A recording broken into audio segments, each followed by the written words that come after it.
So, we might as well just start chapter 3 then, shall we? Let's go! For a while now, I've been having this dream. In this dream, I'm not whole. I've been torn apart by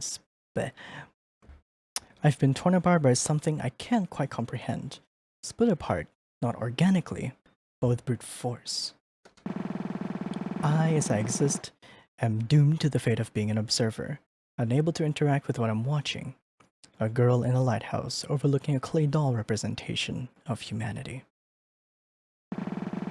While those I observe can move between spaces, I am signed to this space. Reminds me of Death Stranding a bit. If you know the extinction entity, that's basically what this sounds like. All of this is to say, if I'm between the binary and the ternary, and she is on the binary, what does that make you?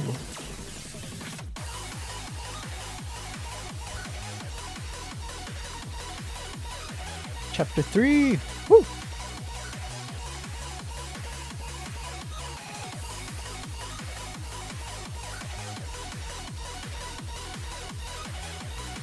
Like me directly or what?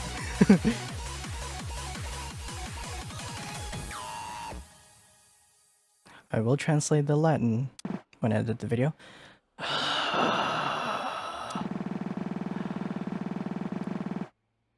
Saturday's bedroom. I looked up from my phone as Allison walked into the room, slumped over. She walked over and face planted onto the bed I was sitting on. I looked at her inquisitively.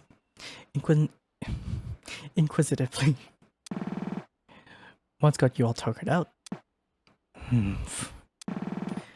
I leaned over and poked her hair. Oh. Sit up, Ellie. I can't make out what you're saying. Allison sat up. Packing? The same thing we've been doing all day. Well, speak for yourself. I finished up pretty early, actually. Yeah, because you don't have anything to pack. All your stuff is still back at home on the island. Jeez. Hey, don't fault me for being lightweight to travel. I don't need much to get by. You're the one that had, like, everything shipped from Tanegashima. Allison glared at me with an unserious, tired expression. Yeah, and I've realized now how bad of an idea that was. Because now I have to get it all shipped back. Such is the struggle with a temporary home. Sure is. How about you? You already packed everything up? Yeah, did it this afternoon. Didn't really took too long, like I said. Maybe I should loosen up a little. I'm admittedly a little envious of your single carry-on suitcase. Well, it certainly makes traveling easier, but I'd be lying if I said I didn't miss my home back on Tanegashima. So, take that as you will. Fair enough. I love her smug face. 3 chapters in. Just then, a rather tall silhouette appeared in the doorway. Hey, Kotomi, what's up? Kotomi walked into the room. Nothing much. Just making sure you're both ready to be up early. Just making sure you're both ready to be up early tomorrow for a taxi to the airport. Oh yeah, they're going to Tokyo this chapter. Everything all ready? Yep. I know you're ready, he said. I was mainly talking to Allison. Yeah, I just finished up. All the stuff that's getting shipped back is in the boxes by the front door, and my suitcases are in my room. Cool. Ari and I also just finished packing. Don't stay up too late. We've got to be up at 8 a.m. sharp tomorrow. You got it. She's not. Kotomi left the room and closed the door behind her, leaving Allison and I in the light of the dim desktop lamp on the dresser. Oh, desktop lamp. On the dresser. Allison looked over at my phone in my hand. What were you doing? I turned on the phone to reveal the game I've been playing.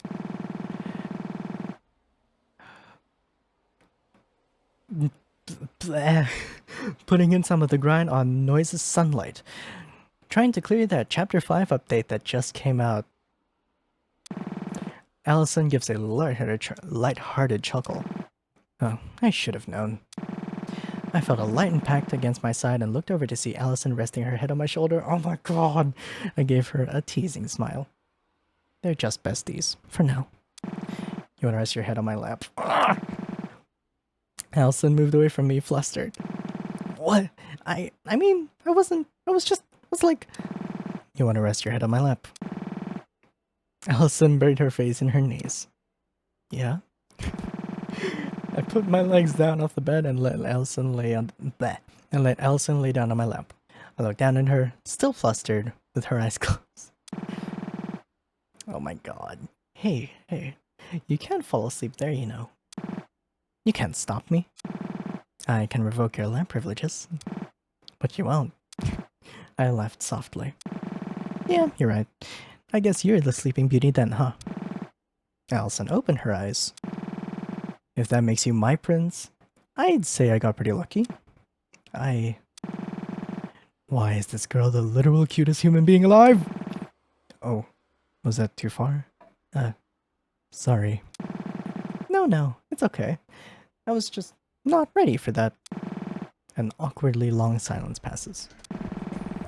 Hey. I wanted to ask, are you okay? You've seemed kinda out of it all day. I guess you do know me too well for that to go unnoticed, huh? I guess it's not so much that I'm out of it, and more so that it really feels like this time, short as it was, is coming to an end. It's been 3 months since the stuff that happened at the shrine, and I guess I just got too used to things actually having calmed down. I know, right? Hi, Yusi. I hope you're doing well. Because once we step foot in Tokyo, we're back in the case, and anything could happen. I'm scared. But, more selfishly, I'm going to miss these few months.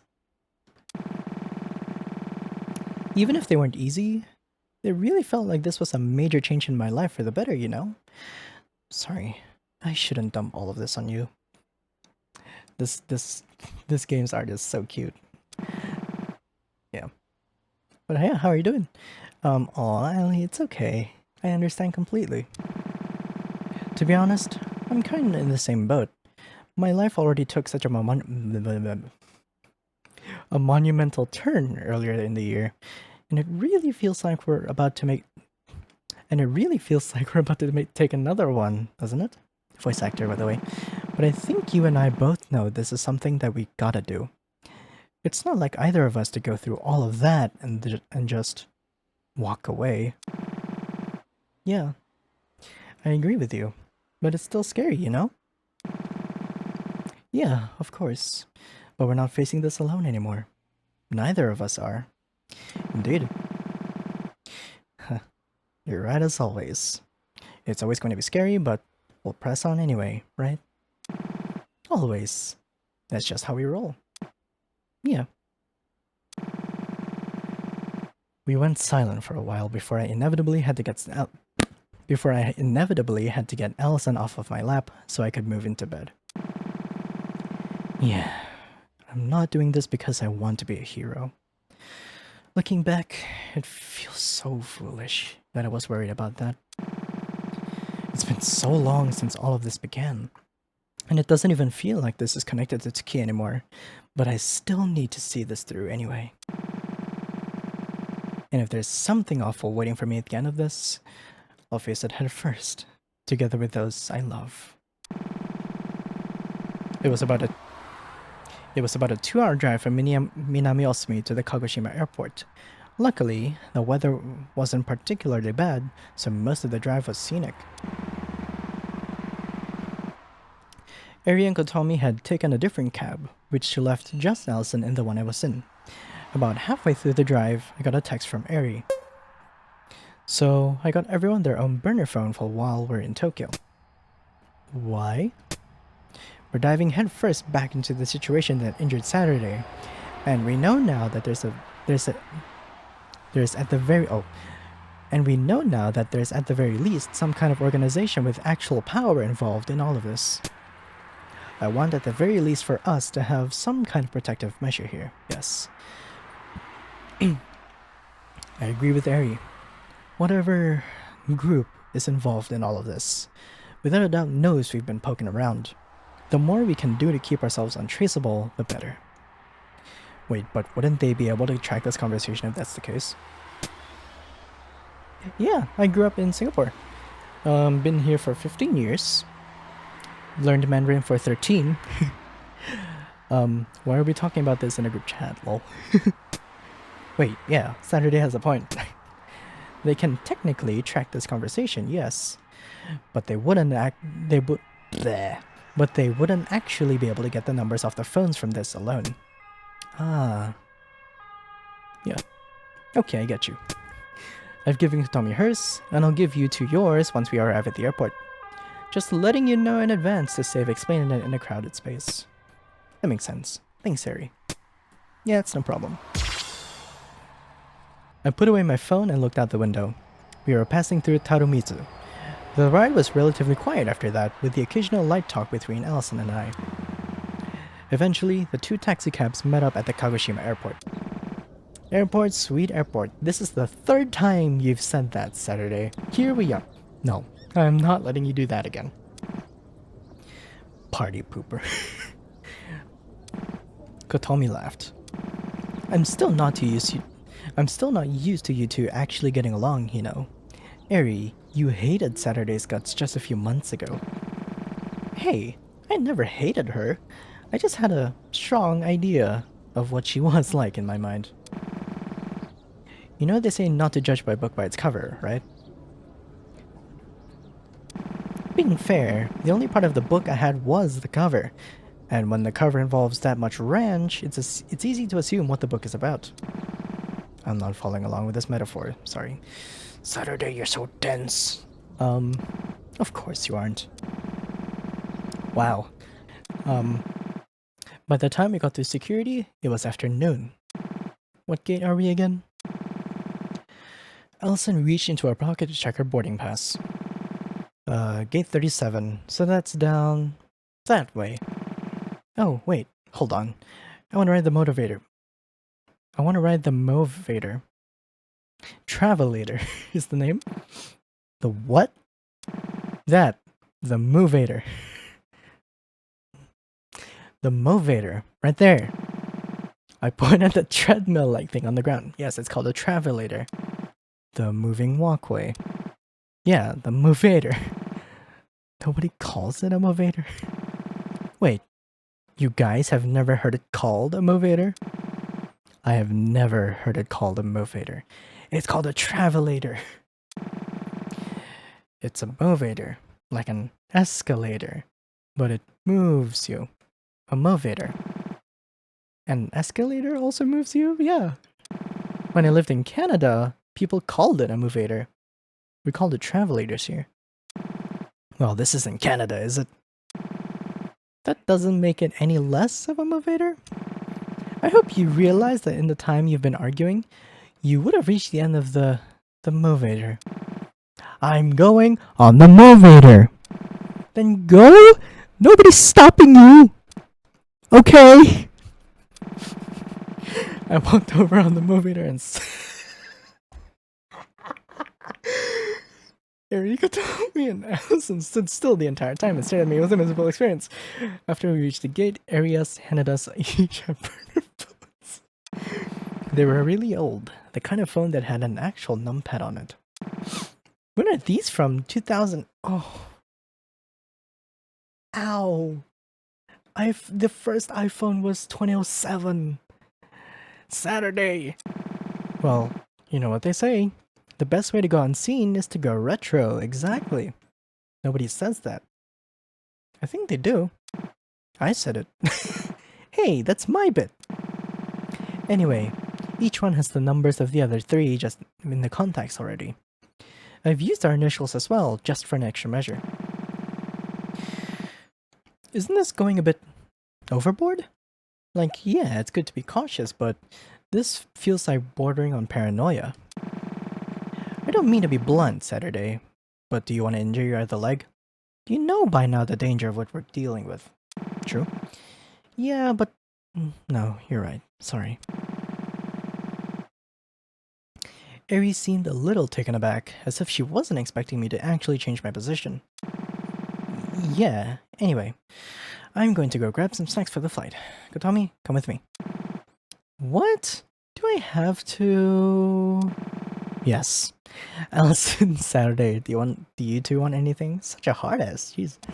Oh, Any bag of chips should be fine. What about you, Seth?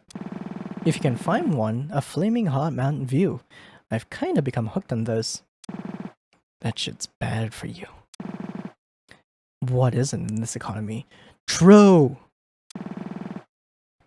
I'll look anyway. We'll be back shortly.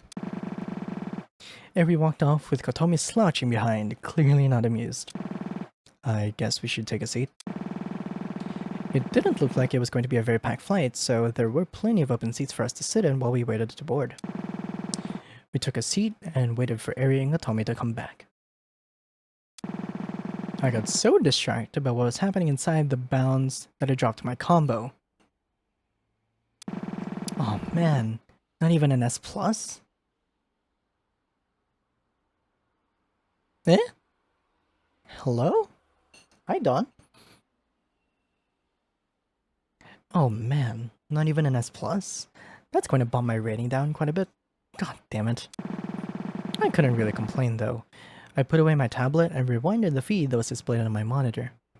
That was a very sudden perspective change. Burner phones, huh?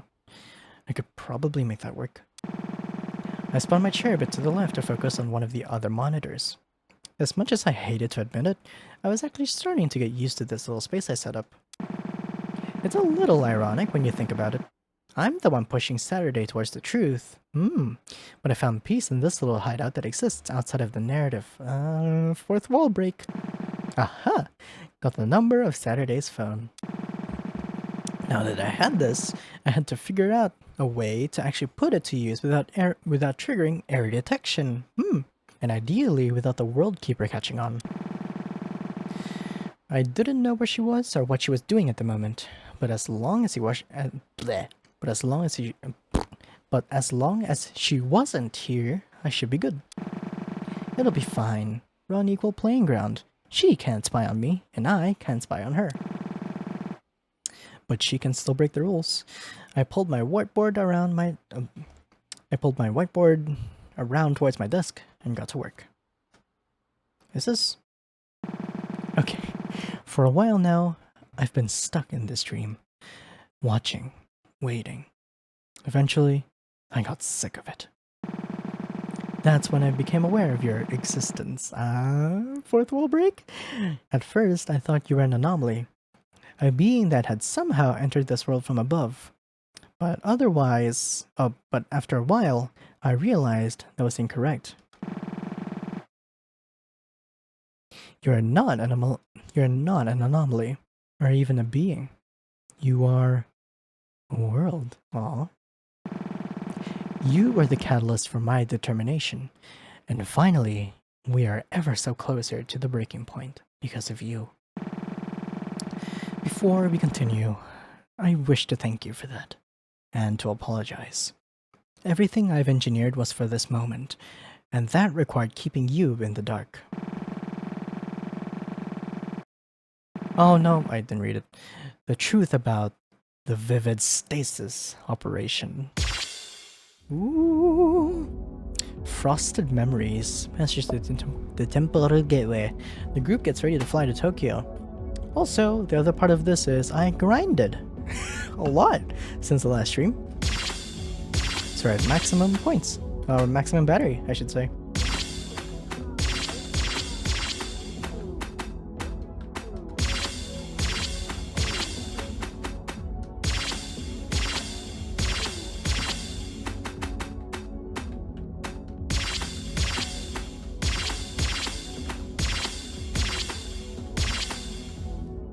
Try not to spoil myself. Here we go. 17, the crested arrival. Chio welcomes the group to Tokyo at her apartment. Alright.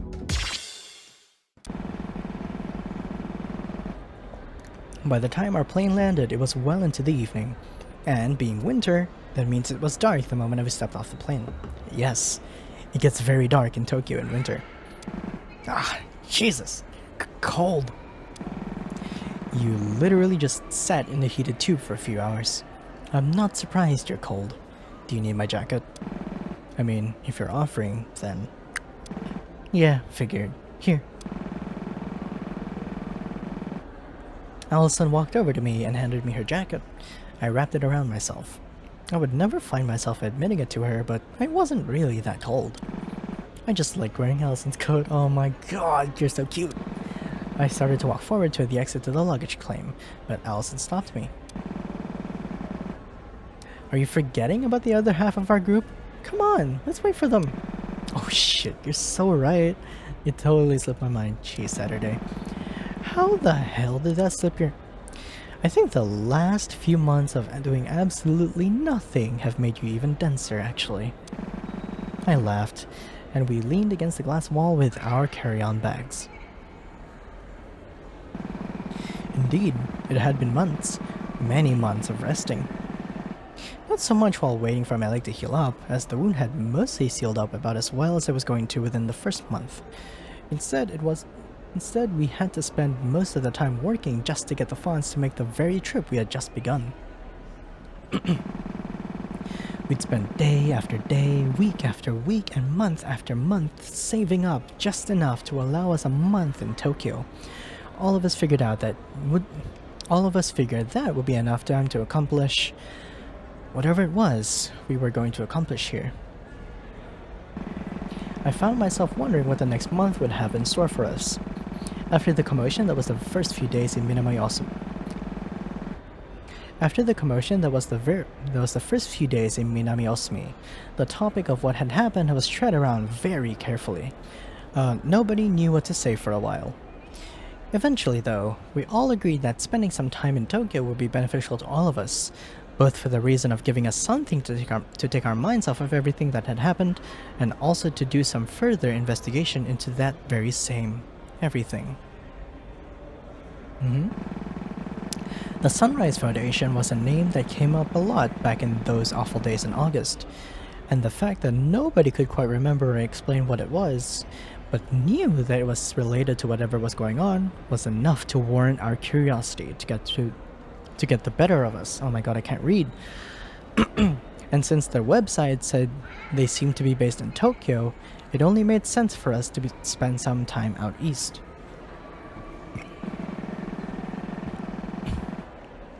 After a while, the shock of missing Tsuki vanished, in a way that didn't entirely feel right. Almost like I was more used to not having her around than I was used to her being a part of my life. And then, that in itself became a source of anxiety for a while. Luckily, Allison helped me through many panic attacks, and they calmed down with time. Allison, I genuinely don't think I could ask for a better person in my life. Even when I'm thinking this to myself, it sounds cheesy as all hell, but it's how I truly feel. Even though we said we wouldn't date until after everything had calmed down, my overwhelming feelings of love for her had never got any weaker. Aw, that's not to say that Allison and I didn't have any romantic interactions at all these past few months. It's more like we're waiting to make it official. Oh my. Of course, everyone else had already realized long before we told them. Eri even said she didn't know we weren't a couple until after the Geology Museum way back in July. But when I'm with her, I genuinely feel like I could overcome anything that's thrown at me. It's even more than that. I know I can. In a way, it feels like it's already happened, time and time again. And yet... Wakey wakey, eggs and bakey Saturday. Yeah! Huh? Jet lag getting to you, bestie? It wasn't even that long of a flight. I looked up to see the ever opposite sisters. Guess they had caught up to us while I was deep in thought. Hey, shut up. I had an energy drink at the start of the flight. That's gonna make you crash. Aren't those supposed to keep you awake? Oh no. Well, yeah, but I have a weird brain. Caffeine is just a knockout drug for me. You have ADHD, don't you? Yes, it does the same to me. It's true. I can back this up. Oh god, she can back this up. Allison looked over at me. So, have you heard from Chiyo about her current whereabouts yet? She's supposed to be picking us up. Oh, yeah. She said she'll be right outside the baggage claim by, like, 8:30. We'd best get going then. Come on. Kotomi sprinted down the long passageway leading to the baggage claim. The remaining three of us looked at her defeatedly. It's still 8:20. I'm just like Eri, man. You gone. I'm just there like, come on, we have so much time left. Regardless, we ran after her. Better to be early than late. Bleh. Better to be early than late, probably. Yes.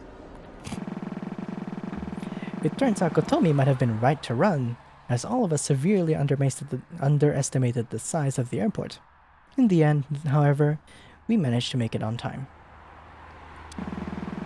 The baggage claim was just before the exit, so after we got our bags checked, we stood outside and waited for a few minutes.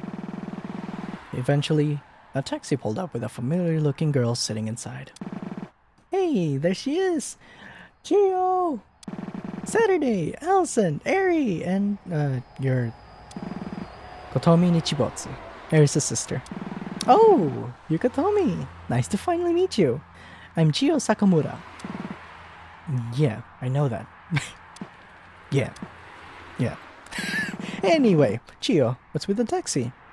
Didn't feel like driving out here? Saturday, I don't have a driver's license. Or a car.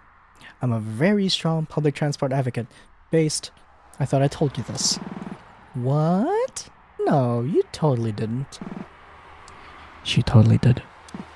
She did. It's literally so recent that you can see it in your messages without scrolling. You guys are no fun. Chiyo laughed. Anyway, my place is pretty close to here, but the bus doesn't run at a reasonable enough rate to be here at this time. So I took a taxi. Speaking of which, we should probably not keep them waiting. Good point. Sat, give me your suitcase and I'll put it in the back with mine. I nodded and rolled my suitcase over to the back of the taxi. Allison opened up the trunk and slid our bags in together.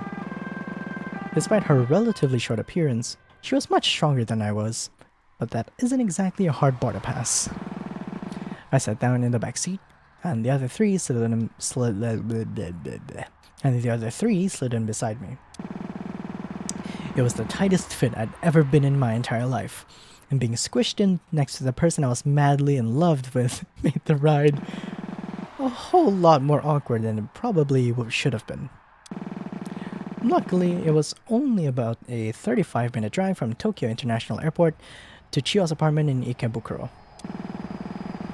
Which, to be honest, is 35 minutes longer than I would have liked it to be, but it could have been a whole lot worse. Chiyo's apartment was part of a small 3-story condo. Luckily, there were a few extra rooms that Chiyo usually used as office space, and she'd prepared mattresses in.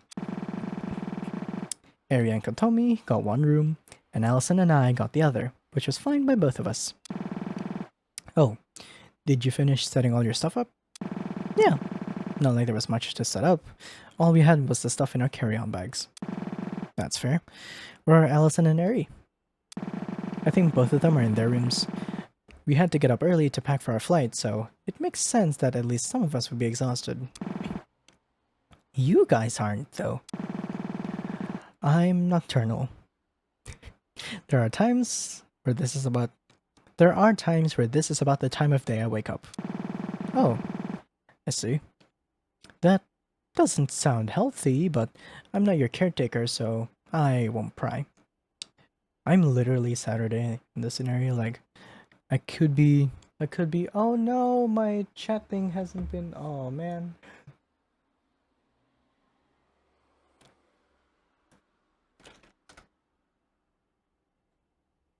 Has it actually not been work? Oh my god. Have I not had chat the whole time? Oh my god, I never had chat the whole time. This is awkward.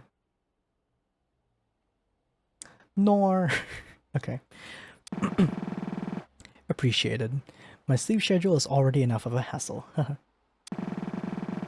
guys want to sit down in the living room and chat for a bit? I haven't had the chance to meet you yet, Kotomi. Sure. I'm assuming you'll still be up for a bit too, right, Saturday? Yeah, of course. I'll join you guys in a minute. Let me just go check on Allison first. Sure thing. Chiyo and Kotomi walked down the short hallway to the living room, and I started walking up the stairs to the bedrooms that Chiyo was letting us stay in. I slowly opened the door to the room Allison and I were staying in. Sure enough, Allison lay inside, passed out cold. I backed out of the room slowly, but then I heard a soft voice from below me. Saturday. I looked back, and Allison had one of her eyes open, looking at me. What's up, Allie?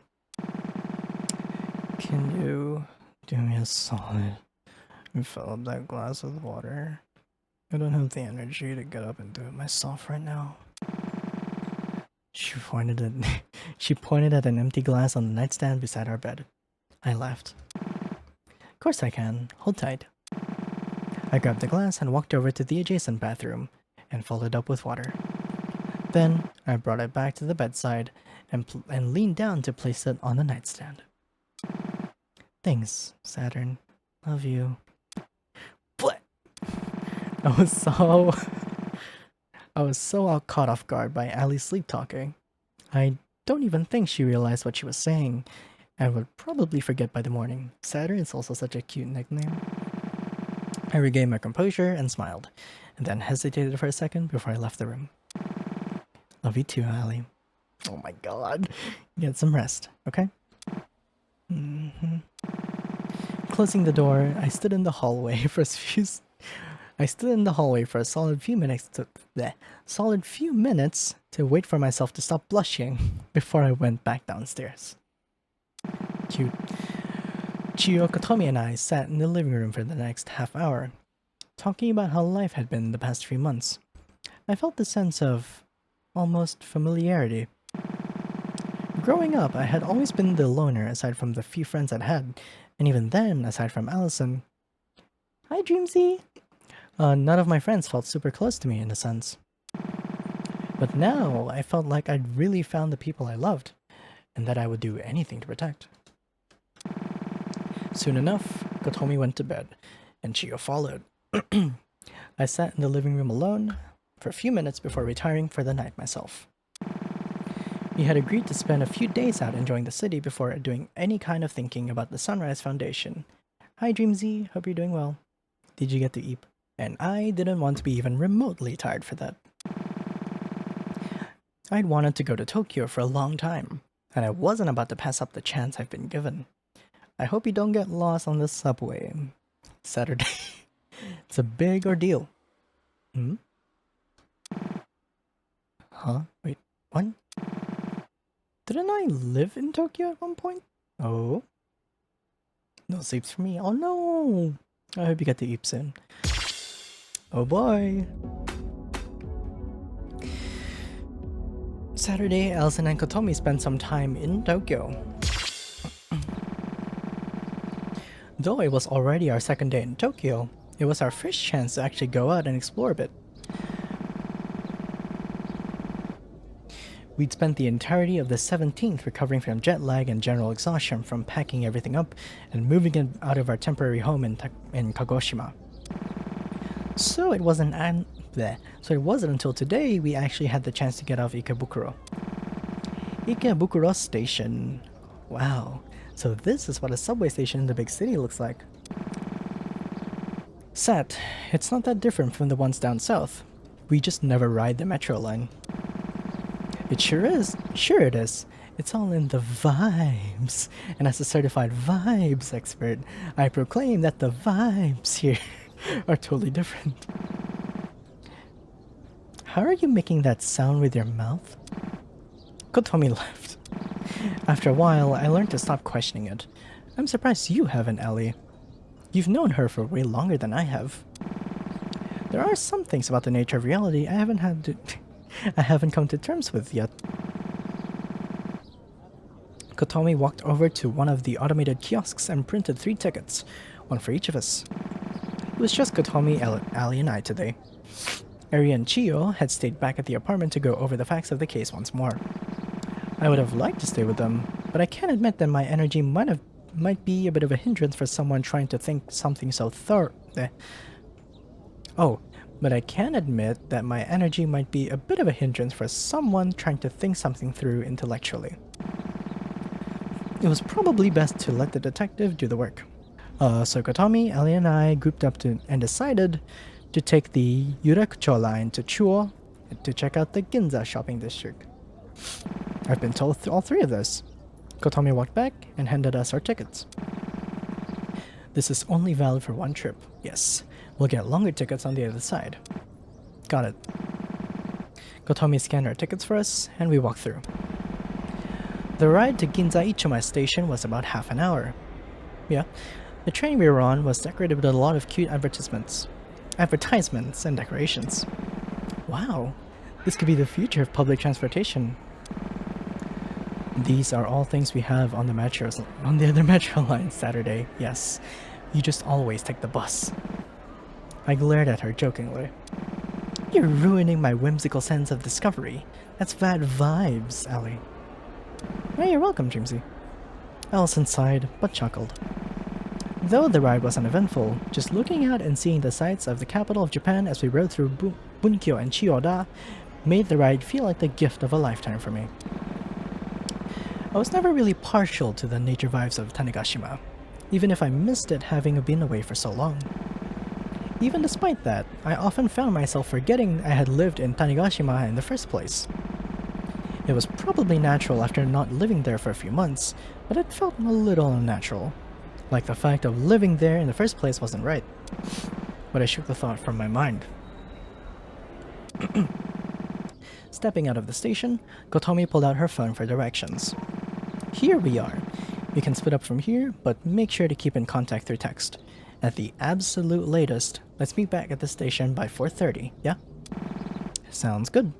Where are you two going? Oh no, Saturday's going by herself, the ADHD person.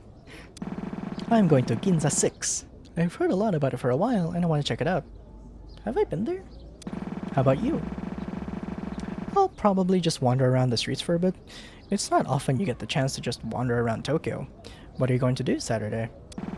I'm going to take a taxi up to Akihabara. More my kind of vibe. That's pretty far out. Should I come with you? I mean, if you want to, but I know how to use a taxi system. Allison seemed to contemplate for a second, but thought it would be better to just trust me, which I appreciated. Okay, just text if something happens, okay? Yep, will do. The three of us split up, each exploring the big city in the way that appealed to us the most. Despite the rough circumstances that led us here, the chance for a trip to the capital isn't worth wasting. Eri and Chiyo could discuss them at home, but we were all more than willing to take a much-needed breather. Immediately after stepping out of Akihabara Station, I was assaulted with a wave of sound. It made sense, after all. It's also winter. Akiba was the biggest electronic district of Tokyo, yes, covered from head to toe, or floor to ceiling, with anime and video game merchandise. Yes, holy shit, this is insane. Of course, my excitement and adoration tripled once I actually reached the main strip of Akihabara. Even though its full glory shone in the night hours when the streets were all illuminated by the neon glow of the buildings from all angles, the sheer size of everything made my jaw drop. Buildings were adorned in signs in all possible positions, and even the characters on the signs seemed to be fighting for space just to say everything that the sign wanted to say. It was truly an information overload. And of course, I felt right at home in the midst of all this. She has ADHD for real. I walked around in the radio building for a while, looking at every single one of the merch items that adorned each of the floors. After spending an hour here alone and realizing I was only on the third of 10 floors, I forced myself to walk back out for my own good. Yes. I ended up spending most of my time at the game station arcade. I didn't often get a chance to visit arcades, with them being less common in the southwest and straight up non-existent in Tanegashima. Yes! Finally got an S on a 10, let's go! Me playing OS. I spent the following hour and a half trying a bunch of new rhythm and fighting games I never got the chance to try, and falling in love with a whole ton of new games all over again. That's what Kanchi Super does? How is that blockable? At all? I'd known it for a while, but hanging out in Akiba had settled it. I'm definitely moving to Tokyo once all of this is over. Get used to the subway then, Saturday. Kotomi was walking through Ginza, looking around at all of the towering shopping centers around her. Of course, a trip out to Ginza was a little more than a sightseeing trip for her. She and Eri were never particularly wealthy, and that held even more true now that they were running on limited funds that had been amassed during their months of working at a random grocery store in Kagoshima. Honestly, I'm glad that nightmare is over. Never send me back to retail again. True! Also, the crying face in the background. So cute. The extravagant atmosphere of everything related to Tokyo, but especially Ginza, served as a sort of reminder for Kotomi. A reminder of a fancier world that existed beyond what she lived up to at that point. Being stuck on Tanegashima her whole life. Not to say she wanted to be super rich or anything naive like that, but Kotomi had a habit of letting others trample over her for the sake of her own success. And you don't really make it anywhere in life if you don't learn how to have the care and love for yourself as well. True! Take care of yourself, lads. Kotomi stopped in front of a video game merch store, which weren't particularly common in Ginza. Did I accidentally walk all the way to Akiba by mistake? Well, whatever. She wasn't really one for that kind of childish entertainment as she saw it, but decided to take a look inside anyway. She's gonna meet Saturday, isn't she? The store nearly wasn't as big as the large expensive department stores that made Ginza what it was, but instead a humble one-story installation into a larger shopping complex. Kotomi browsed the aisles for a little while as she looked at titles of video games she'd never heard of. We're a little bit behind, but that's okay. Yeah. Oh, Xenostrike Legends. I think Saturday told me about that one. Though she'd never say it to her face, at least not for a while, Kotomi envied Saturday, in a way. Saturday had the kind of freedom and energy that most people envied once they hit their 20s. I envy Saturday. And although Saturday would turn 20 next July, ooh, she's 19 now, Kotomi didn't doubt for a second that that energy would stick around for a long while. There was a little demo kiosk for some game console at the back of the store, and a couch set up to imitate a little gaming lounge. So, for once in her life, Kotomi decided to enjoy a bit of the youth she thought she didn't have anymore. And ended up spending 2 hours in the store trying all of the different games. The owner of the store, a surprisingly older looking woman, seemed to get great enjoyment from watching Kotomi try for hours to break all of the scores and see as much of each of the games available. Hi, Nami! Good morning. And see as much of each of the games available. Hi, Amon. Happy to have y'all here. As she could on the limited demo kiosk. When her lunch break came, she decided to go and sit down next to Kotomi on the couch. You sure are having fun here.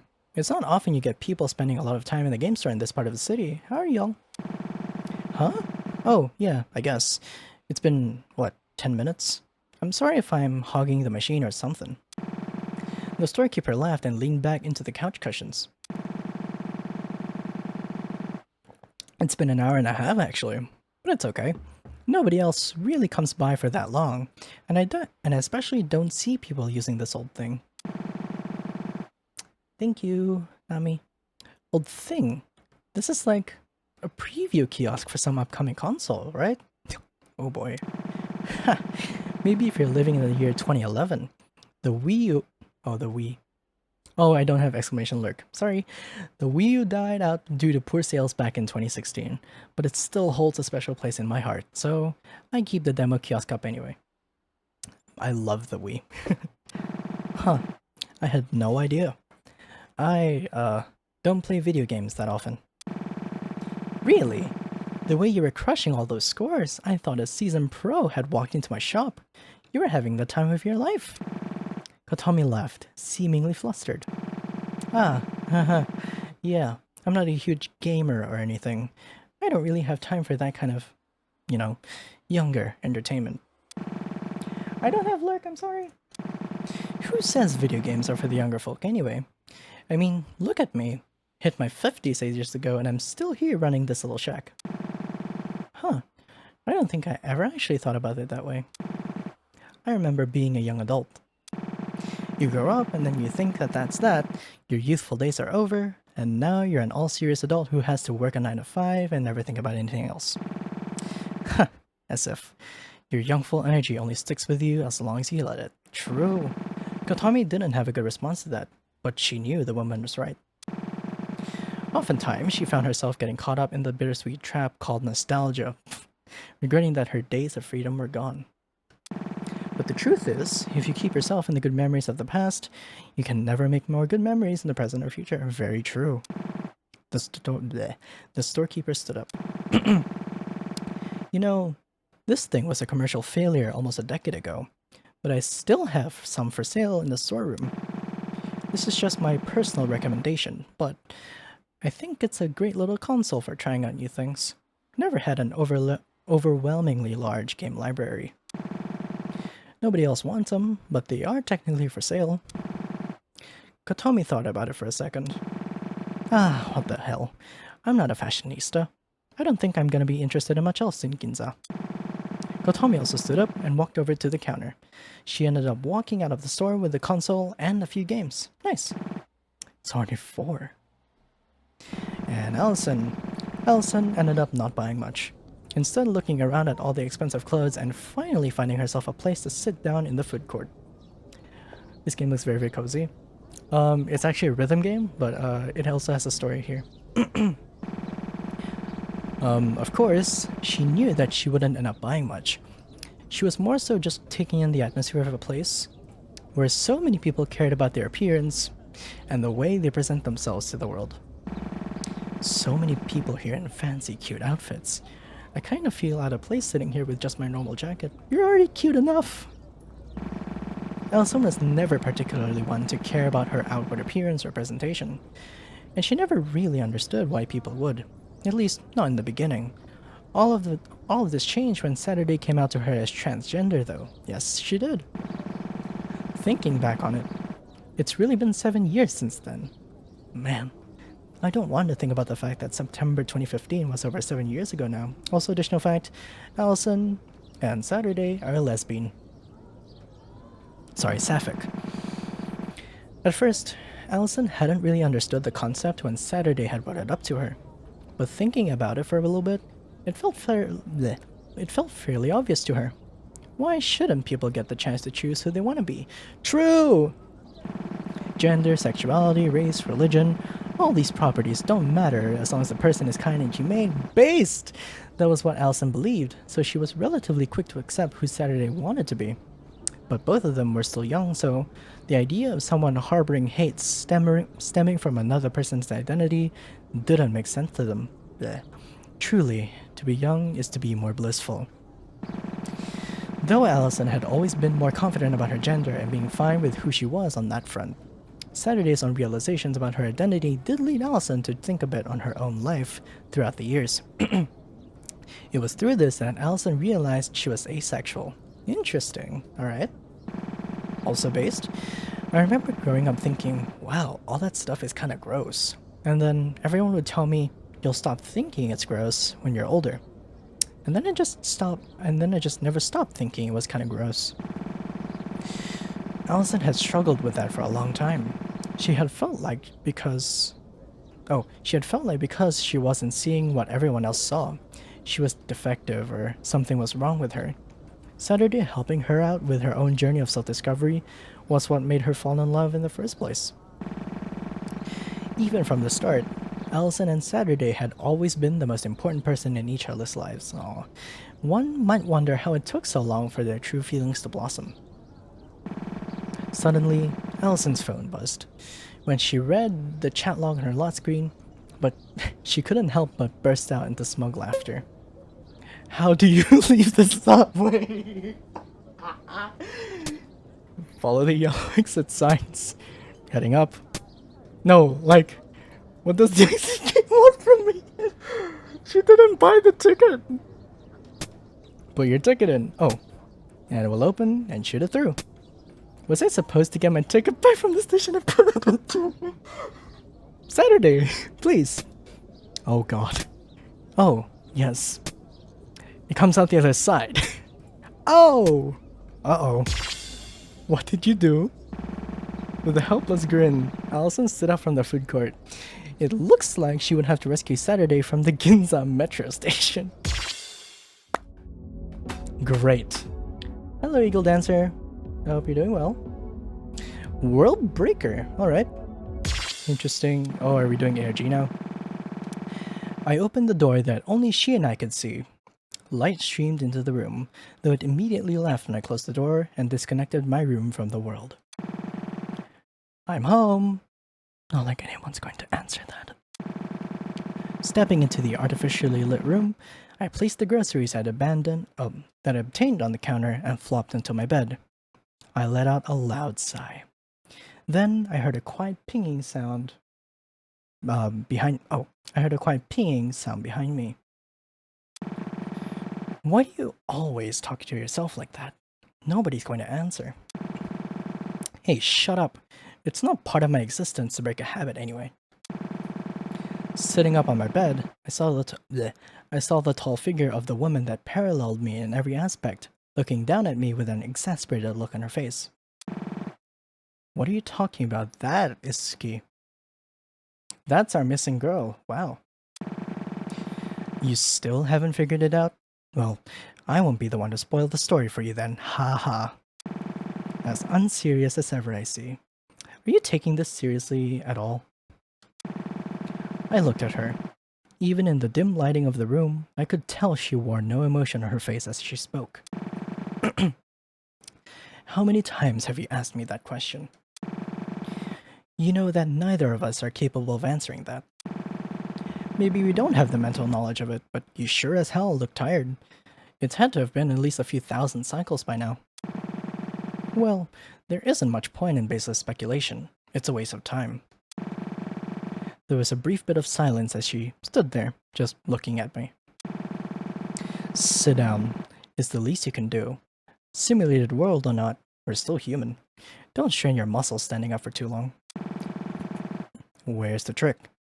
Did you place a detonator on the chair? Spikes? Oh yeah, by the way, these two hate each other. Like, they hate each other's guts. Man, if I wanted to attack you right now, I'd have a hell of a lot of better ways of doing it. I don't have the energy. Just sit down. Or don't. And strain your legs. It'd make my job easier. Tki, whose actual designation was the World Keeper, okay, took a seat and started rummaging through the bags of groceries I'd bought. This is Saturday's missing sister. Hey, I spent money on those. Hands off. Money that you artificially hacked into reality? Money's money. I don't want your grubby hands getting anywhere near my stuff. Thank you very much. Suit yourself. I was just seeing what someone like you would get to eat. It felt like it had been It felt like it had been eons since I first met the woman before me. And in a way, it's possible it had, and I'd never have any way of knowing. But as far as my own memory is concerned, it only had been about half a year. Okay. Half a year ago, I'd been vacationing in Tanegashima when I saw her for the first time. It was the exact appearance of my old friend Tiki. I tried to speak to her, but... Sorry, who are you? I don't recognize you. Huh? It's me, Dawn. You at least remember my name, right? I'm sorry. I don't have any recollection of ever knowing a Dawn. Huh? That stung, but it was within the realm of possibility. It had been over 10 years since we'd last seen each other, but the more I thought about it, the more it had begun to strike me as strange that I was even seeing her at all. Because my last memory of Suki was her unexpected death in 2010. Despite my better judgment, I decided to investigate, knowing that I'd likely be hurt more by the unknown than by anything I could uncover. Huh. Do you think we'll ever close this loop? Well, a pretty easy way to close the loop would be for you to just forfeit your little game. I guess, but we both know that's not happening. Sometimes I wonder if an alternate way out of all of this would even be in the realm of possibility. But Tsuki pressed her fist down on the stone countertop. It's not possible. And any time you spend thinking about the idea of it being possible is taking away from the time you could be spending furthering your own goal. Are you talking to me or yourself? Tsuki didn't answer that.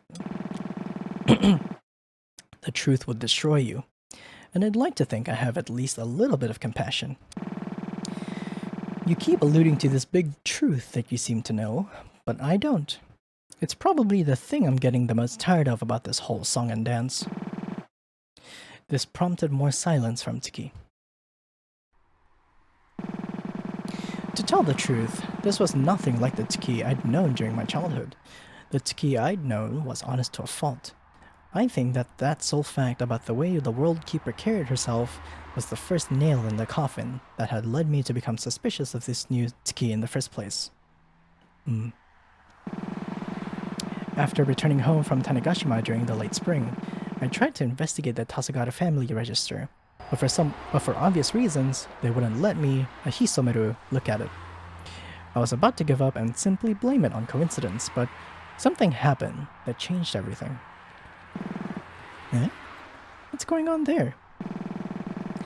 I'd spotted something out of the corner of my eye, but when I looked at it, it went away. Well, went away wasn't a great way of putting it. More so, it returned to how it should be. It was a piece of the terrain of the world that had begun to glitch in my peripheral vision, but stopped when I focused on it, or moved my eye. Is this Attoclef fading? Attoclef fading? Yeah, you know, that effect where if you look at something for a while, all the other things in the background and the blur disappear. Oh, that's a thing? Ah, that. The narrator's talking. Wait, who said that? Oh yeah. Suddenly, the entire world around me began to glow a bright light, and everything around me froze, turning into wireframe. I think I can make out a fake figure, but it's everywhere at once, above and under me, woven into the fabric of reality. What? Ah, Liberator. Surely you understand upon seeing this scenery. Who are you? What are you? Oh, who are you? Where are you? What's happening? And then it all hit me at once. The World Keeper, the Duskbreaker, the truth about this world, the severance of emotion. It felt like my mind was going to explode from the sheer volumes of data pouring into it. I was everything. I was nothing. I was the Liberator. I was the Duskbreaker. Was I the World Keeper too? Forgotten pasts and potential futures flashed before my eyes in an instant, a city outside the confines of reality constraining my vision. I was Saturday, I was Dawn, I was Tiki, voices that both were and weren't mine swarmed in my mind, until in an instant, I was at peace. I didn't know what I was, but for what felt like the first time ever, I could think clearly. Throughout my visions, I see a flowchart, billions of events playing out in my mind simultaneously. In every one of them, a meddling force, an oversight in creation that prevents progress. I hate what they're doing, what they stand for, but try as I might, I can't help but feel a fondness for them. What would happen if I tried to stop her? Would I be helping the burden girl, or would I just be a pawn in some game, pretending I'm the one making the decisions? I watch the burden girl struggle, and I can't help but love her for who she is, and feel as though it's my duty to empower her, to be the force that lets her thrive through her hardships. Like, Saturday? I see another potential future, one where there's an opposing force, a liberator. I feel fond of it too, but in a different way. I can't tell whether that's me or some other entity entirely. It doesn't act like me. It feels like it's a version of me playing a role on stage, and my body is simply a puppet for it to act through. The voices swarming around my head come back, and I clutch it in frustration. Came back? Will have come back? Time becomes a meaningless construct. A fourth dimension in a world that so clearly to me has a fifth that I simply can't quite breach. A boundary that I can't quite shatter. The world is a fractured mess, and I feel like it's my duty to put it back together. Our duty? My sense of duty is crumbling around me, and I try desperately to hold on to who I think I was, to who I hope I will be. Okay. I think it's time that I try to make sense of all of this. Uh-oh. Betweenspace has been added to the main menu. Discover the truth of the world hidden between the cracks. Okay.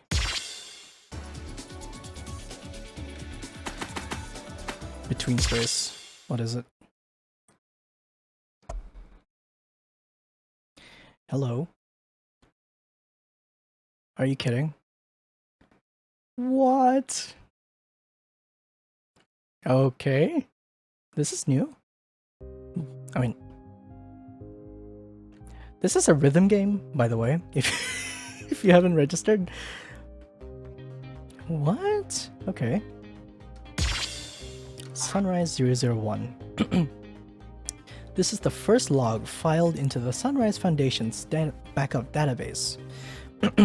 Today is June 16th, 2015, and we've just moved into our new office space. Getting all of the legal hogwash out of the way has been a huge hassle, but it's mostly subtle. So, provided nothing arises, we should be able to start preliminary planning for the first project. During the legal signing, I wondered if for a brief second if it was worth doing all this. I can't read. Selling all of the shares I'd spent my life building up to fund a company that's a big risk, to say the least. I suppose only time will tell. Kinda look like Frisk and Kara. We have save points, Undertale. Kinda Undertale-y. Alright. Whoa, okay. What this? The fuck? What the hell? Okay. Okay. Alright. Let's actually... Okay. Let's do some rhythm game stuff first. Before... Oh, that's multiplayer. Let's do some rhythm game stuff first before we explore.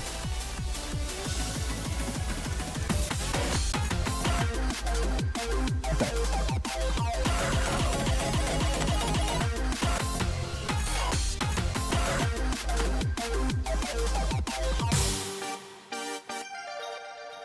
Alright, we're recording. Good. Also, y'all are gonna be on YouTube. Say hi.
No!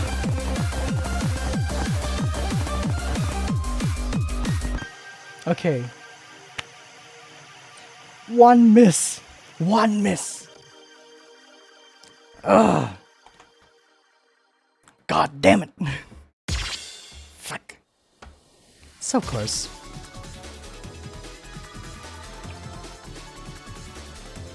Alrighty.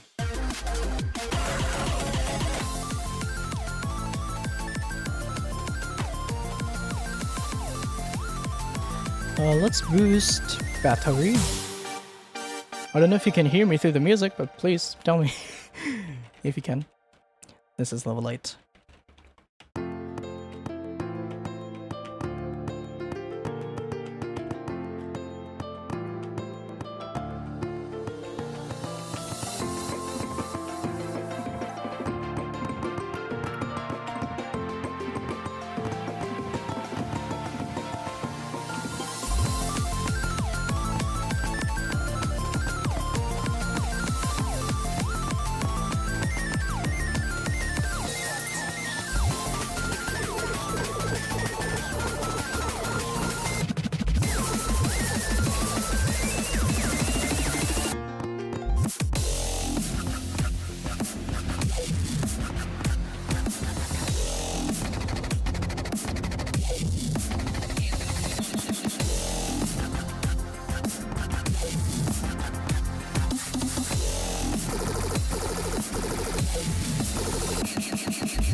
I almost missed then.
Full combo. Woo! Nice Sue.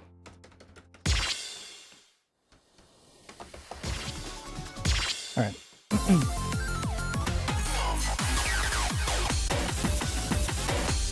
Okay.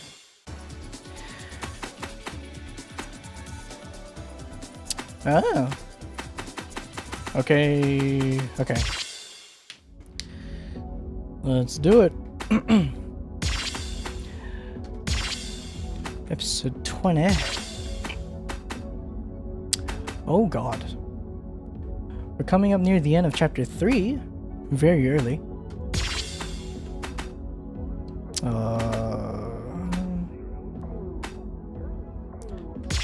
think let's play a little more actually. Before we continue.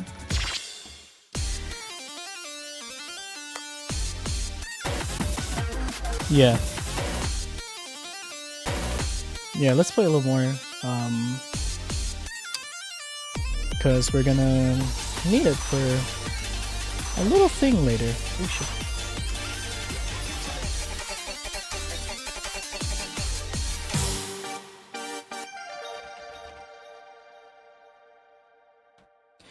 All right. He didn't say anything.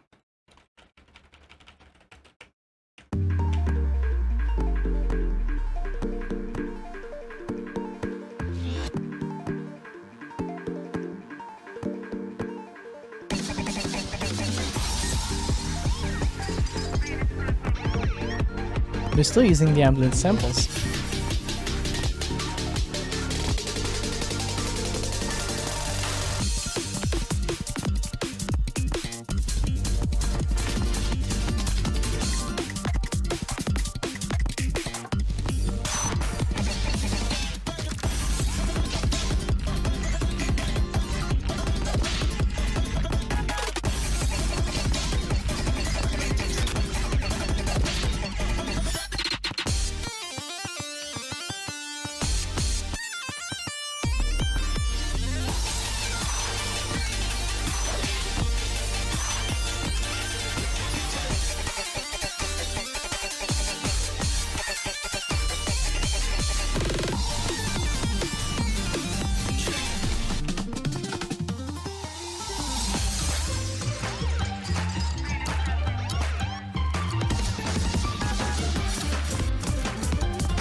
Yay! Again.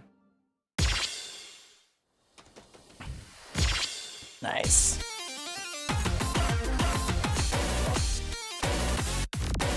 Alright. Let's try it again, shall we? On a higher difficulty. Nice! Holy. Popping off tonight. Alright.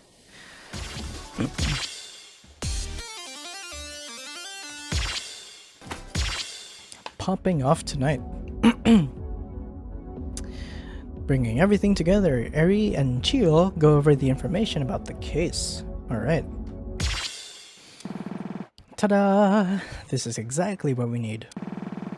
Chio carried a large corkboard into the room. Eri looked at her with an exasperated glare. Me too. Seriously? What? I've always wanted one of these. And your notepad is very clearly running out of space. Eri looked down. It was true. Her notepad had been her primary method of taking notes since she started working as a detective, and was almost completely filled up. She sighed. Okay, one more time from the top. We know that Taki went to work, disappeared on her lunch break, boarded a ferry, went to the shrine, and then nothing. Also, nice recover, y'all. We haven't seen the first 2 chapters. Do we even have anything else? Chia thought to herself for a second. Nothing I can think of, unless you count the fact that the universe is conspiring against us. A fire without a source and a coincidental cave-in are kind of suspicious, don't you think? What? Do you think that there's a god out there that's pissed at us? She had said it as a joke, but Chio didn't flinch or laugh. At this point, would you be surprised? It all seems fake, I guess. Or like we're following a trail of breadcrumbs that strayed just far enough from the truth for us to follow it without question. That's an interesting take, actually. Do you think... At that moment, the door slammed open, and Chio and Eri both jumped. Elson, Kotomi, and I walked into the room. Oh, welcome back. How was Ginza? So cool! We got a lot of fun stuff, and I definitely did not get lost in Ginza Station on the way back. It didn't happen. Allison? Kotomi? That happened. I glared at them, and then carried the bags full of apparel and goodies that we bought. over to the kitchen counter. Kotomi slumped over to the couch, absolutely exhausted. Allison, on the other hand, noticed the comically oversized corkboard and started fawning over it. Whoa, that's the biggest corkboard I've ever seen! And you've organized it so well! Are these tacks color-coded? Oh my god, and they're organized by data followed by an alphabetical sort? This is the most beautiful thing I've ever laid my eyes on. Harry and Kotomi looked at this strange turn of character with confused expressions, while I stood in the corner just smirking. Even Chiyo is surprised by her strange passion for corkanization. Ha! Yeah, and the verticality shows approximate time. I have it looping around from around 7 a.m. at the top to 6 a.m. at the bottom. Because that's the lowest concentration of events, so it leads to a more coherent organizational structure. Oh my god, yes! She's gonna be at this for a while. I decided to leave the two of them to their excited ramblings about organization and cork. Eri walked over to me. So what did the two of you manage to figure out while we were gone? Anything new? Eri sighed. Nothing, unfortunately. We were spitballing a few theories, but unless you have a good explanation for the random acts of nature impeding our progress, we've kind of hit a roadblock. I think we'll need to look at some of the lesser places of interest in the Tokyo area and hope to find a new trail. I was kind of expecting that, honestly, but I have good news. I got you a plush while we were in Ginza. I shuffled around a bit before pulling the plush in question out of my bag. A crudely drawn cat vaguely shaped to be huggable. I will cherish this greatly. Eri quickly scurried to find a spot in the room to act as a pedestal for it. I'm glad she likes it. The next time I glanced over, I saw her placing what I can only assume is an offering bowl in front of it. She placed a handful of coins from her purse. It's strange seeing this side of Eri, but it's sweet. Looking back at the corkboard, Chiyo was exasperatedly guiding Allison through every single note placed on it, seemingly running out of stamina. Allison seemed to be none the wiser to this, though. I guess I'll clean myself up a little. I walked into the washroom and splashed some water on my face. When I was washing my hands, however, I felt a vibration in my pocket. My phone? Who could that be? I fumbled around in my jacket and pulled out my phone, but I didn't have any notifications. Then it slowly dawned on me that I didn't have vibration notifications turned on my phone in the first place. That is a real thing. You get like phantom sensations and stuff. Oopsies. While like your phone's in your pocket. What's going on here? Reaching into my pocket again, I pulled out my other phone, the burner that Eri had given me. Maybe it wanted to let me know the battery was dying. Unfortunately, that was not the case. The display read, 1. New message. Huh? That's not possible. It is. I opened the rudimentary messaging app and opened the unread message. When I saw what was in it, I froze. Hexadecimal. We have base 16 coming back. Is this some kind of prank? Of course, the hexadecimal wasn't what caught my eye first. The sender was... myself. Do we need to decode the hexadecimal right now? I mean, I could. Let me open Crypty real quick. Crypty. I might be overthinking it, but let's do this just in case. I don't know if it's gonna each fourth report at MP4. Fourth report. Okay. Let me write this down. Where's my pen? Where's my pen? Here it is.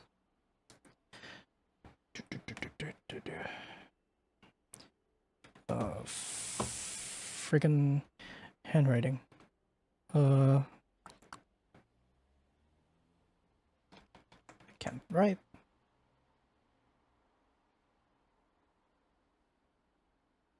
MP4. I was gonna draw sparkles, but it's okay. Fourth report.mp4. Okay. My own phone. Yep. I rushed back into the living room, out of breath. Allison was done with her corkboard fantasizing and was sitting on the couch with Kotomi. All of them looked up at me. Saturday? What's wrong? My phone. There was a message, and sensing I was panicking a bit, Allison stood up and walked over to me. Come on, sit down. What happened? I sat down on the couch and exhaled. I explained the text message that appeared on my burner phone with myself listed as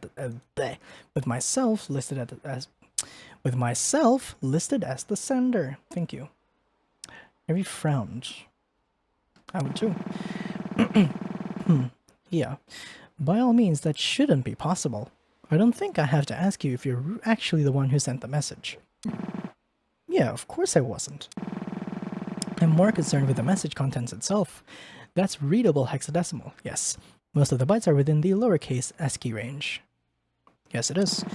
Yeah, you're right. I'll transcribe it. Eri took out her phone and plugged the hexadecimal into an online tool. There we go. Fourth report.mp4. A file name? My blood ran cold. There was only one thing this mystery person could be hinting at by sending only a file name. Sure enough, it led to a video on the Shrine Report.xyz site, which presented a similar kind of puzzle to the original video from way back in the summer. We spent a good hour or so trying to solve the cipher. It led to an address and time similar to the original video, an empty lot near Shinjuku Station, and the time of 8:15 p.m. on November 19th, tomorrow. We all went silent after that. It was clear what the message was asking us to do. Okay, if no one else is going to say it, I will. This is totally a trap, right? Definitely.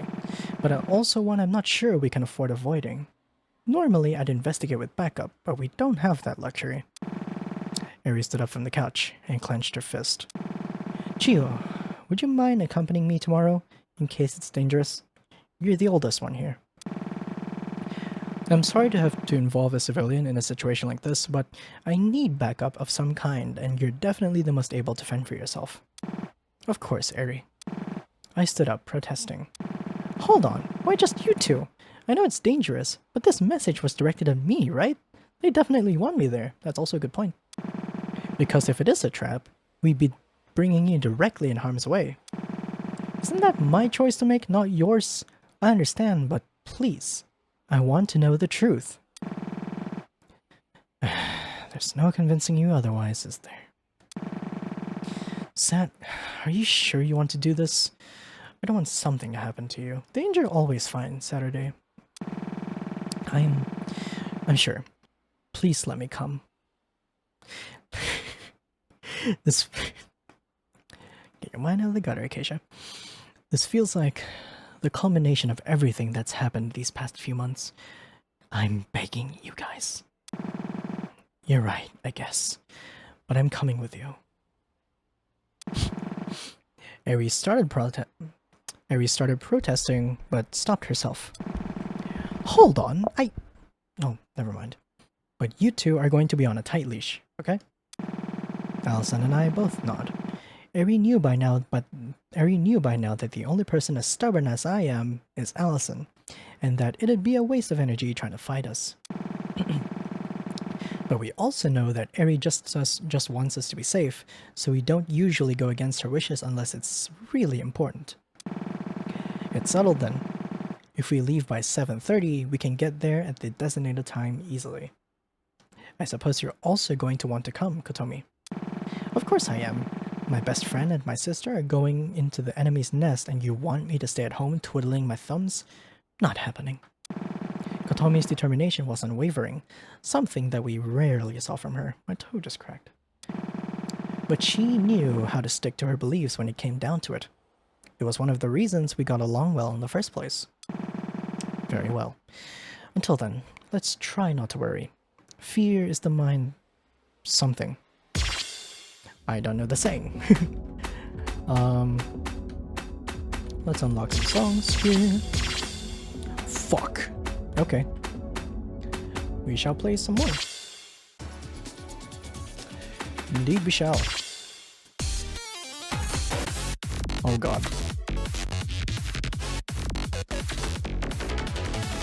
Arr.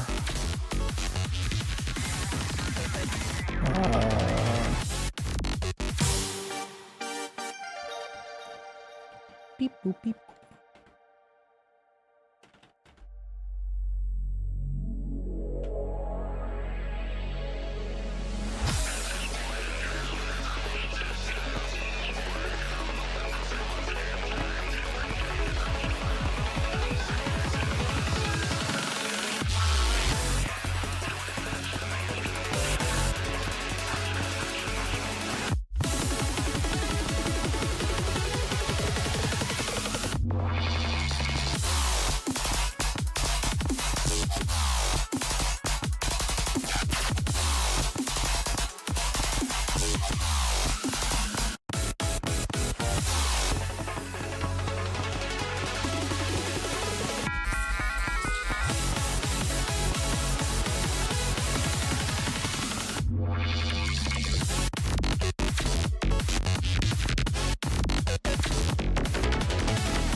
Fuck.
God damn it.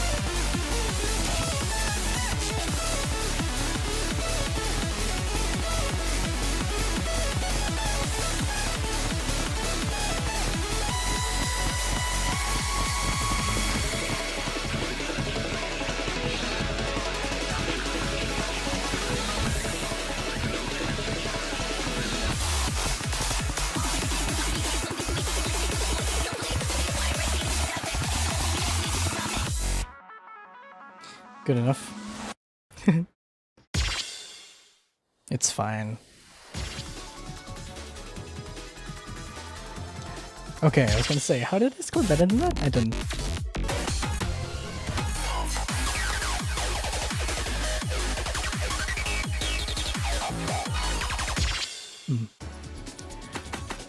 Can we unlock any more? No. Ugh. 55, 55, 80, 135, 195, 95, 285. Cool. We can do that.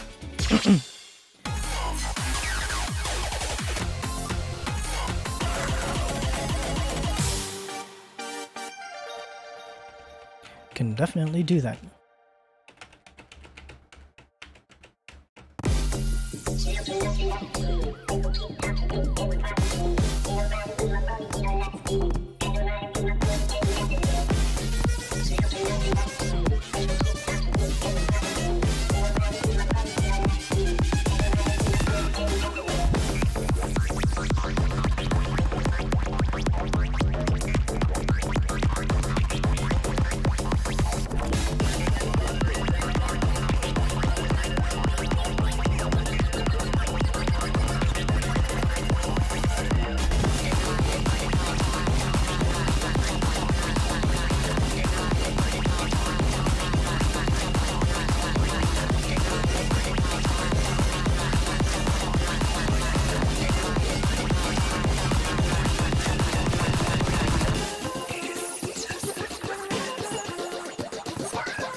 signature change.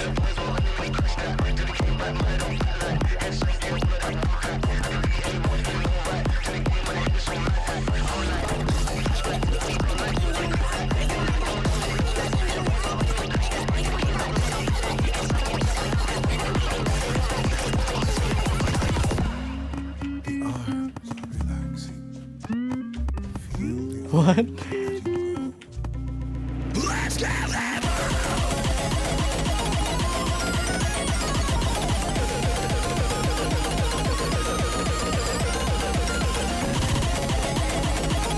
I can't do trills that fast.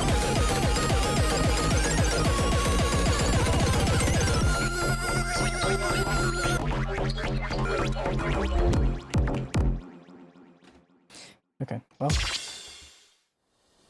that's okay.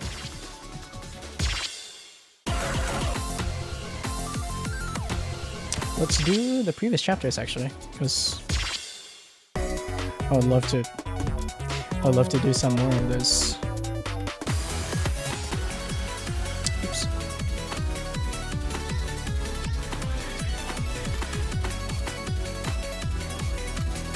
What am I doing? There we go.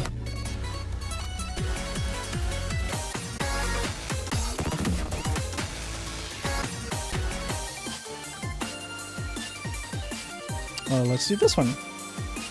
Now let's give ourselves a life bar. So the gauge type is our health. Hello, Candy Bar. Hope you're doing well.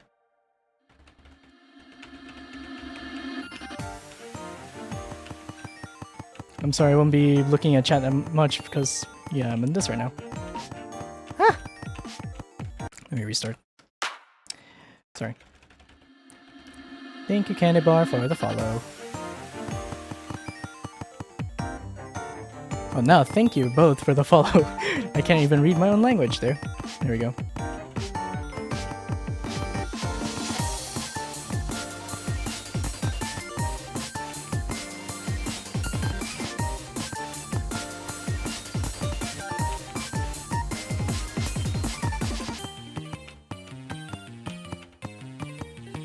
Yeah, I hope you both are doing well. Hope you all had good sleep or a good day.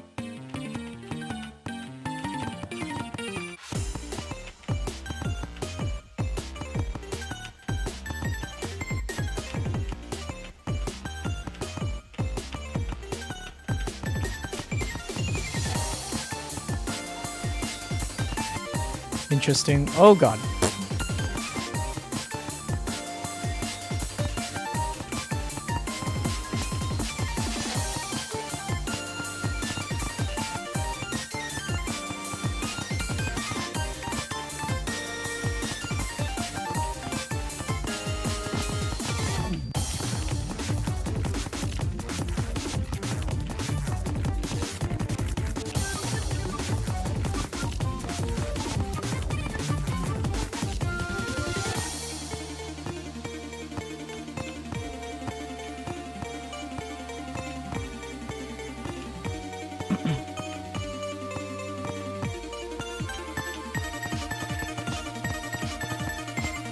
Damn it.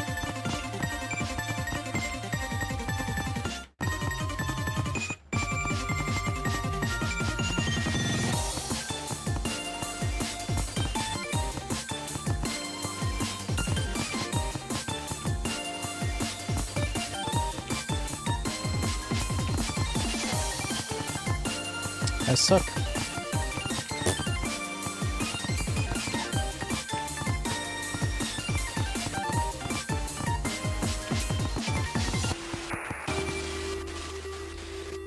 Blech. Oh my gosh. Good enough. I'm so bad. Alright.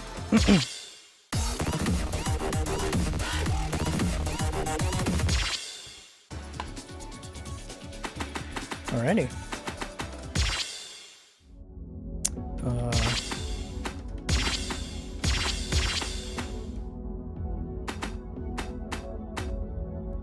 5:30?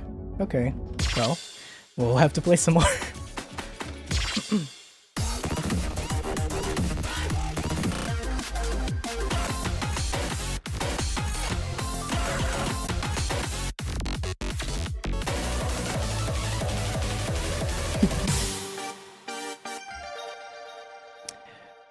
Anarchic Light. Level 10 plus. Alright.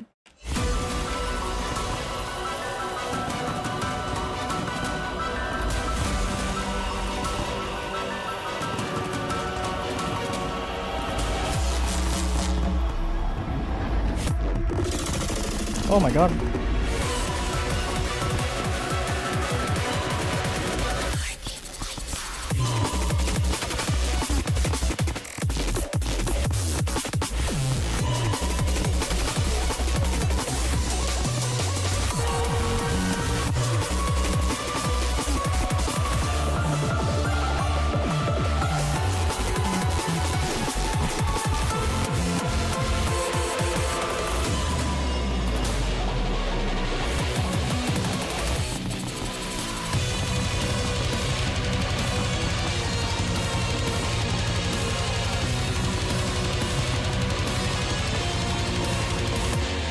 We love orchestral death metal.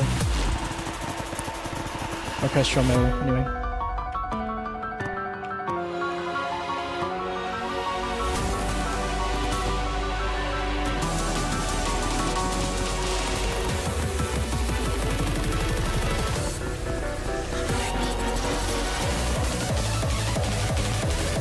Hard style.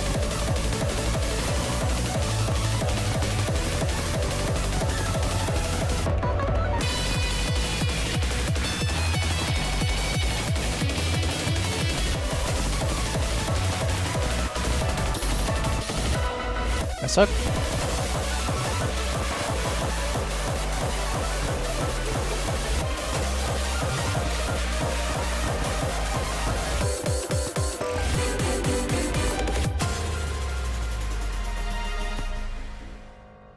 Nice. All right. Not too bad. The song choice in this game is just so good, man.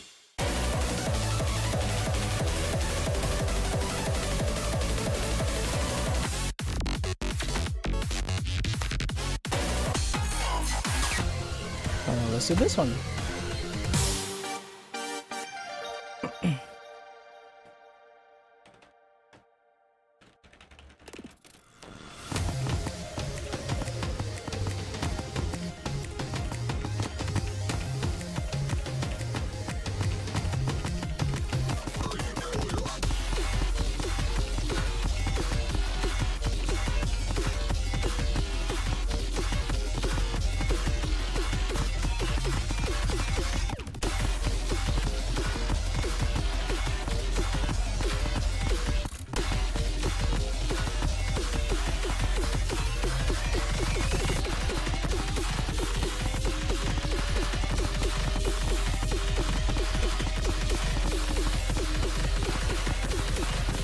How did I not fail? Woof.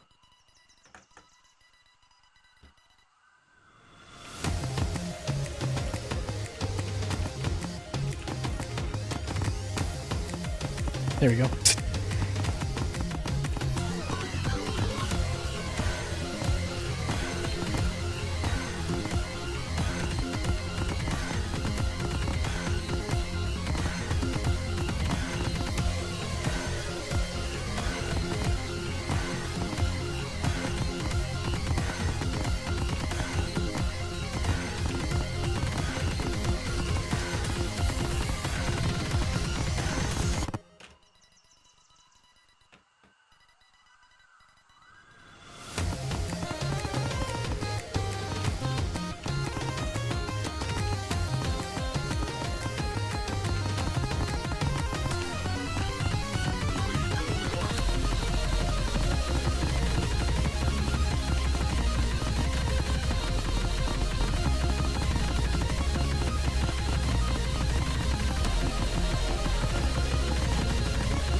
Not gonna lie, I was like, oh my god, did I do that badly?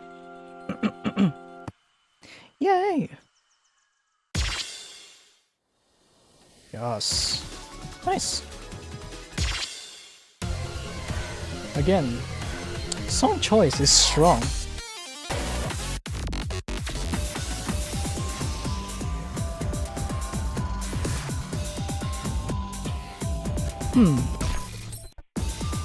This song is in here.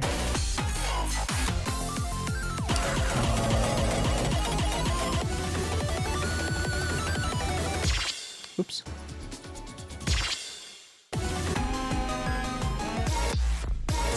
Let's do this.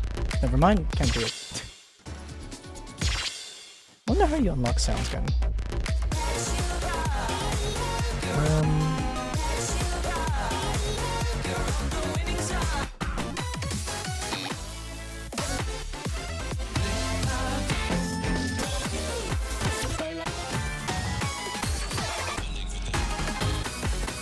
Actually, I haven't. Oh, we can do this.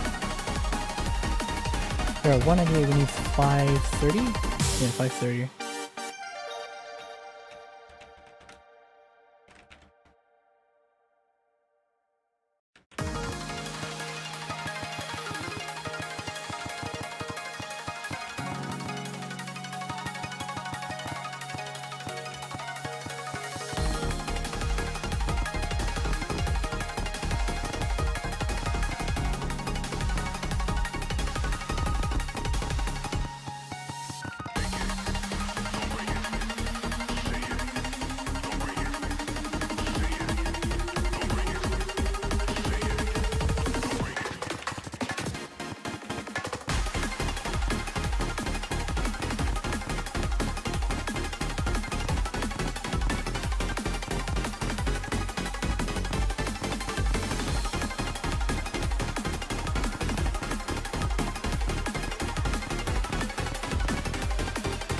So close again.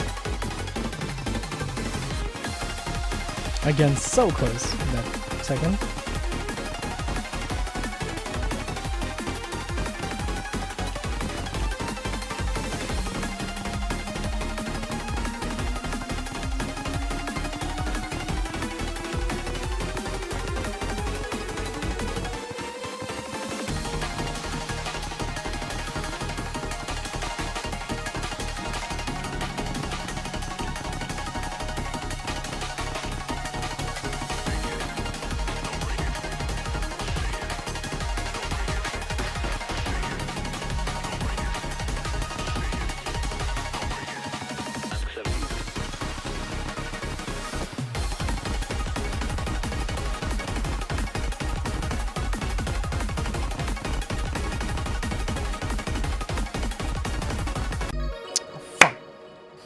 That was so loud, I'm sorry.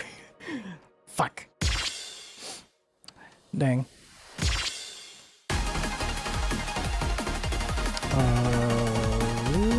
I'll try again. I didn't mean to clap so loud, I'm so sorry.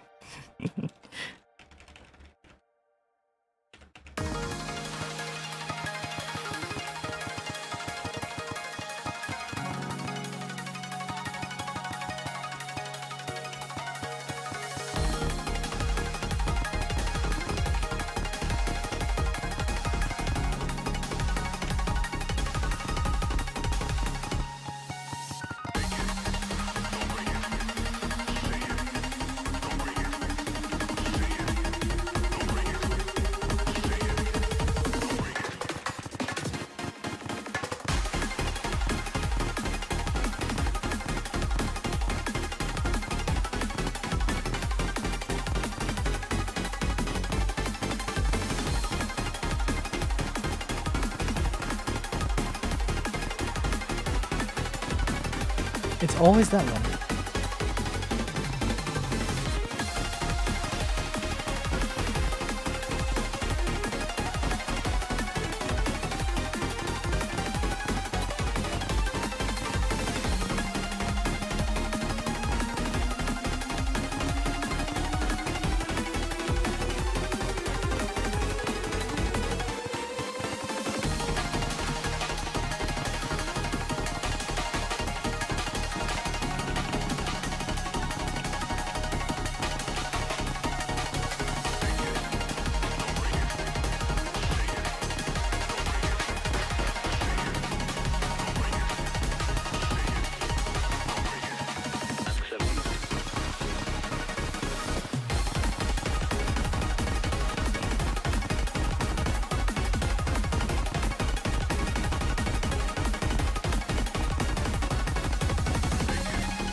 Okay. Alright.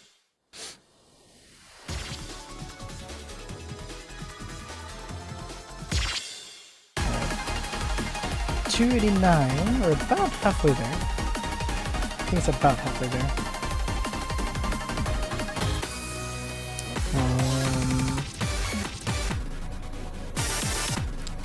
I think, let's keep going. We'll keep going.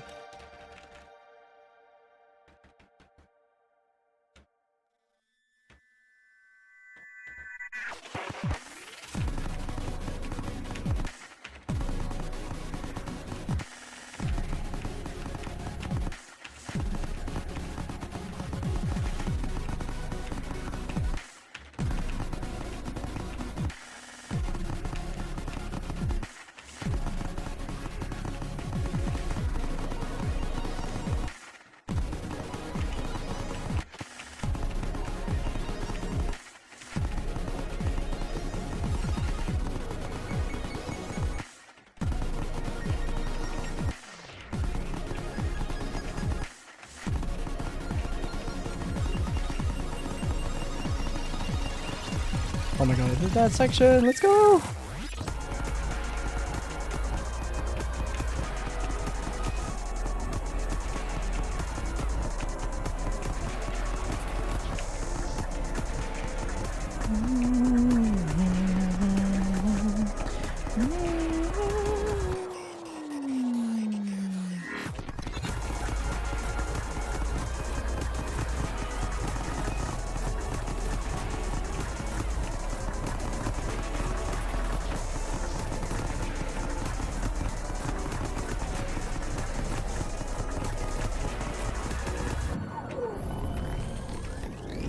I don't know how they didn't film me, but okay. But I don't know how much more they'll take away before they're satisfied.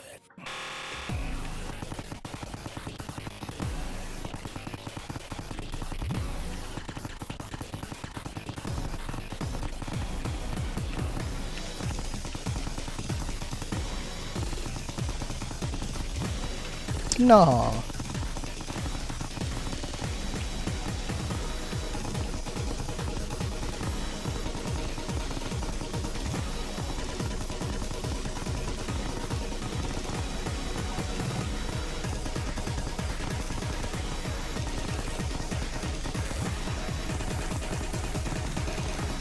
No way! So close! Dang it. Ah, got nothing. Alright. Move on to... I think we'll just go for chapter 3 songs, probably. That'll probably be wise, right?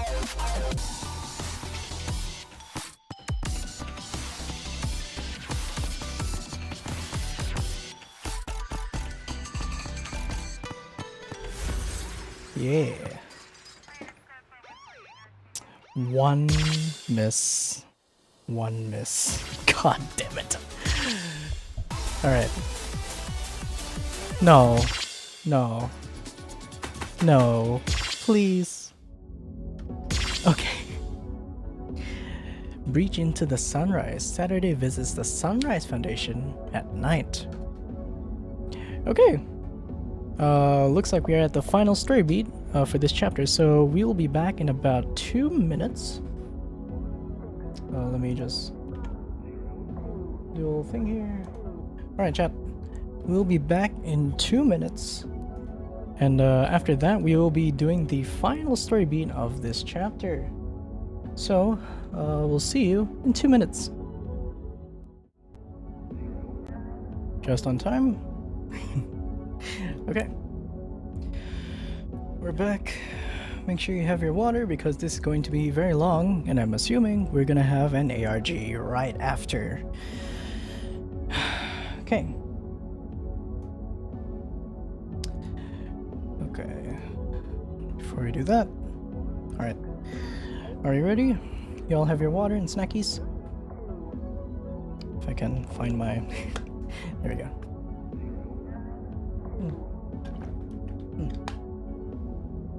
Alright, this is gonna be very long, so just be prepared. We had tried to take our minds off of what was coming, but it was a fruitless effort.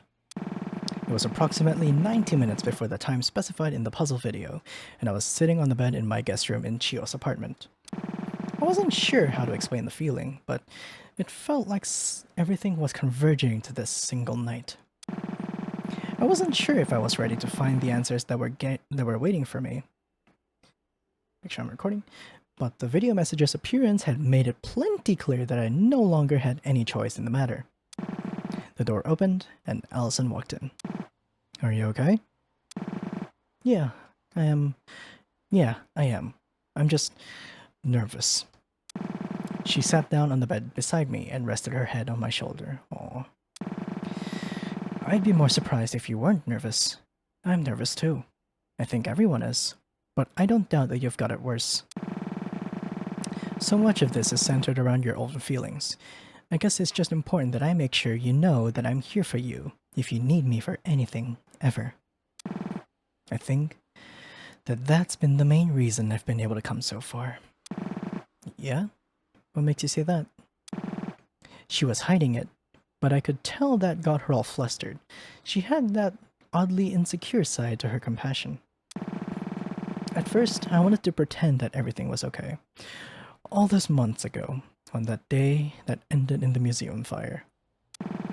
I hurt you and myself by trying to force myself to believe I was doing better than I was. So, I started trying to be more honest, open up more when I was feeling out of it.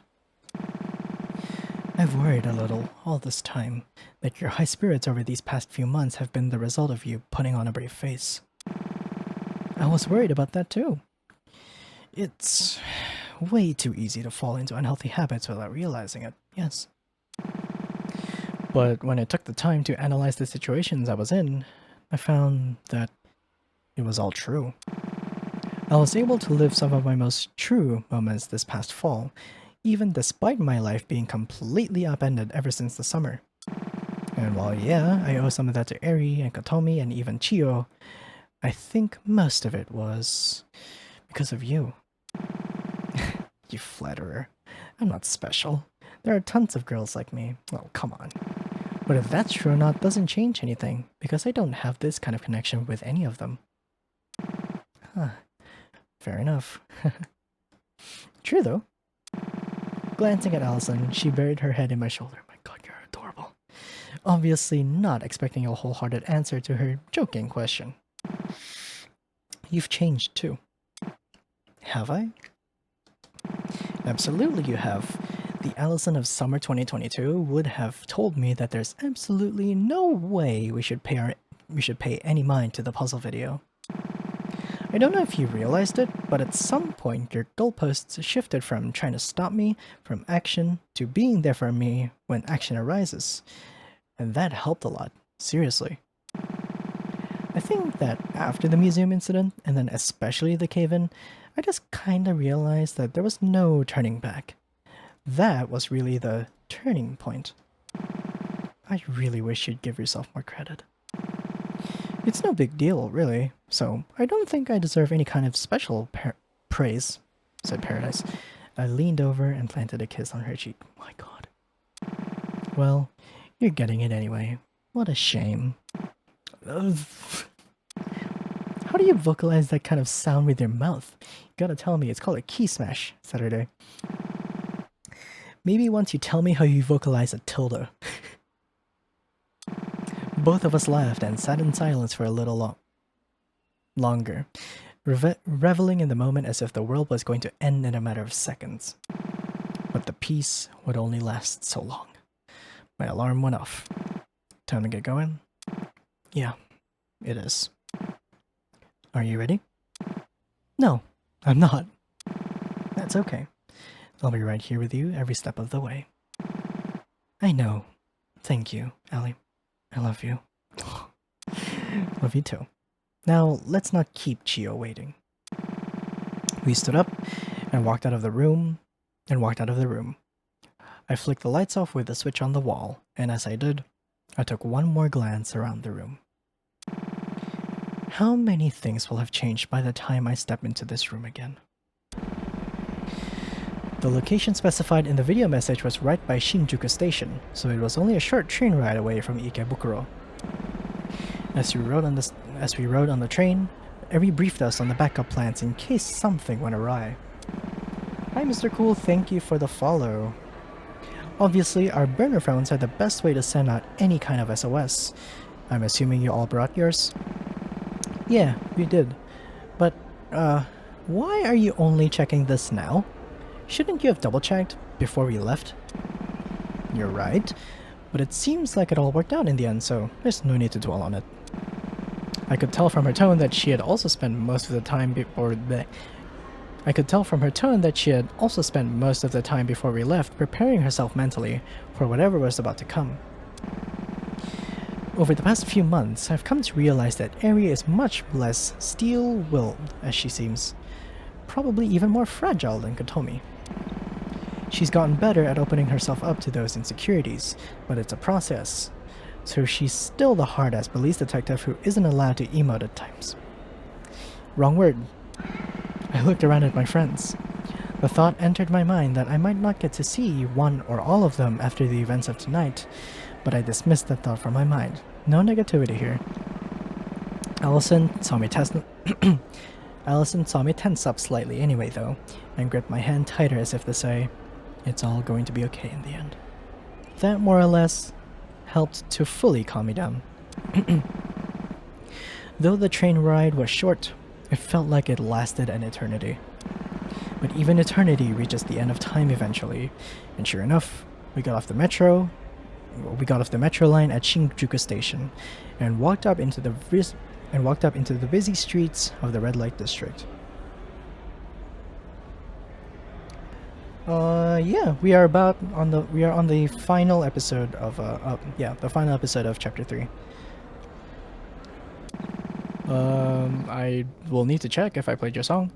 The location we'd been pointed to was visible immediately after leaving the station. It was... Wait, what's going on here? I thought that it was an empty lot on the map. It definitely was. Looks like the gate to the lot is open. Almost like we're being welcomed in. My uneasy feelings rose up briefly, but I gripped Allison's hand harder and we walked forward through the fence surrounding the building that shouldn't be there. The building was tall, easily about 15 stories. When we walked around the back, there was a plate near a door that made me freeze in my tracks. The Sunrise building? Hearing my shock, Eri, Kotomi, and Chiyo hurried over. Sure enough, the back entrance has a sign above it that read, Sunrise Building, Rear Entrance. The Sunrise Foundation again. They've been all over this mystery. And now, a building with the same name has appeared in a lot that we were led to believe was empty. It shouldn't be a stretch to say that something's up here. It is. You're right. Why didn't this building come up? And something else is bothering me. The four of us looked at Eri. What is it, Er? When we were walking in here, I saw one of the pedestrians look at me and overheard them saying something along the lines of, why are they going into that empty lot? You think they can't see the huge-ass building for some reason? It's not impossible, as if to them it doesn't exist. So then why can we see it? Because I have allowed you to. The five of us, hi Dawn, the five of us jumped at the sudden arrival of a voice unfamiliar to us. Spinning around really fast, we saw a woman in a long dress leaning against the side of the building. Who are you? Are you... Relax. I'm not your enemy. I'm the one who called you here in the first place. I take that to mean you would be Kisho Biori then. Yeah, that's right. I'm the one who sent you that message. Oh. How did you get the contact for our burner phones? Careful surveillance. Have you been stalking us? No. Are you done with the questions? I called you here because I thought it might be time for you to learn the truth. And why should we listen to you? Because you came all the way out here in the first place. Why did you do that if you have no intention of listening to me? It's okay, Chiyo. So, Kisho, what do you know? Do you know where my sister is? You could say that, yes. What's with a vague response? I think it would be better if you saw for yourself. That's why I led you here. Wait a minute. The truths lie in this building, normally obstructed from what you can see. So I have allowed you to see it. Is it like some optical illusion thing? No, that can't be right. For now, I just need you to trust me. You'll find all of the answers you're looking for in here. So let's go. You can get us in? Yes, hurry up now. With an attitude that clearly said she had no time for fooling around, Kisho walked to the door and opened it up. It appeared to already be unlocked, but that couldn't be right. I tried to open that earlier and it was locked. Ooh, I didn't hear her unlock it either. Just who is this girl? The five of us exchanged a worried but determined glance. As we discussed, Kotomi, I'd like you to stay outside here and notify us if something goes awry. You're still okay with that, yeah? Yeah, I am. I'll message you immediately if something pops up. Are you four ready? No, not at all. But let's go anyway. I let go of Allison's hand, and Allison, Eri, and Chiyo walked towards the door. As I started following them, Kotomi tapped my shoulder. Hey, Saturday. Come here for a minute. Huh? What's up?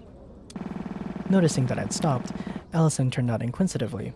I assured her I'd be right there and ran back over to Kotomi. I know you already know this, but in case you need a reminder, don't ever feel like you have to push yourself too hard in order to find answers, okay? It's okay to feel overwhelmed and take a step back. That's just good life advice too. Yeah, you're right. Thanks, Kotomi. Yeah. Good luck in there. I rushed back over to where the others were standing, and we entered in the door, following the strange woman who called herself Kisho Biori. The lobby, as we could tell from the windows outside, was dark. In fact, none of the lights in the entire building appeared to be on, which further helped to drive home the uneasy feeling that we were inside a building that shouldn't exist. Good, you're here. Where did Kotomi go? We decided before coming here that if it came to us having to infiltrate some kind of building, she'd remain on lookout outside. That's not a problem, I'd assume. Chiyo spoke matter-of-factly with a cold tone I'd never heard from her before. She clearly didn't trust Kisho, and for good reason. Kisho sighed, but ultimately didn't argue back. Yes, that's fine. We should be quick regardless. I can't keep this up all day. Keep what up? You're going to have to start actually explaining, you know. If you're going to bring us out here to a building that nobody else can see and make us infiltrate it with you, the least you could do is lower your condescending attitude. Kisho looked like she wanted to snap back against that, but ultimately decided against it. Fine. This building is the headquarters of the Sunrise Foundation, which is, under almost all circumstances, hidden from the public eye. What I want to show you is on the top floor, which we can get to via the elevator. Sunrise Foundation, huh? What is it, really? There's no way it's just a geology corporation, and it's all over this case, even from the very beginning. Of course it's not a geology corporation, but there's a reason that everyone is led to believe it is. I think it would be better to explain it on the elevator right up. Mind following me a little longer? Yeah, fair enough. The four of us followed her as she led us down a few hallways to a staff elevator. Despite the lack of lights in the building, the power to the elevator seemed to be working. After a short while, the door made a ding sound and opened up. Ah, God, light! The elevator blasted us with light. It looked like light was on in there at least. We followed Kisho into the elevator. Inside the elevator, Kisho pressed the button for the topmost floor, floor 17. The elevator whirred a bit, and then the doors closed. It felt as if the last thing connecting us to the world had been sealed shut, and the elevator cabin began to ascend. I suppose I'll ask you outright. Do you know what the Duskbreaker project is? Dusk... what now? Upon hearing the word Duskbreaker, I felt a minor headache coming on, but I managed to push through. The Duskbreaker project is, well, in a way, you could say it's the true purpose of the Sunrise Foundation in its entirety. The geology business is a front of some sort, hiding what the company is really all about. So what is the Duskbreaker project? Why is it so secret that they have to fake being a geology company to hide it? Well, they don't fake being a geology... whatever. The Duskbreaker project, or just the Duskbreaker as it's usually called, is effectively a neural interface supercomputer. Neural? Like it messes with your brain? No? Well, in a sense, yes, but that's not what its main purpose was. So what was its main purpose? Keisha stopped for a second, as if for the first time she was hesitant. She was hesitant on whether to continue. I gripped Allison's hand again, and she gripped back as if to assure me that everything was going to be okay. Keisha finally spoke again.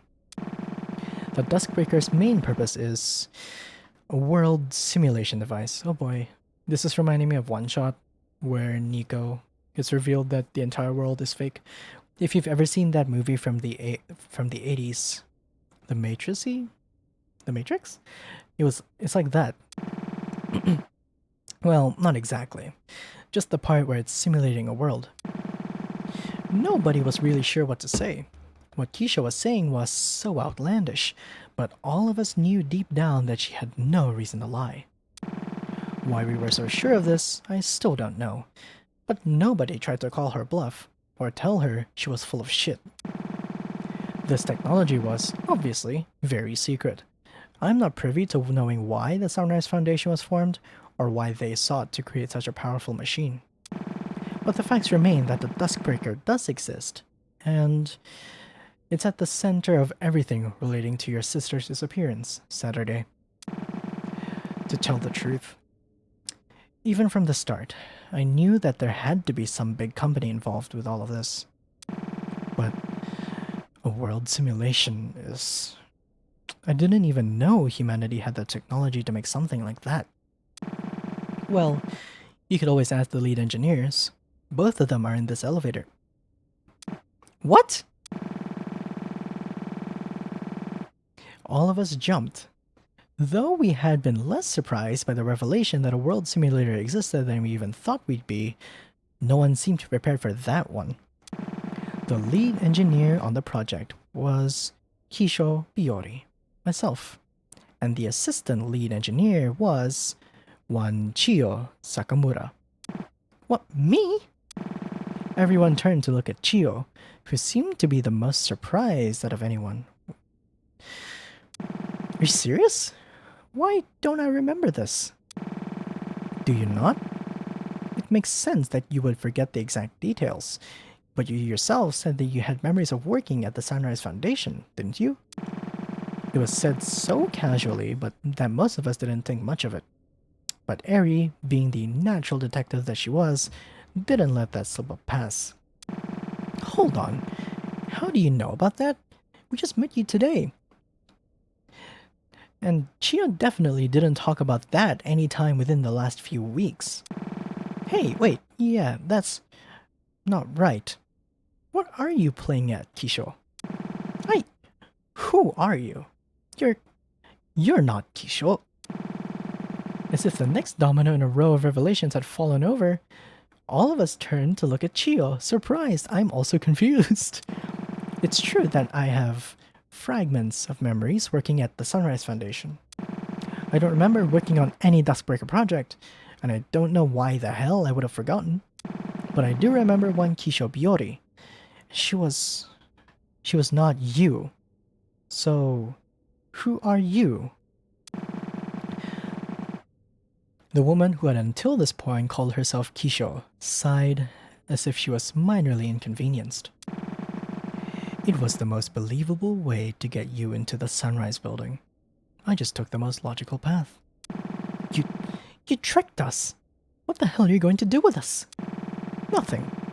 I'm just doing what I'm doing what I promised you I'd do. Showing you the truth. This was just the best way to present it. Of course, I knew this would happen as well. It happens every other time. This is so screaming one shot. Every other time. Timelines, alternate universes. You'll see. Look, I know it's a lot to ask for your trust after lying about my identity, but I'm not here to be your enemy. The answers for everything are at the top of this building. Answers about the Duskbreaker, answers about your conflicting memories, and answers about how all of this ties back to your dear sister. As if on cue, the elevator finally stopped its ascent, and the doors opened into a dark hallway. If you must call me anything, Dawn will suffice. But we have to be quick, because the real enemy will catch on before long. Hurry along now. The woman who now wore the name Dawn walked into the shadow of the lightless hall toward the end. I felt Allison's hand grip mine again. Are you doing okay, Sap? I think so. For now. It's a lot, but I can do it. I have to do it. I'm still here by your side. Yeah. The four of us left the elevator into the hallway. The door closed behind us, casting our entire sight into complete darkness once more. There was just enough light for us to make our way down the narrow hall. Though there were doors on either side of us, none of the nameplates had anything written on them, giving the impression that this floor was not to be used by anyone. Finally, we caught up with Dawn. She stood in front of a large double door at the end of the hallway, seemingly waiting for us and double-checking something. This is the only office on this floor that's occupied. It's the president's office. As in, the president of the Sunrise Foundation? Yes, this is his office. It's the first truth governing everything. Are you prepared? I stopped for a second, almost instinctively answering yes, and took the time to steady my breathing. I grounded myself using the warmth of the hand of the person I loved, and exhaled. Please open the door. Dawn seemed to understand my answer. She pushed the double doors open and invited us inside the office. The office, like the hallway and lobby, was shrouded in darkness. Dawn pulled out what seemed to be a miniature flashlight. She walked to the front of the desk and leaned against it, facing me.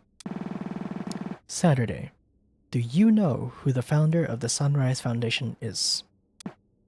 Did I? I thought about it. I should know this, but everything in my mind is screaming at me that I didn't. That doesn't make any sense. No, it doesn't.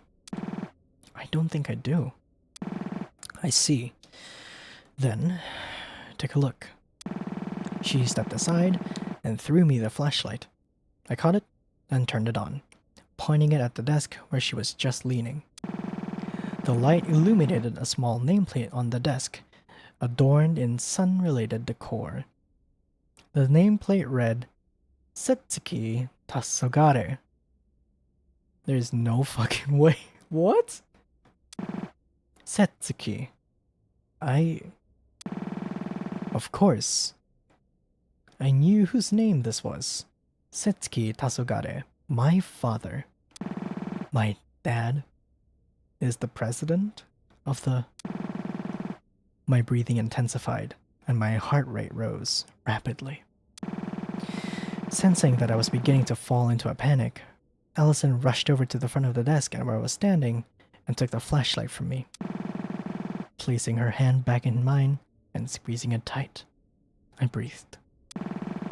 Setsuki Tasogara is my father, and he's the president of the Sunrise Foundation. Though this should have been a major revelation, nobody in the room was losing their mind from the shock. On the contrary, it felt like a lot of things finally clicked into place. Yeah, That seems right, doesn't it? Oh, my eye is about to hurt. I turned to face the woman calling herself Dawn. Dawn, what's going on with our memories? Why do these conflicts keep happening? And why does it feel like all of our memories have been overwritten and we're just now getting them back? Dawn hesitated, a rare sight for her. But finally, she spoke. I think it would be best if we continued. There is still more to be seen. At those words, something finally boiled over inside Allison, and she snapped. Okay, I've had enough of this. How long are you going to string us along and force us to play by your rules? Even if you're trying to show us the truth, you're doing it in a way where you're more or less just toying with our emotions. Is this like a game to you? Do you actually care about Saturday learning the truth so that she feels better? Or is this all just some kind of fucking story to you? Do you not have even a bit of compassion to give her the time of the goddamn day? Dawn stood up from her leaning position against the wall, angry. How dare you? I'm trying to help you and this is what I get? We only have so long before the World Keeper takes notice of what's going on and we get sent back to cycle start. Even now, you keep spouting off this shit like you expect us to just understand, but we actually ask for clarification. You just say the answer's up our head, ooh, and expect us to just be okay with that. What the hell is a cycle? Who is the World Keeper? Can you finally answer some of our goddamn questions? As the tension in the room clearly continued to escalate, someone other than the two arguing finally spoke up. Okay, Allison, let's calm down. I understand your anger. And Dawn, it's time for you to give us some answers on our terms. Because you clearly benefit from us knowing the truth in some way, and if you don't start actually listening, we're heading right back down where we came from. Eri was surprisingly good at diffusing this kind of situation in her own unique way. She spoke to Allison with compassion and understanding, and switched to being cold when addressing Dawn near instantly. It was one of the things I most respected, and kind of feared about her. Dawn seemed completely unbothered, though. She changed back into her normal, serious self instantly, so fast that it almost felt like she had never lost her temper to begin with. It felt inhuman. Dawn, I'd like to ask you a question about the Duskbreaker. It's the hypothesis I've come to with all of the context you've given us. All you have to do is confirm or deny if I'm correct. Yes, I can do without the in-depth explanation. I'll answer. Before I ask, Saturday. I returned to face Allison and I. Depending on the answer to this question, everything could change. And I do literally mean everything. Are you sure you'd like to stay in the room? Or should I wait to ask? After a few more deep breaths, I answered honestly. I'm staying. Good. Please ask your question. I want to know. Very well. She turned back towards Dawn. Between all of the insane things you've mentioned tonight, and looking at the state of this building in itself, a lot of things don't make sense. But there is one possibility that makes everything fall into place. It's insane and unreal, but only as insane and unreal as a device capable of simulating an entire world is. True? The question I'm trying to ask is, this world that we live in, that we walk around in, that we're standing in right now, is this the real world or the simulated world inside the Duskbreaker? There was a short moment of silence. I let out a completely forced laugh. Come on, Eri. I mean, I don't doubt this Duskbreaker thing exists, but there's no way, right? Dawn, however, sighed. I suppose the answer you're looking for is that this is the simulated world of the Duskbreaker. Though, describing it as not being the real world is a bit of a false descriptor. I see. Chio, please move Saturday and Allison to the corner over there. Chio jumped at the sudden request. Allison and I were too stunned to refuse or even say anything at all. We moved into the corner of the room. It all happened in an instant. Eri whipped a small pistol out of her jacket and pointed it directly at Dawn. I'm going to ask a few more questions, and you're going to answer them. Understand? Dawn, however, did not seem at all fazed by the gun pointed directly at her chest.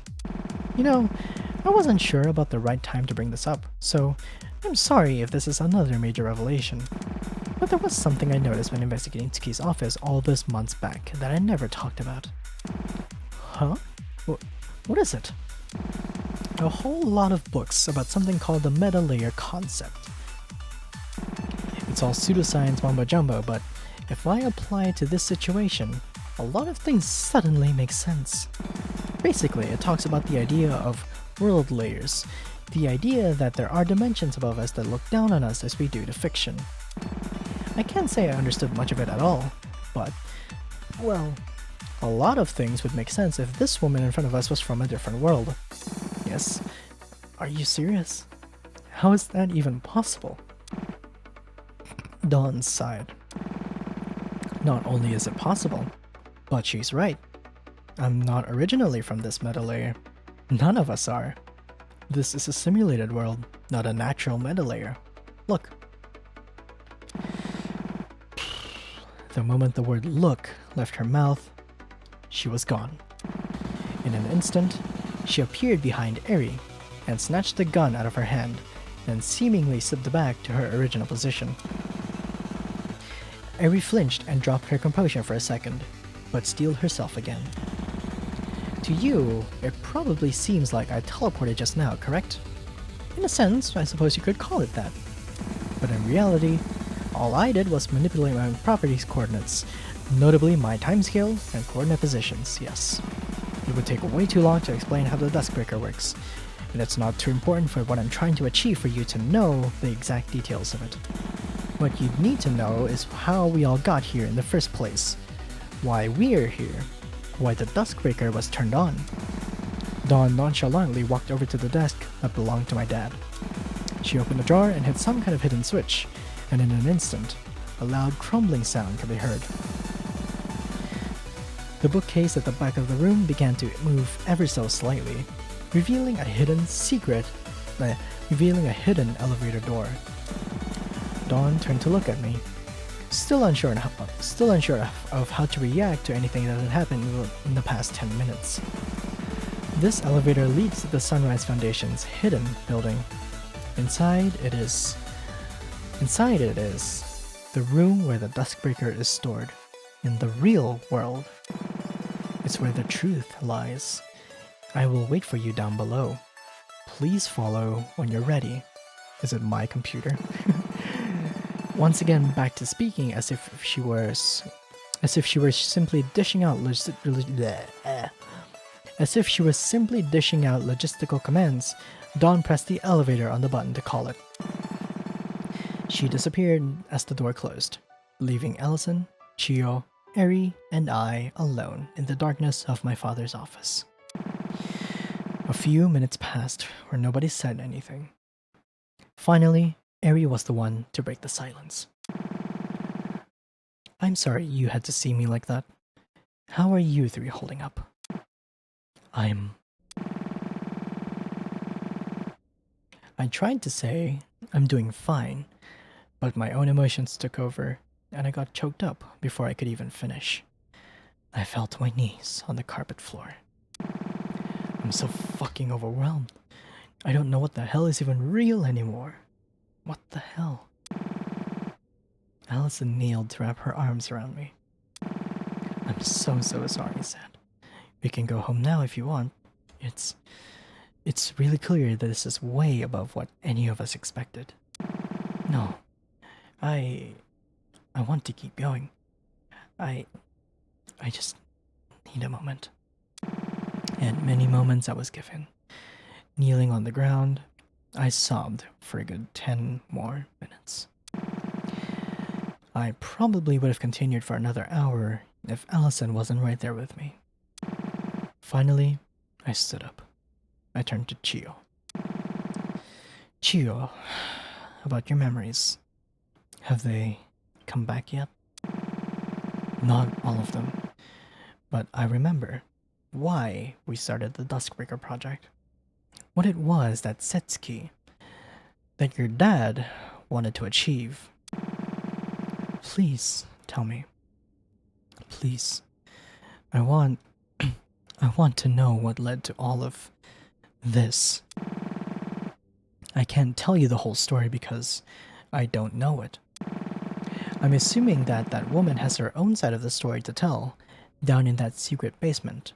But from my recollection, it goes something like this. Someone's still chasing them. I don't think I was ever privy to what it was, but something really horrible happened in your childhood Saturday. You were traumatized really badly as a result, and spent a lot of your early years as a recluse, never going to school or making any friends. I remember Setsuki telling me a lot about those days. I think he thought that it would improve over time, or maybe he thought it would improve faster than it really would. That's why he was so absent. For whatever reason, Setsuki was really down when it seemed to him like you weren't feeling any better as fast as he expected you to. I don't think he wanted to rush you or anything. I don't really understand the feelings of a parent, though. Regardless, growing up and observing how much you were hurt by whatever it was that happened to you changed Setsuki's outlook on a lot of things in life. I don't know if your memories allow you to remember, but Setsuki was a large shareholder in a lot of really big corporations around the time you were born. After it became clear how deeply you were traumatized, he sold a lot of his shares and funded the Sunrise Foundation. What even is the Sunrise Foundation? It's clear that it isn't the geology company that we've all been led to believe. This next part is complete speculation on my behalf. I think that the whole geology thing was a part of his simulated world, and not an actual part of the Sunrise Foundation as it is in reality. That sounds right, because I don't remember Setsuki ever mentioning anything about the geology front to me when I was working there. I only joined on to work on the Duskbreaker project, which was the fourth major project by the company. The whole goal of the company was to experiment with alternative scientific approaches to psychiatry, basically. Trying to use technology to assist with recovering from mental health issues. And starting with good intentions sometimes leads to bad endings. So what was the Duskbreaker, supposed to do? It really doesn't sound like whatever it was meant to do worked correctly. Yeah, definitely not. I can't speak on the previous 3 projects by the Sunrise Foundation, but the Duskbreaker was meant to be a sort of VR exposure therapy in a way. It was meant to provide a safe simulated environment for a subject to face their trauma. I don't like that. That idea sounds flawed from the premise alone, yeah. It probably was, but Setsuki was determined to a fault. It bordered on an unhealthy obsession. I've heard from coworkers who are around the company for longer than I was that he wasn't always like that, but I'm not sure what changed him. Dad, what were you trying to do? If that's the case, then how did we end up here? Inside the actual simulation itself? How do we get out of here? Unfortunately, I don't have the answers for that. That's where my memories cut off. Were they wiped? No, not like the others. I think whatever it was that happened to lead to all of this was something I blocked out of my own memory. A long silence fell over us again. Every once in a while, I felt panic creeping into the back of me, but I steadied my breathing and kept myself grounded. Finally, I felt like I was ready. I think it's time to go see what Dawn is trying to show me. I didn't want to go alone, though. Allison, can you? Of course I can. I'll be right there with you. Chio and Eri, I promise we'll be back as soon as we can. Can you remain here for now and look out? Try to get in touch with Katomi and update her. Yeah. Of course. Saturday. Whatever horrible truth is at the center of all of this, I'm sorry. I helped contribute to something that led to all of this, and I can't apologize enough for that. I sighed. I don't have time to think about my feelings on that right now. But what matters is that you're here helping us right now, so I'm focusing on that instead. Chio nodded in understanding. I took Allison's hand again and pressed the button on the secret elevator. The door opened, temporarily bathing the room in the light that signaled our approach to the center of this world. The center of this story. Good luck. Thank you. You too. We stepped into the elevator and watched the doors close, obstructing Eri and Chio from my view for what I could only pray would not be the last time I'd ever see them. Oh god, okay. Don't have enough, no. Shit. How much do we need? Okay. Ooh, what a revelation. I'm sorry if you expected me to be like some other creators who are like, oh my god. I'm not that kind of person. I'm sorry if you expected me to be like that. I'm just not that kind of reactor.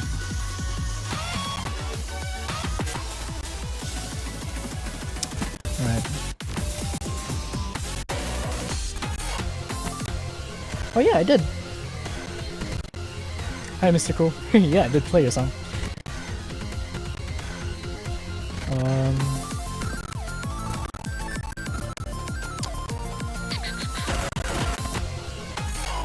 I actually played. I was checking to see if the volumes are okay, but yeah. Yeah, I did play your song, Mr. Cool. It's a banger.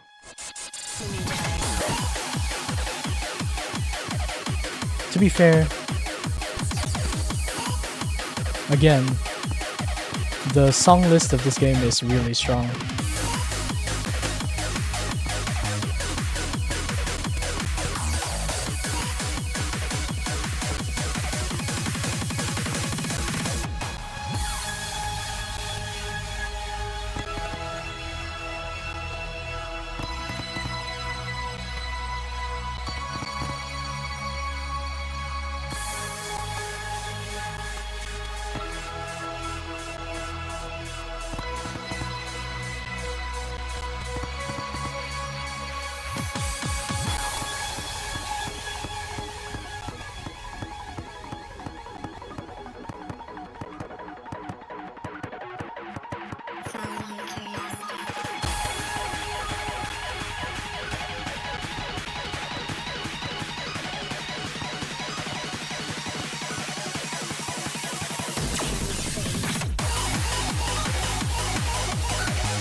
Oops.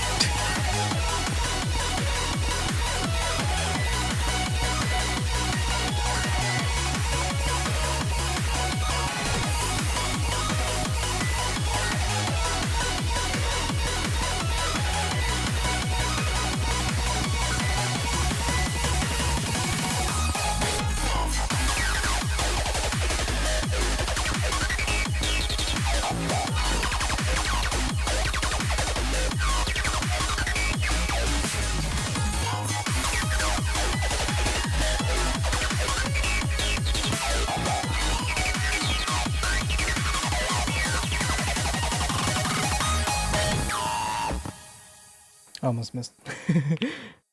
Nice. Ooh, one miss. Yikes. Might as well. In commemoration of Mr. Cool following me, we'll play a song again. I might fail it though, but it's okay.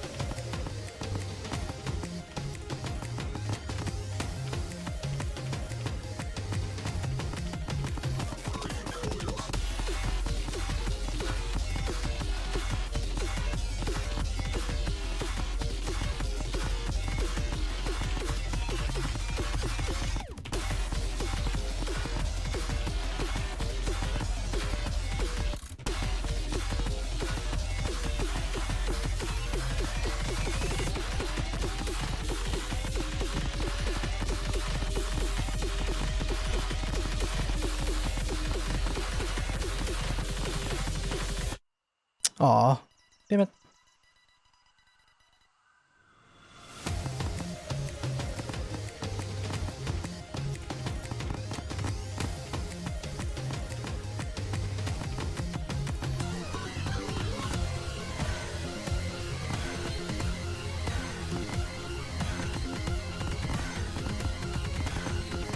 Whoop.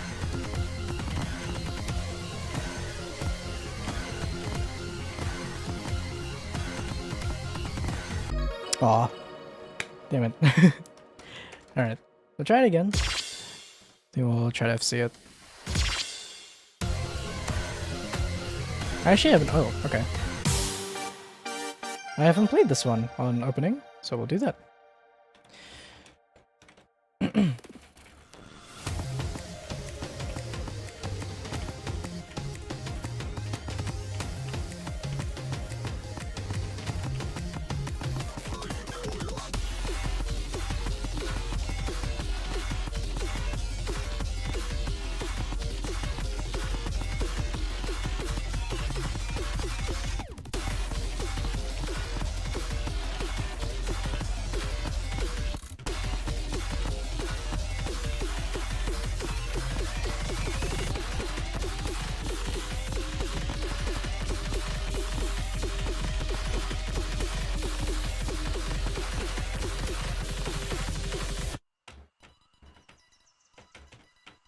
Silence can be a good instrument too.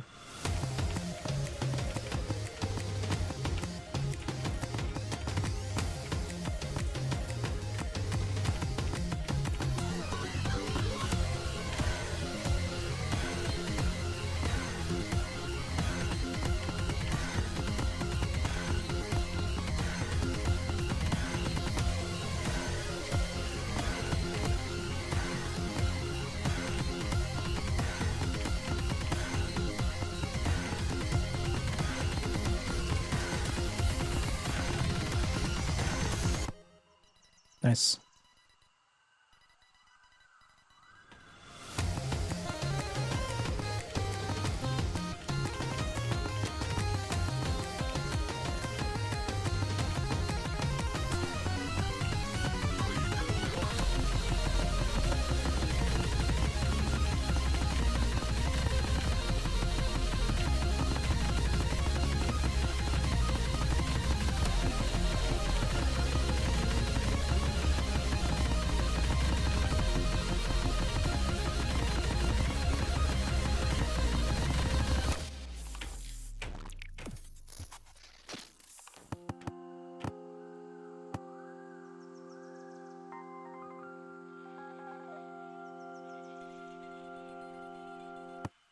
Full combo just for you, buddy.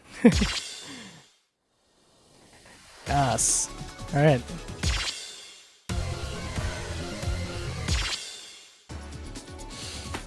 Okay.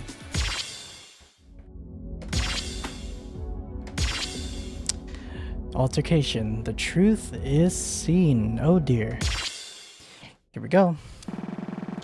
As we rode down the elevator, I felt a large amount of energy leave my body, and I leaned on Allison's shoulder. Sorry. I'm just tired. I can't blame you. But you're doing really, really good, you know? I'm really proud of you. You're doing really well yourself. It's almost like nothing phases you. Nah, it's a lot to take in. I think I just process stuff way more internally than you do. Not that being external about it is at all a bad thing. It's just different, you know? Yeah, I get you. The elevator plummeted into the depths of the unexisting building. It was a long, long ride. Finally, the elevator came to a stop, and the elevators opened into a dark hall. The basement hallway of the Sunrise building, though it was as dark as the other halls we traversed on our way up to the 17th floor, had a completely different atmosphere. It looked like a hall you might see in a horror video game, like Silent Hill. As Allison and I walked along the dark hall, our footsteps reverberated across the walls as if judging us for being in a place we should never have ventured. But we were there, and we weren't turning back until we found the horrible truth that this place housed. At the end of this hall was a single door. The woman who had turned our lives upside down in just a single night was standing in front of it, waiting. Dawn opened her mouth as if to say something along the lines of, took you long enough getting here, but decided against it. I'm running out of time. The World Keeper has noticed what I'm about to do. Who is the World Keeper? Pretty much my polar opposite. I'm here to guide you to the truth, and she's here to prevent you from finding it. I don't have time to explain more. I'm sorry. At this, the figure of Dawn began to flicker and glitch out. It looked as if she was disappearing from the world itself. Saturday. Inside is the truth at the center of everything. It doesn't explain all of the questions, but it's the biggest answer. It will be hard to face, but please, for your own sake, you have to... Dawn? Dawn! Dawn was no longer present in the room. It looked like she had been torn apart from the world itself, but given everything we've learned, that doesn't seem right. She's probably been relocated by whatever that World Keeper thing is. Allison and I stood in silence for a bit, waiting for her to come back, but she never did. Do we go inside? I don't know. As if that was really a question, I placed my hand on the rusted door handle and turned it. The light of truth seeped out of the room. Hello. In another place, a violet-shaded shadow morphed into the fabric of the environment. I figured you'd catch on sooner or later. On the other side of the room, the World Keeper stood, anger adorning her face. What the hell do you think you're doing? Why are you surprised? I'm doing what I'm supposed to be doing. I'm fulfilling the reason I exist. And you thought I would just sit here and let you put her through that? No, but I knew I could keep you busy long enough to give me a head start. Don't give me that shit. At her furious words, Suki swung her hand around her back. A large group of energy particles formed around, and a longish, glowing shape took form. It was a scythe formed of resilience to protect the order of the world, a weapon used to reap death, being wielded by death itself. This cycle ends here. Oh, now it's my turn to say my lines. Dawn raised her own arm, and in it particles of narrative resilience to face the truth gathered. In her hand formed a much shorter but equally powerful weapon. It was a pistol, small but just as effective, like a detective might use. Dawn twirled it around and landed its aim of fire square on Tsuki's chest. Didn't anyone ever tell you it's a bad idea to bring a scythe to a gunfight? The opening move was made. One shot fired. Of course, that bullet was never going to hit anything other than the wall, but someone has to make the first move. Tsuki flew into the air, gracefully but with an offensive intent rather than defensive. She brought her scythe down towards where Dawn was standing. Dawn dodged out of the way just in time, like she had done so many times before. The fighting continued. Seconds go by. Minutes, hours, days, weeks, months, years, full cycles. Most not even reaching this point in the narrative. Slight alterations in the altercation. Subtle movement changes, but the screenplay remains the same each time. After all, there is no need to sweat the small details. There isn't even any need to describe the details at all. After all, this couldn't matter to them anymore. Surely you have realized by now that all of this will never end. It was just a game. A cruel game of eternity that neither player could leave. The flower game. Then what do you suggest we do, Liberator? We can't just abandon our purposes and give up everything we know. The World Keeper. Blissful ignorance personified. The Liberator. Determination of freedom personified. The ideas given life. If you could even call it that. No, this was not life. This was far worse than life. Far worse than even death. It was infinity. An infinity they could never escape, fated to battle with each other. The only other one who shared this infinity with them. Back in the basement of the Sunrise building, Saturday and Allison entered the room only lit by the light of a worn-out computer monitor. It's some kind of log? No! Don't read that! Stop! Staring down at the truth, Saturday read. She read, and read, and read. She sobbed. She screamed. Only Allison was there to comfort her. Why? Why? Who put us in this fucked up eternity? I want out! I want out! Please! Just any kind of miracle! I don't care who! I don't care what!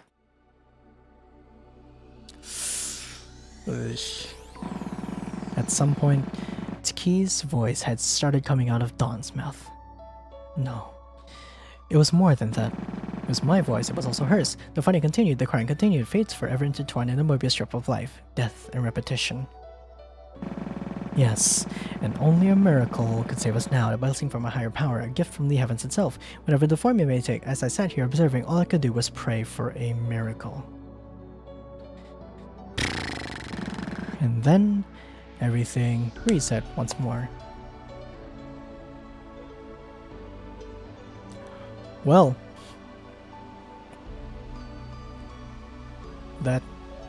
that's not the end. No.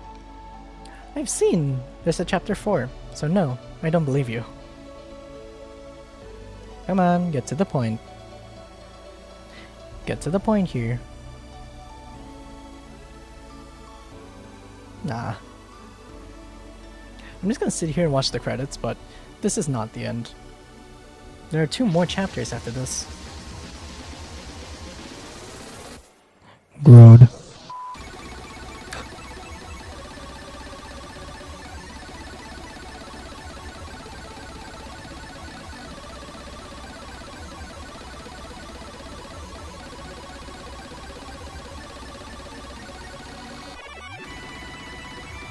I love Speedcore!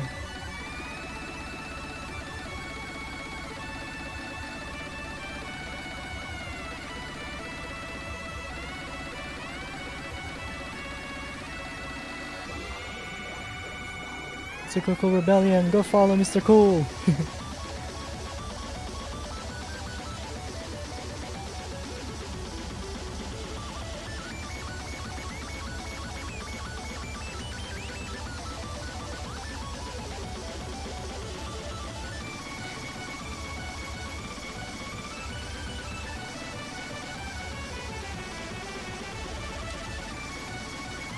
Allison?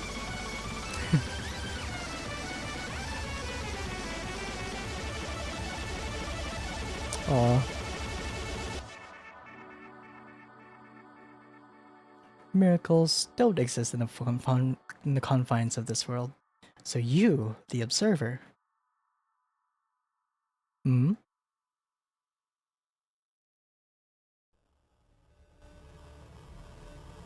Can you hear me? This isn't over. Yes, it isn't. You know Mm-hmm. Everything that's happened so far was all for this moment. Please, I need your help. So, find me. Find me, you say?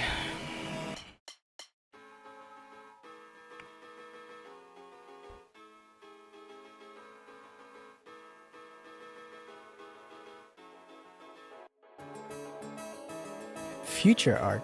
Oh boy. It's going to between space for real now.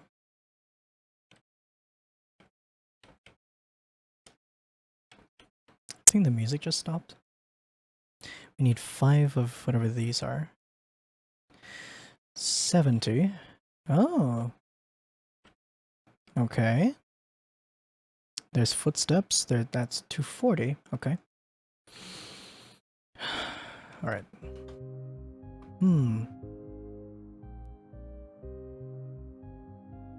Okay. Let's go on an adventure. I can go diagonal. Blue footsteps. Looks good. And I can interact. Nope. Ah. Alright. I can't cross this. Nope. Alright. Whoa. This would be my aesthetic. Purple and blue. And slight pink. That's just my vibe. Yay, gems. 10. Nice. We can get... Is there anything back there? Nope. Elden Ring has taught me to look everywhere. Save. Okay, you have a save point.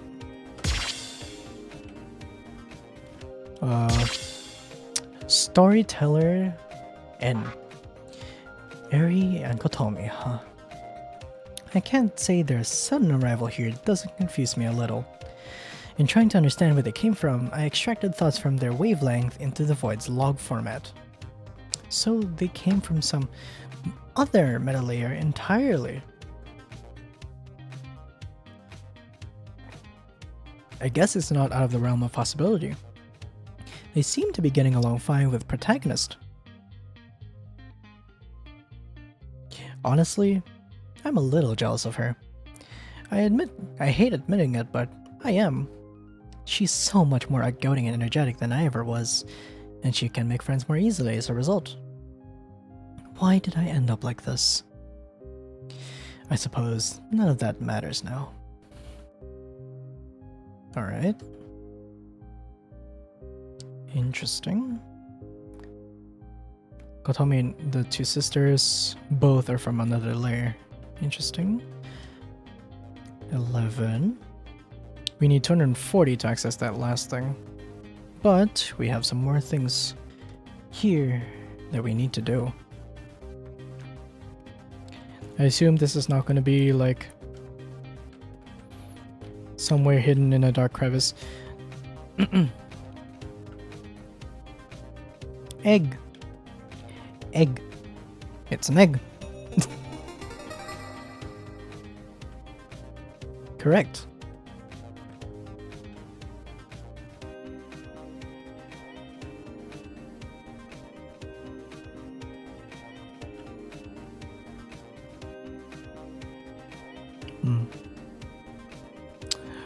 Oh boy. Okay. Oh, this is fast travel. Hello. What the hell? A boy and a girl, and 2 more figures. Huh. Nope, can't. Oh, and this is where we just were. Okay. 70. 140, 240, 110. Okay. Tool. I'm assuming that says tool, not like.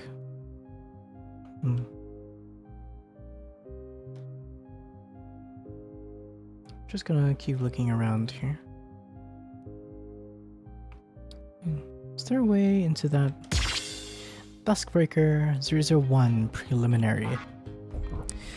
Today is October 20th, 2018. This is the first log for Sunrise Foundation 4th project, codenamed Duskbreaker.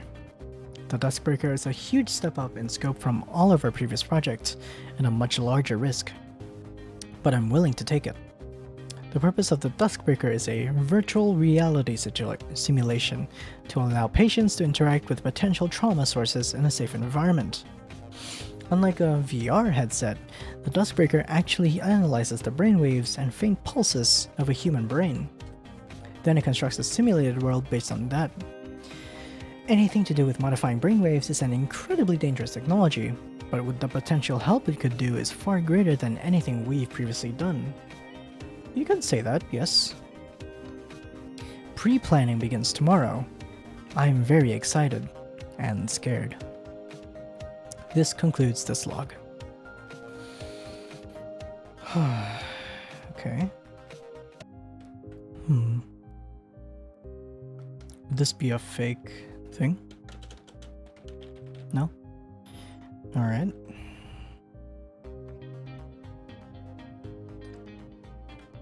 I'm doing this because my left eye is starting to ache a bit. So there's that.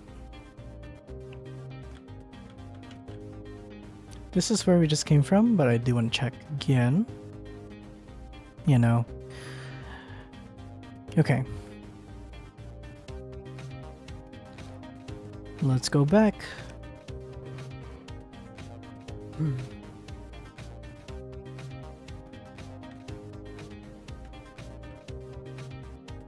Okay. Oh. There's a thing here.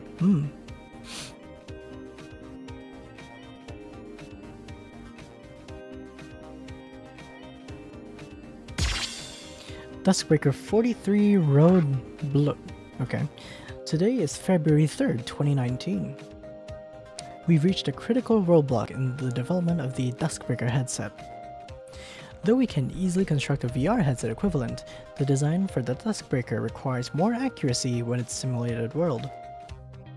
We will continue investigating possible ways to achieve this, but I'm not currently hopeful. Okay. Right, so they wanted like a VR-like headset.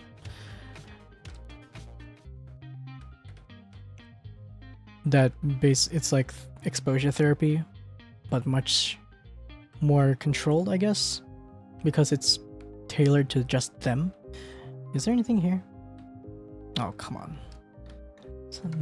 This screams like there's something here, right? Okay.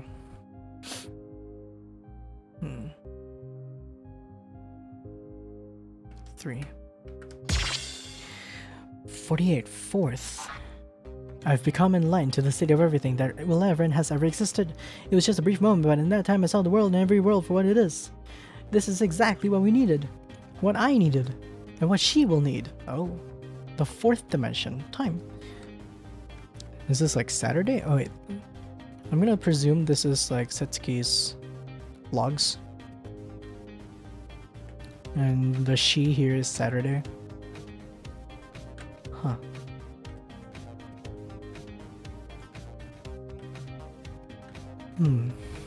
Okay.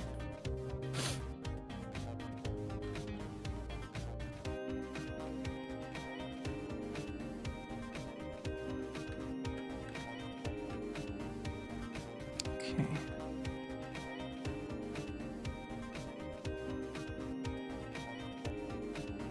Just gonna keep looking around, so I'm sorry if I seem quieter. Okay. Save. Nice. Shave.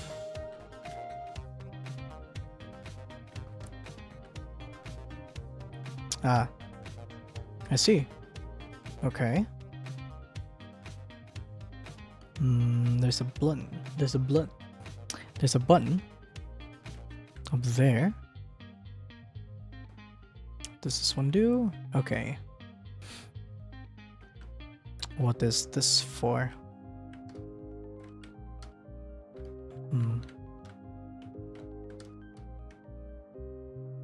And press the button. Here we go.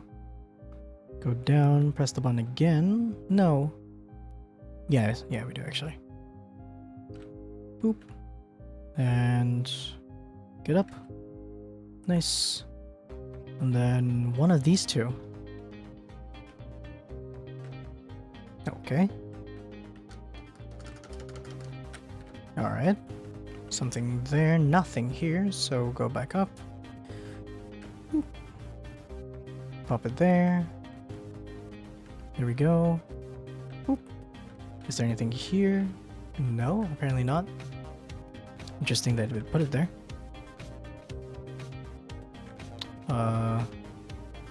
There we go. Nice! Completely blind. Alright.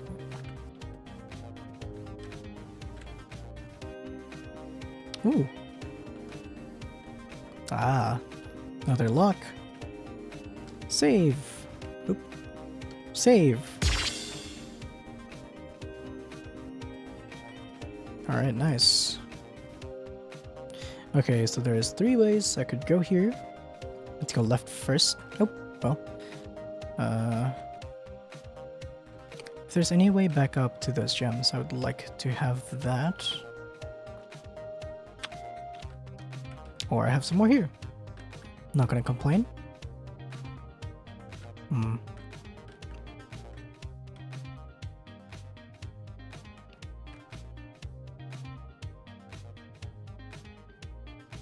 Alright. Duskbreaker 61 Simlay. Today is April 2nd, 2019. We've begun work on attempting to simulate a meta layer. This simulated world will be what the entire framework of the Duskbreaker is built upon. Of course, it's not a naturally occurring meta layer. It's not possible for me to create one. I'm not entirely sure why. However, if we can cause the brainwaves of a subject in the Duskbreaker to temporarily reside in the simulated meta layer, my jaw hurts. It can create the simulation to the degree that is required for the Duskbreaker to work at expected efficiency. Alright. Again, the Duskbreaker is like a VR headset, but it takes your brainwaves and gives you controlled exposure therapy, is what I'm leading to believe. But it became some kind of equivalent of the World Machine in one shot. I need to play that game again. It's so good.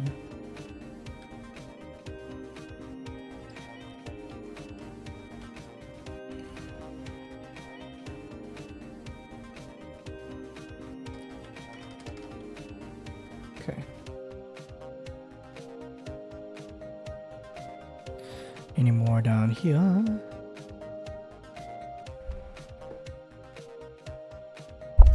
Oh no! I'm so sorry. Here we go. I see something down there. Nice.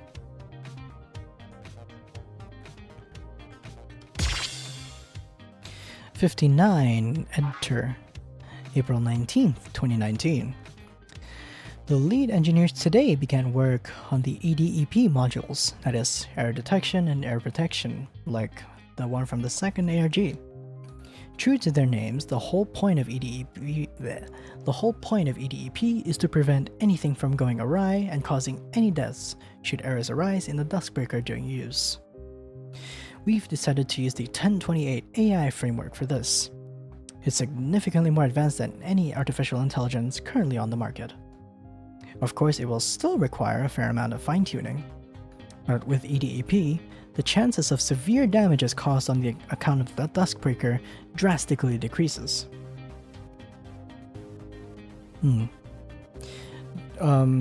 EDEP is the solution for the first of Chapter 2's ARGs. Yeah, that's all really what it is. Like, for us. What's in the middle then? Oh boy. Test run.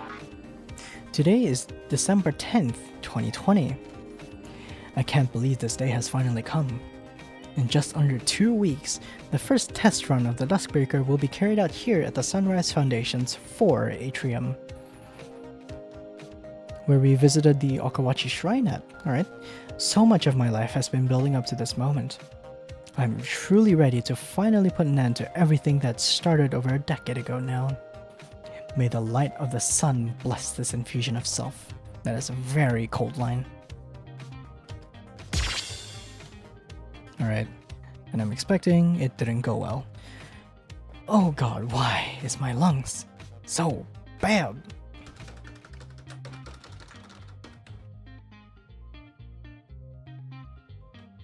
This trash can's in the way. Can't move it. It wants me to go right.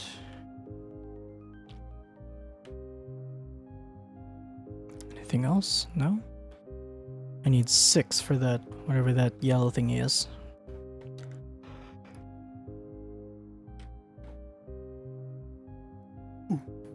Okay.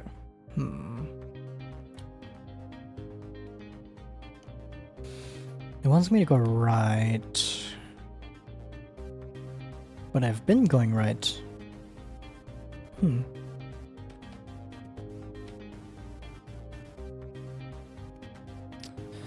Huh.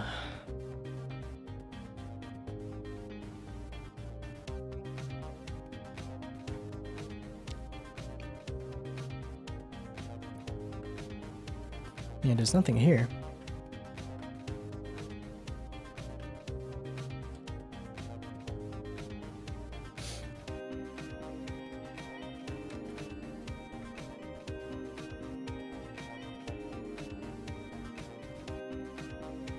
Okay.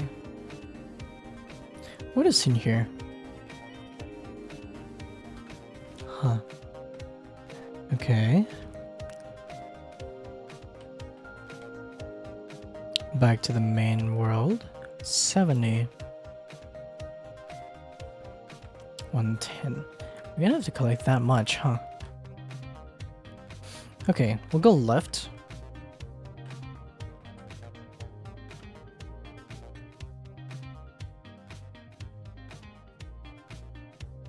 I mean, I know I've already been here, but I want to check one more time that I didn't miss anything. Okay.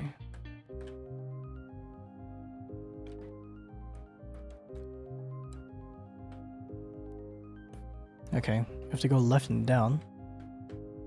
Let's see what's here first. Okay, we've been here. Okay, we'll go back. Then we'll head. I mean, I know I've been here, but I want to check. Any blue footsteps anywhere?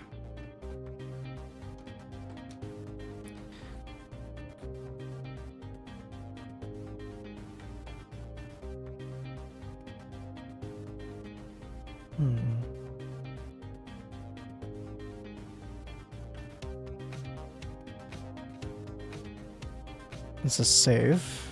Okay. What if I went more left?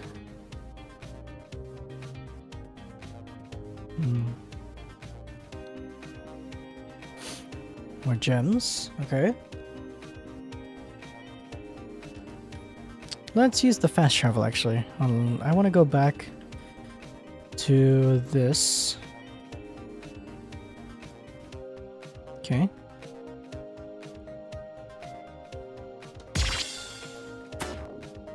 Oh, it's a song. All right.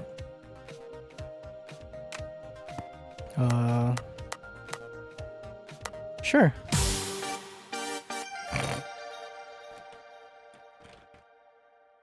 All right.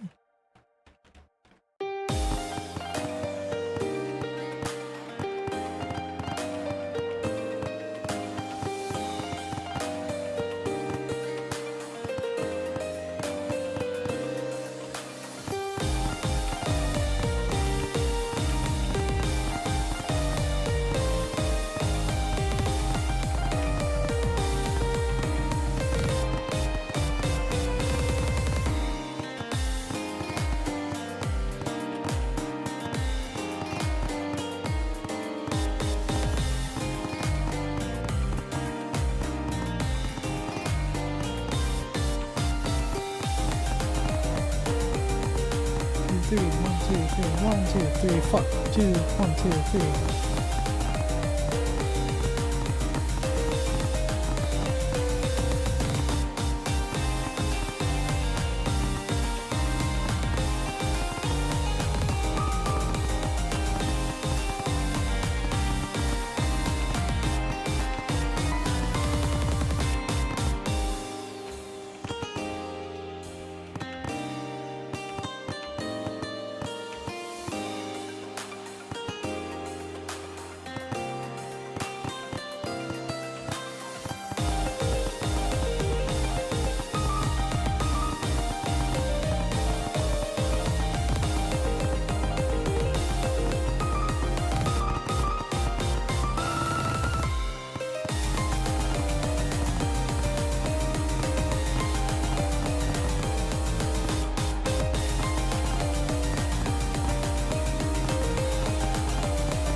Nice. So close.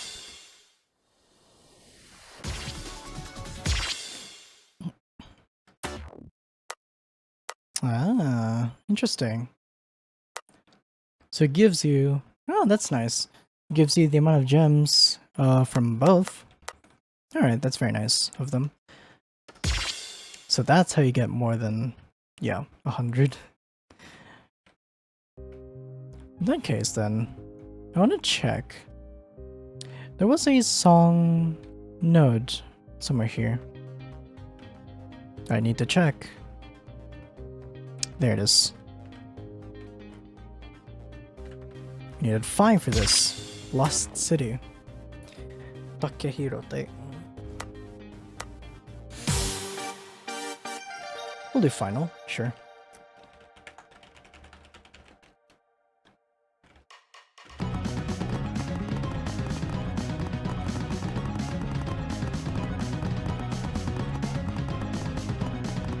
Never mind. Turns out final still. Oh, and the game crashed. Apparently that crashed the game. I set the charge thing to ultimate and it crashed. Soz.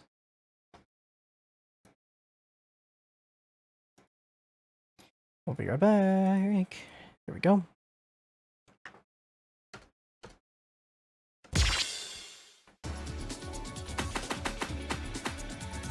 Tamasachi. Oh, pets? Like Tamagotchi? Thank goodness it's saved. Very much like Tamagotchi. Turn to hub. Hopefully it yeah, there we go.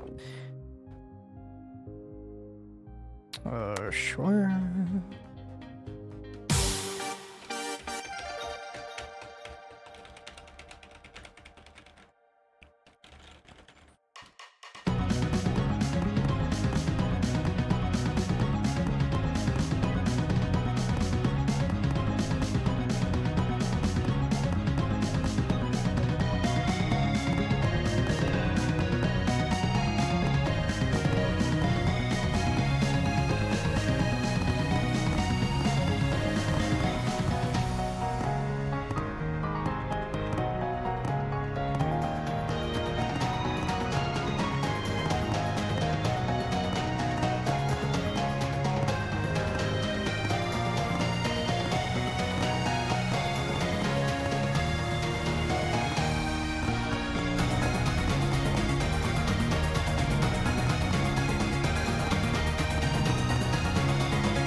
That is embarrassing, but okay.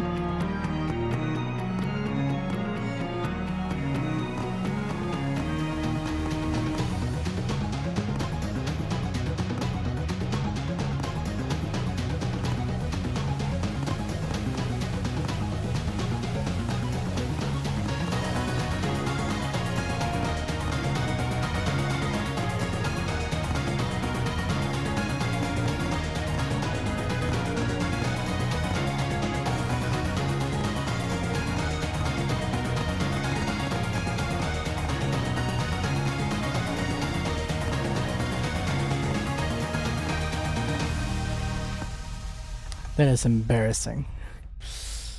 Whoops.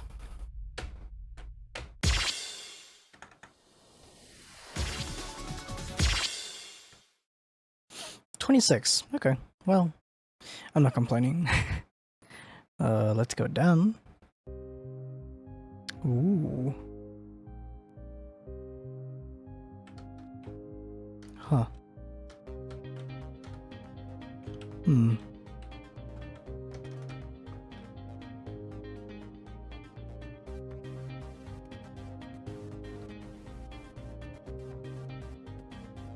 Sunrise or 1. Yep. This still needs.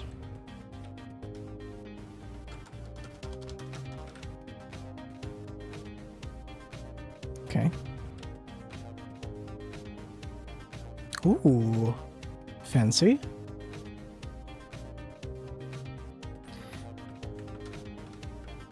We're at 29. Can break this now.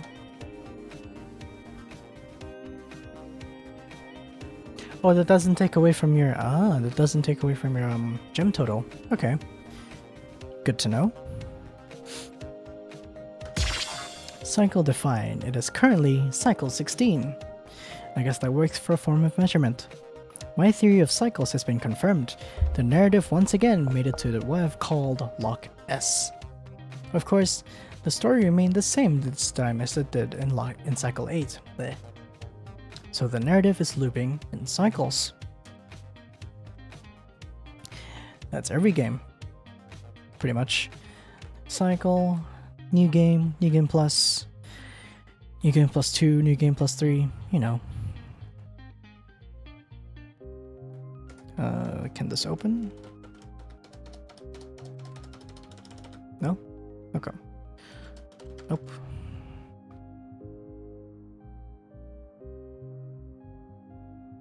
Oh, sneaky. That's 5 more. Nice.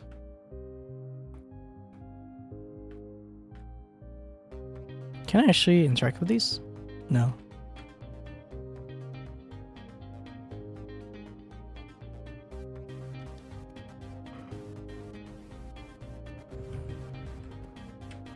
Oh. Okay. Did I confuse the controls? They're like the hoppy plates.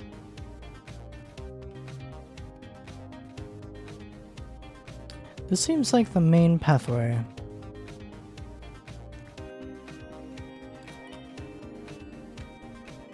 Yeah, it is. Okay. We'll check the others first.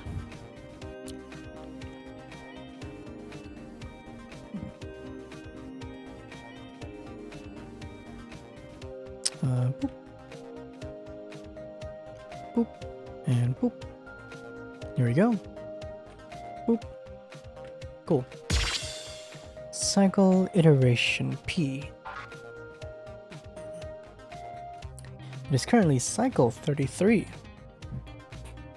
So I've noticed that there are 2 properties that largely drive these cycles. Iteration type and cycle lock. Iteration type seems to correspond to the answers that the protagonist gives at the beginning of every cycle. They change slightly each time, which I haven't figured out the reason for yet. But basically, there are 4 types: empathy, sympathy, apathy, and antipathy. We've seen that again. Let's show you. In shrine report XYZ valor return.text. There you go. These are the cycles that they've been referring to the whole game. You can see here like empathy, sympathy, antipathy, apathy, and each one is a different letter. 1 to 9, A to Z. And so they go ad infinitum. There you go. That's the answer to what cycles are. Oops.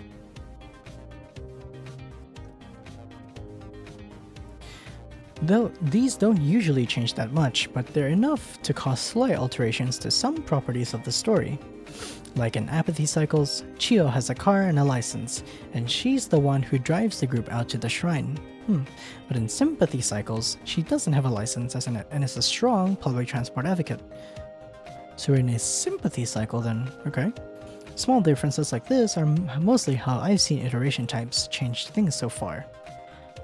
Okay, that's good information. Let's check the right side. Gems. Ha ha ha ha ha ha ha.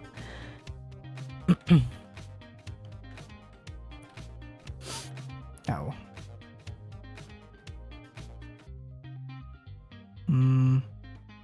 Can I get out though? Oops. Yeah, I can. There we go. Can I go right? Nope. Okay. Cool. Cool. Alright. Let's keep going.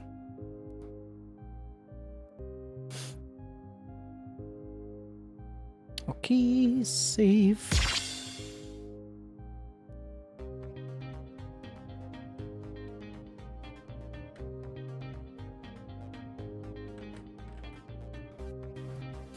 Alright, nice library. Very much Hotland in mechanic.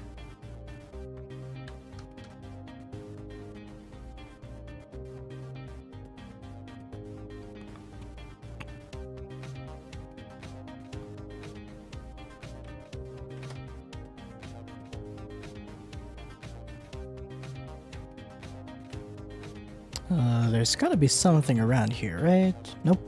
Never mind. I wanted to check it anyway. Okay, this is a down. Yep. Ah, and there's our next warp. And it's under. Okay. There's another song. Hi, Buffy. I hope you're doing well. Hope you are doing well, tiny succubus demon. Oop. Okay. Save! Yes. Well, let's come here first before we go out there. Seraphiel. Alright. Let's go.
All right.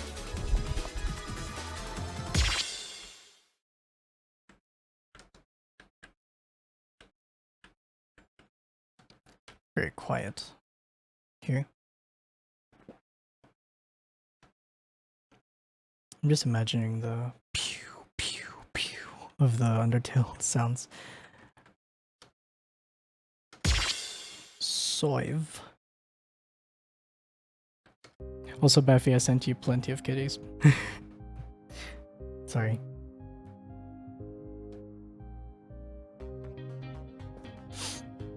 Okay. We're at 45.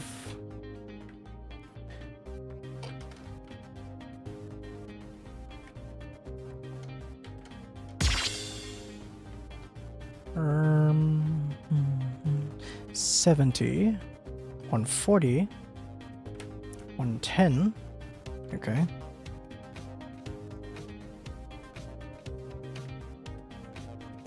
Alright, we need to find some more songs then in that case.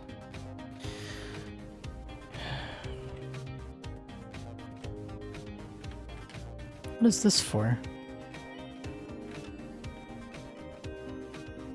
Hmm.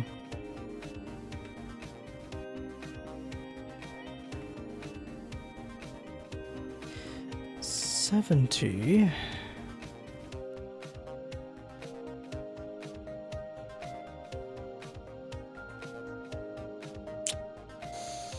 Okay.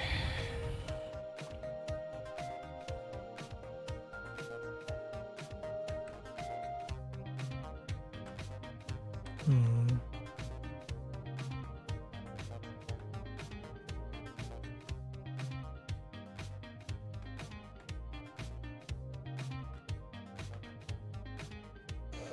Okay.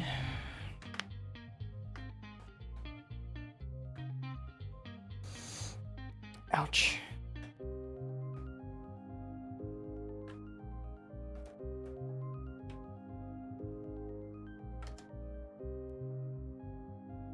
I'm wondering what am I working towards here? That's just life in general. What are you working towards?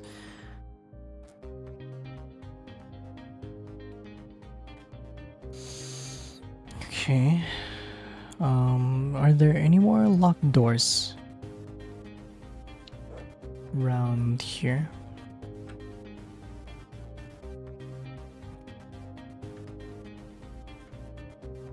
I've been to the right, I'm pretty sure. I just want to go check. Yes. Okay, good.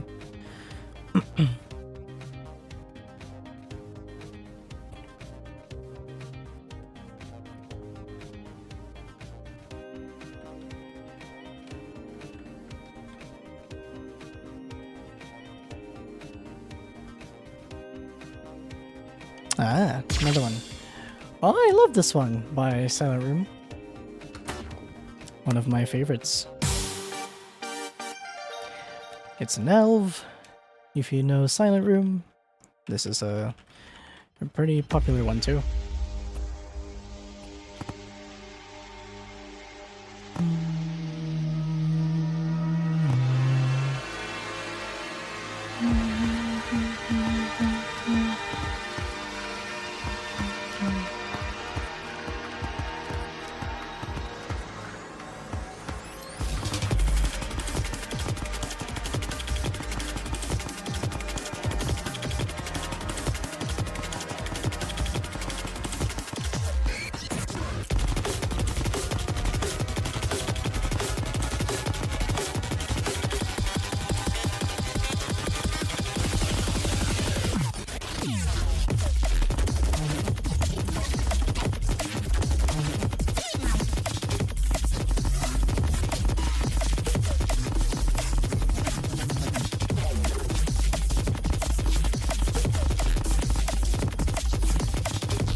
How?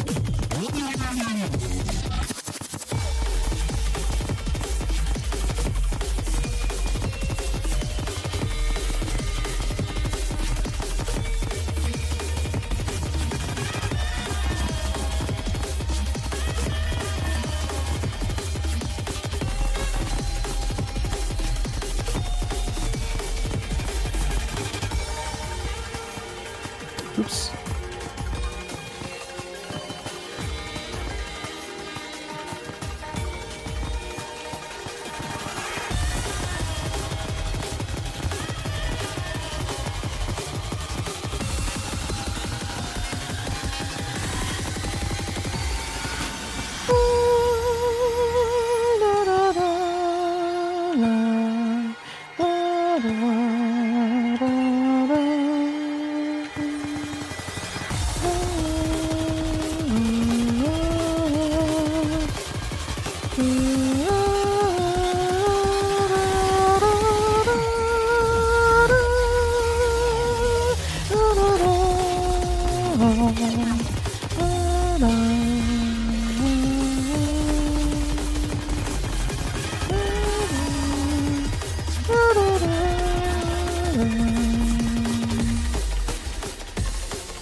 Yes.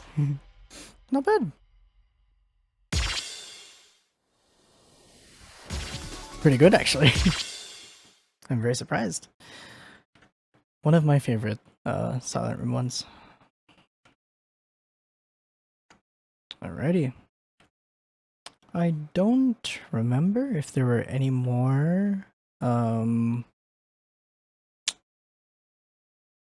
from... No, I don't think so. Also, the music just stopped. It's not just you. Don't worry. It stopped for me too. Okay, we have 46.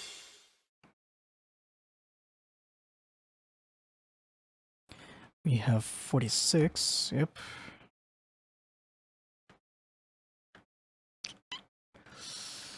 Where doth we go? There we go, music's back. We have 4 more to explore. Okay. They're the same. I was gonna say they look the same. 140, 240. Okay. I am very much lost.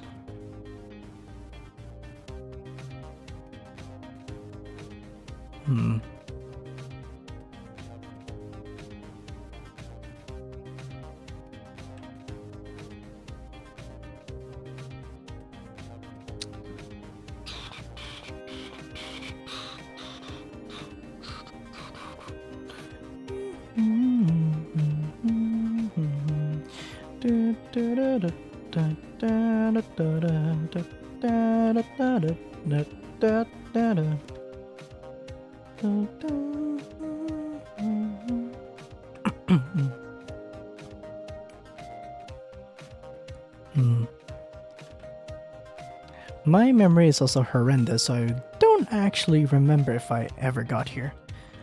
I mean, like, if there was a song here or something.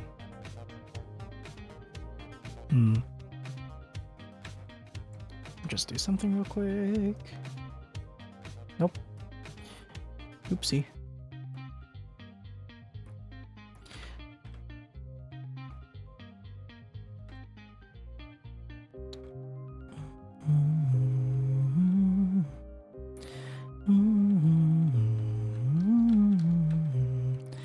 $54, very nice. Just need a little more than that. Oh, this place opened. Metal Layer 1 concept. Today is April 2nd, 2019.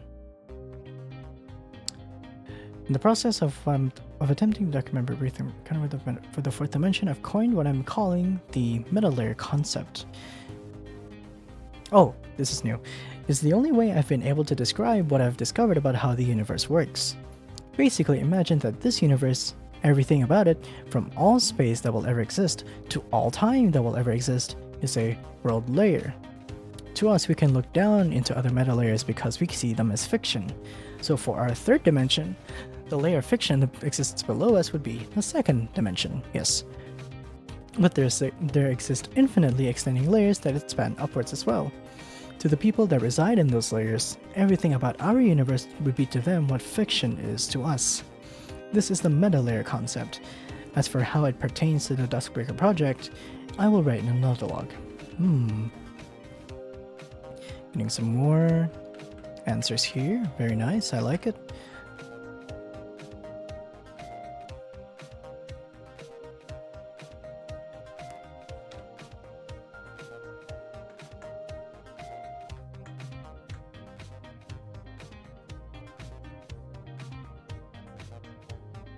Just gonna take a picture of that. It says look. I have been looking. Also, this TV is off. I mean, that I would assume that says 04, but also it could be anything.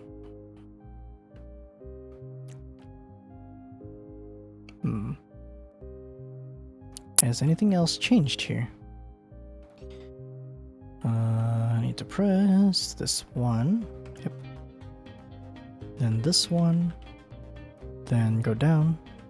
Press this one. Then go back up. Then this one. Then go across. Then this. Then go. Nope, that's wrong. Is there anything here? No? Huh.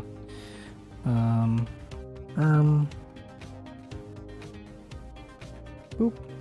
And then, oh yeah. And then, oh nope. Never mind. I thought we were onto something. Boop.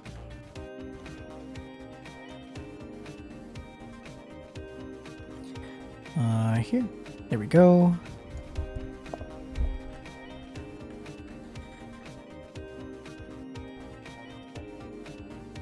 Okay, is there anything else here besides, you know, the song? Okay. Because the footsteps are telling me... Oh! I'm stupid. Lol. Oopsie. Okay. Is this a thing? Nope. Let's go left first. Before we go there.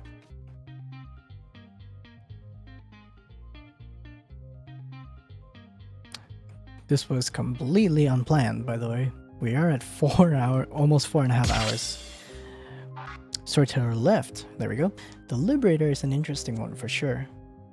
Her appearance for one.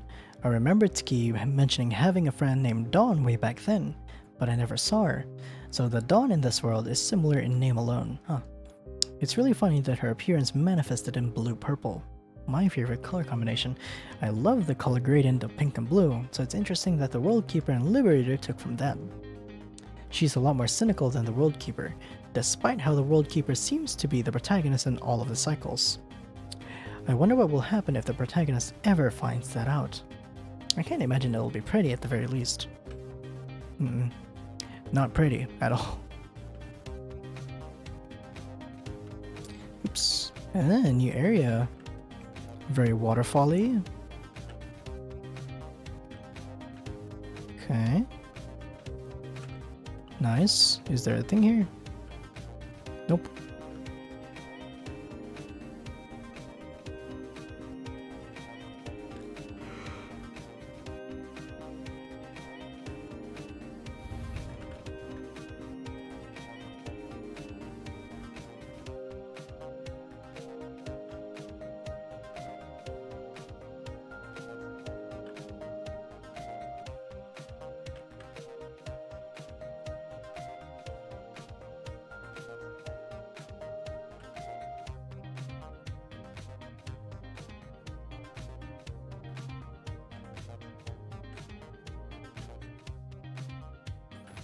Okay, I need 3 up there.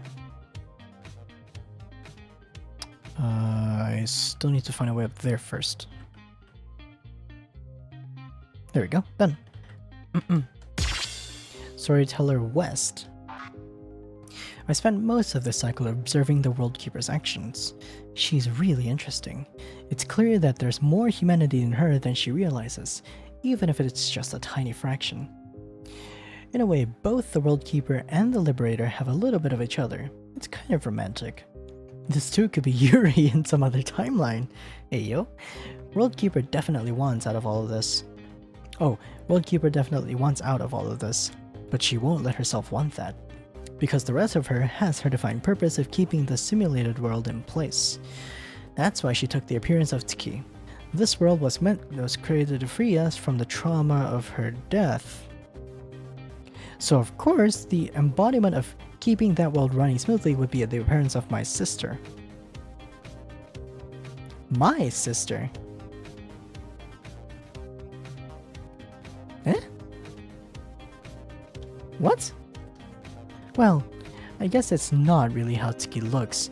It's more like how I expect Tiki if she how Tiki would look if she lived to the age of 23. Honestly, it's probably way far off. The original Tiki would never wear anything nearly as fancy and frilly as that dress. It does look good on her though. What? She called like my sister? Huh? Am I slow?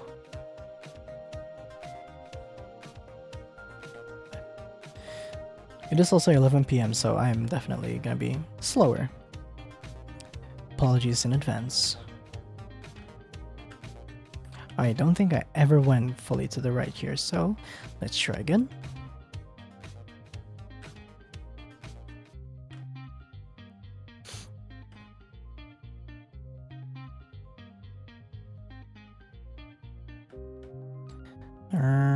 Okay, that's the note.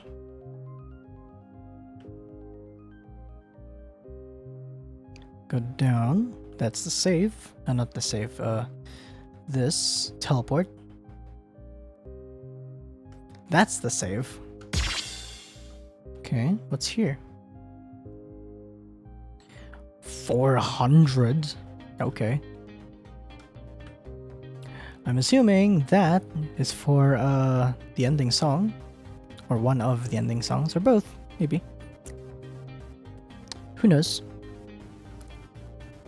Ah, there we go. Oops. That's a 1. Okay. Okay. Let's go up to them gems. There we go. 60. Storyteller West is up there. Okay, we're good. So let's backtrack. Then we'll go left.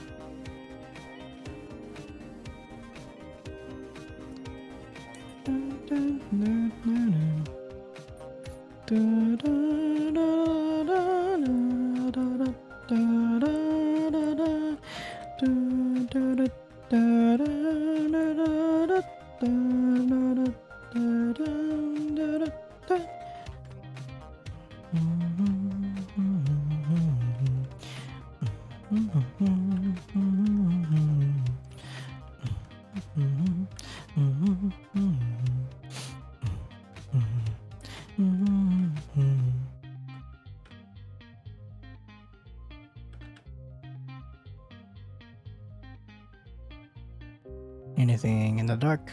Nope.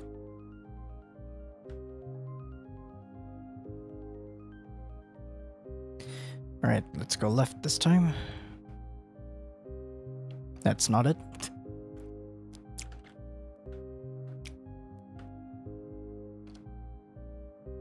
Sorry if you can hear the mouth sounds, that is just me. Trying to keep my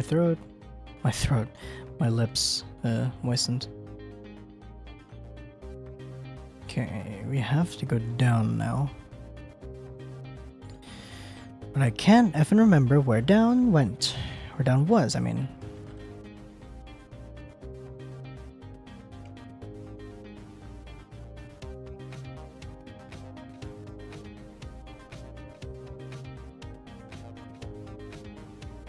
I swear I keep finding these places on complete accident. Okay.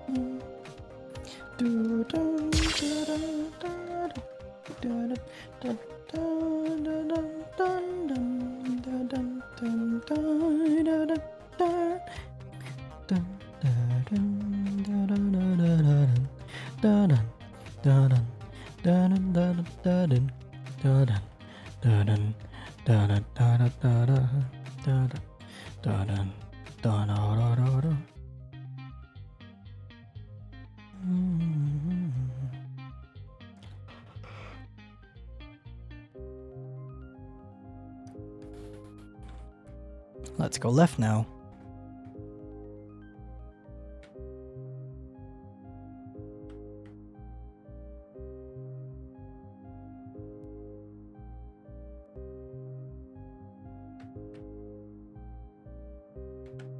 I think that's 70.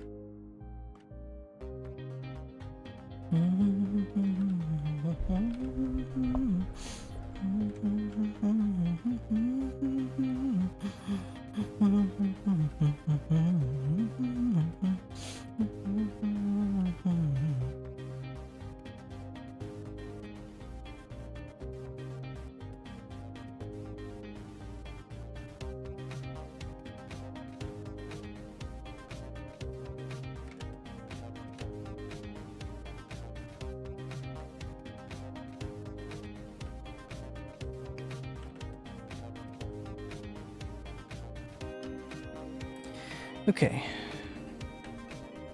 So there were definitely places that I did miss. Not here, I think.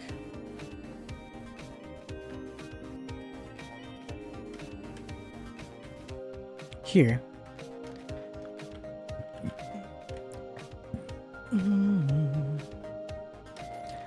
Why this trash can?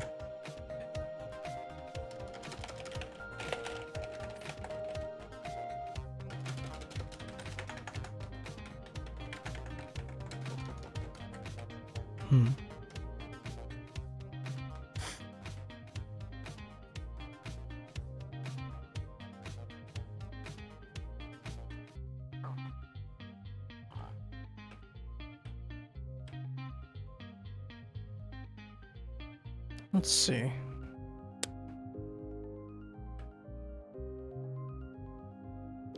I swear there were more footsteps at some point. Where were they?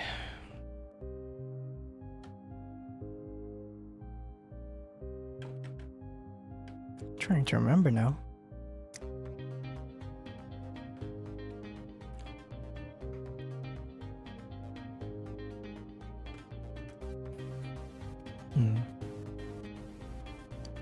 Let's go back to the hub really quick. And we'll try to backtrack our way there. Okay. Oh yeah, here's a thing. Nice. Very new world and new home in style. Ooh.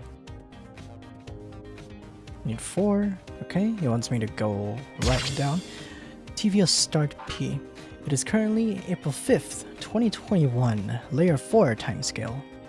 I'm finally starting work on TVO. That's all you're gonna give me? Okay. That's all you're gonna give. Cool.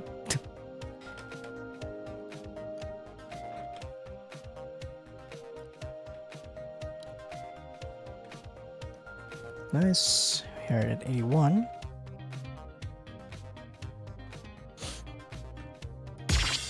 TVO PG demo. It is currently March 19th, 2022, layer 4 timescale. And what a day I've had. I finally managed to send a version of the data generation client up to the 4th dimension. Ooh, through time. Albeit this version is very likely This version is very, very primitive. I just needed to get something up there.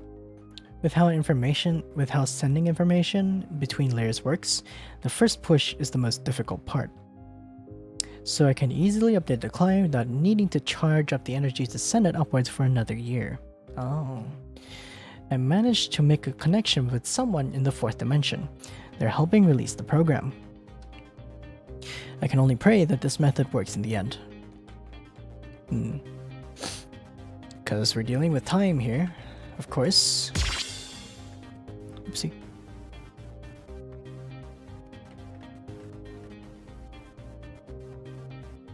Oh, these are teleporters.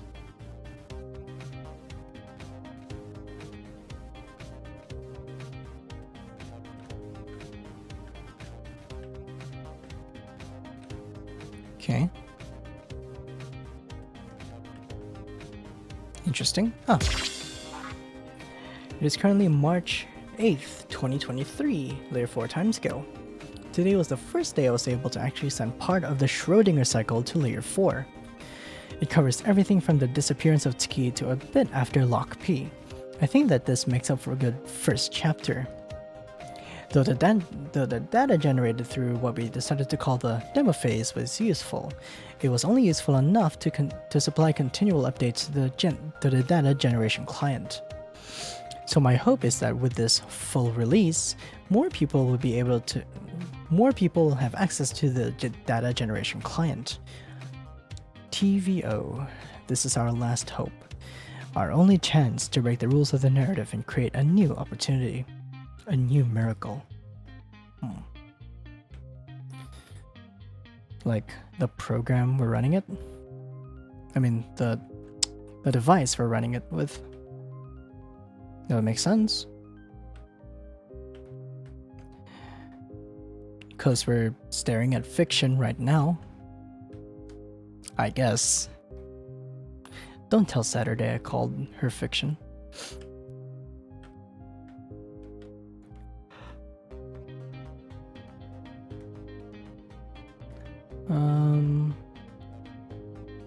That's a save. Nice. Oh, that's the start.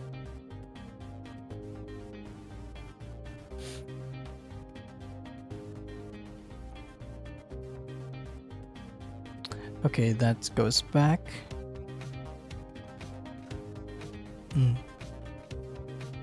That's the gem.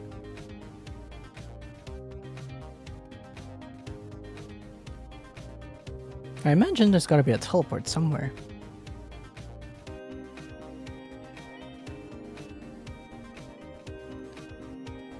Really nothing. Okay.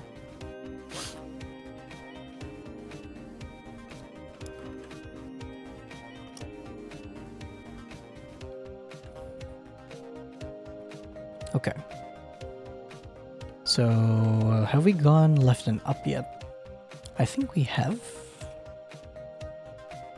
No. Ah. Okay. Ooh. Shiny. 87, right? All right. Ooh. SCHCYC.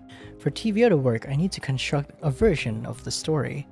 At first, I was considering basing the events off of the iteration type, but I don't think it would be a good idea to send that many alterations and possible outcomes between meta layers. So I had the idea for this sort of accumulated cycle approach. Basically, stringing together a storyline out of the bullet points of every cycle that's made it to Lock S. I'm calling it the Schrödinger cycle.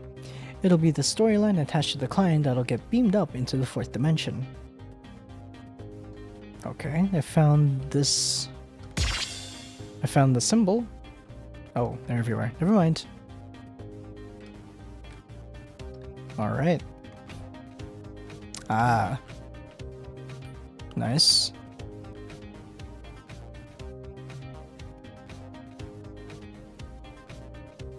Ooh. TVO client. Let's check. And nothing. Good. The main component of TVO is data generation. I ended up putting together a program to serve as the data generation client.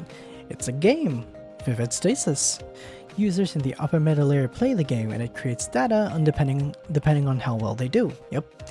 This data generation method allows me to gather organic meta layer data. If I had created something like a computer virus or a cryptocurrency miner that just maliciously ran idle on people's computers, the data would be vastly inferior and I'd feel bad. So I think creating a video game is the way to go. I made the kind of games I used to love playing on my laptop. It's a rhythm game. The only problem is I keep playing it instead of working on it. Understandable. Tormented World by Foodbot. Alright.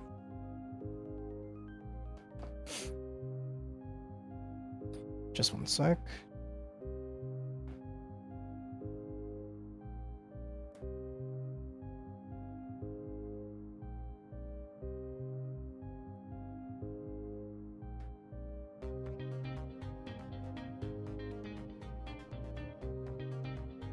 Okay, let's go. Let's go then.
So close. So close. Dang. That was almost an FC. Yay, I'm 11. I mean, what? I'm at 11k rating. Let's go. That would be bad if I was just 11. Okay. So now let's go follow the blue footsteps. Okay.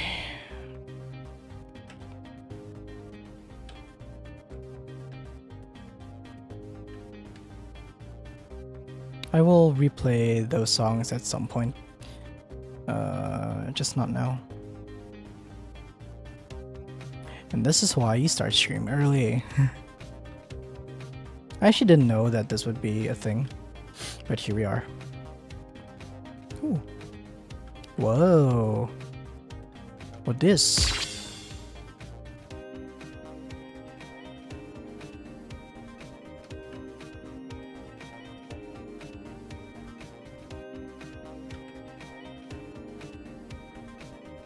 Alright. Storyteller A1. Today, the protagonist actually managed to confess her feelings for Ali. I'm happy for her. Aww. Aww. Hugs. Hugs. It'll be okay, buddy. Where do we go?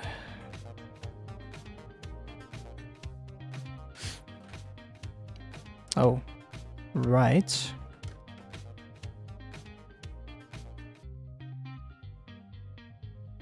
What's here then? Oh, I think this is where we just came from. Never mind, this is where we just came from. More gems, not complaining.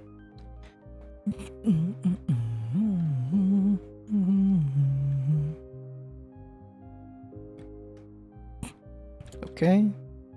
Ooh, there we go. 91, nice. Collected 2 gems in between space, nice. How is that a rare achievement? How many people got that? What? 6.1%, that's it. Really? I'm very surprised.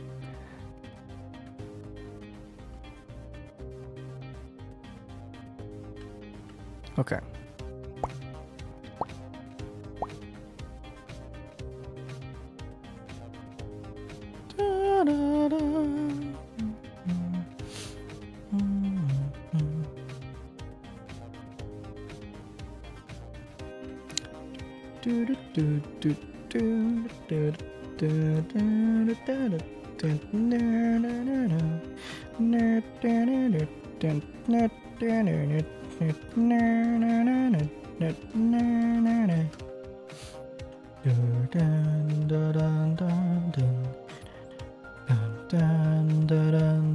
Those are very weird shadows. Dun dun dun dun dun dun dun.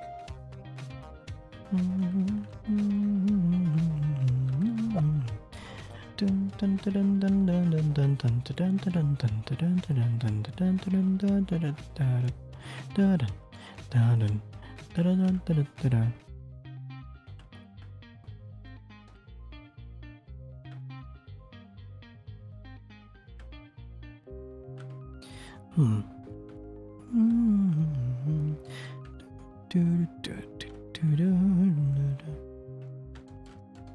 100, nice.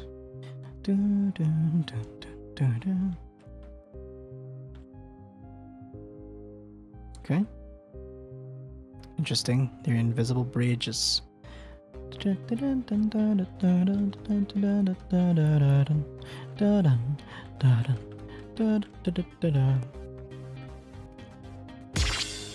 Storyteller A2. To be honest, I don't know how much longer I can go on pretending my loneliness doesn't exist. I'm happy for her. Saturday? It's you? She's the me I should have been. I shouldn't even exist in the first place. And once all of this is over, she'll take over. And the real Saturday can finally live a normal life. It's been Saturday like it should have been.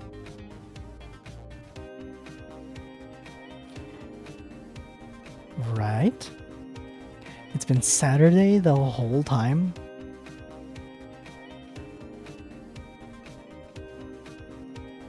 Yeesh.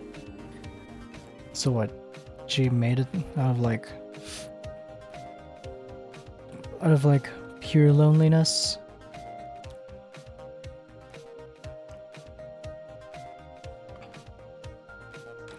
And we loop back to where we started. That is not where I'm supposed to go. Of course.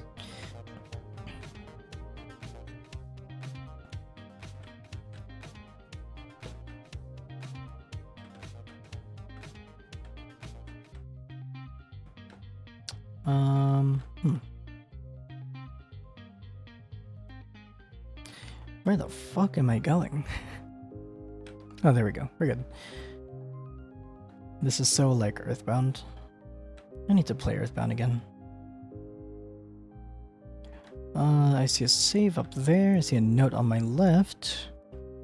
What is here? Nothing. Alright.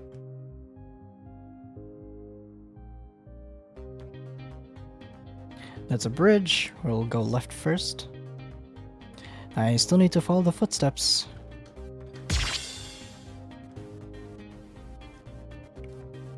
Alright. Day 3. They kissed today. I'm handling it, I think. I don't know. It's one thing to be stranded up here with nobody to be with. I came to terms with I came to terms with that. I can handle with it. I can deal with it. But to see her happy with Ellie like that, it's just a little much sometimes, you know? Fuck. I hate this. I'm not supposed to cry.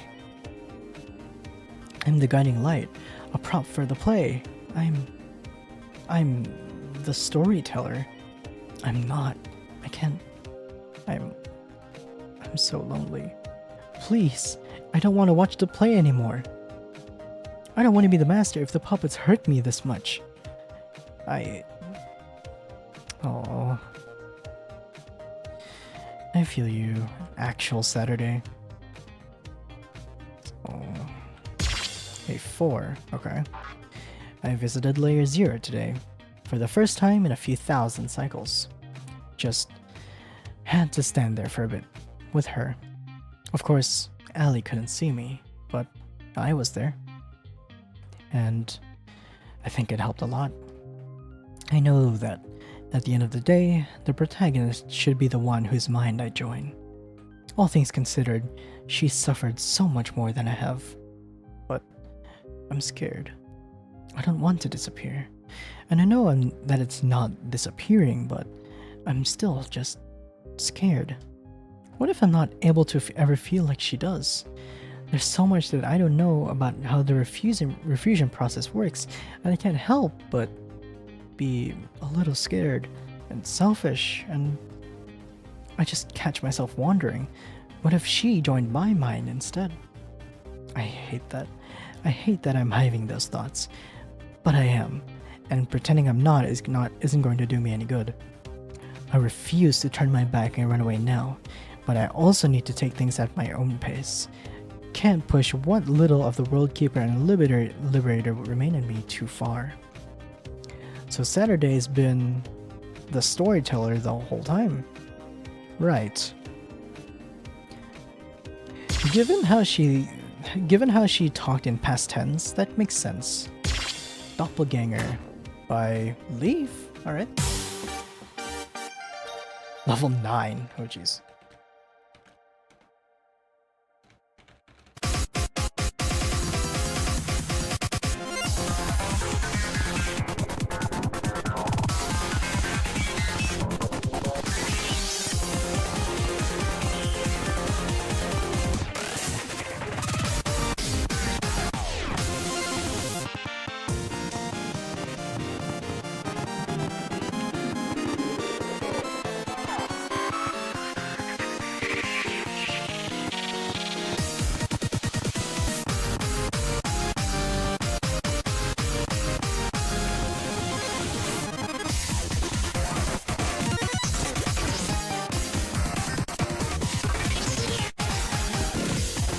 Of course, it's a Leaf song.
course, it's a Leaf song.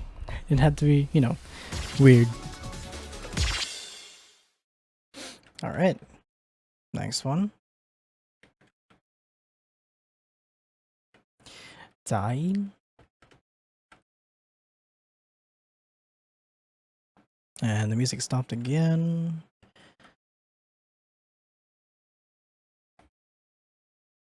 Oops.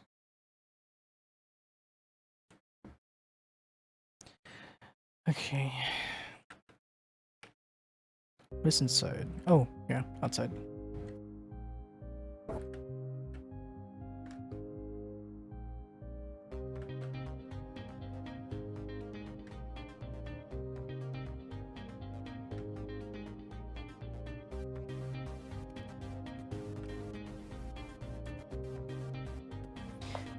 Man, my effing legs. And it just pinched my ball sack. Ow. Jeez.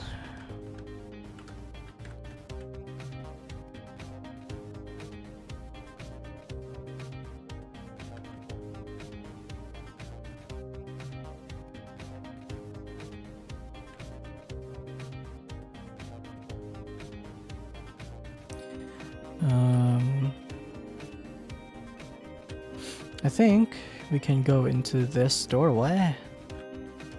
I think. Yeah. There's the save A5. Today the third chapter gets sent up to the 4th dimension TVO clients. Why am I including these logs? It's a lot of vulnerability for one. I think you deserve to see this. Call it selfish, if you will. I don't care. No matter what happens, whether I disappear or I don't, I want you to see this. I want you to know that I was here.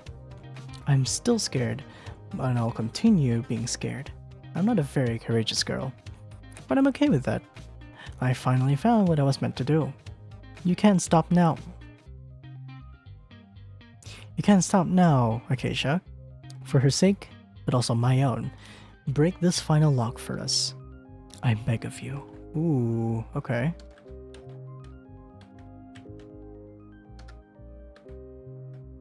Huh. Not really the final lock, but I'm getting close. Alright. We have 3 locks left.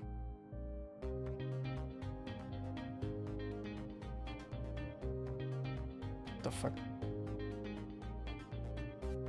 Oh, and I still need to... Oh yeah, I still need to go right and down. I forgot about that. Oops. There we go. Now we follow.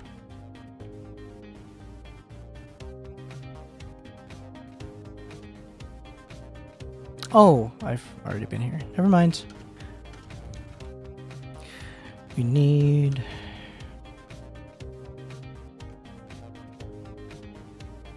$110 for the next one. Okay.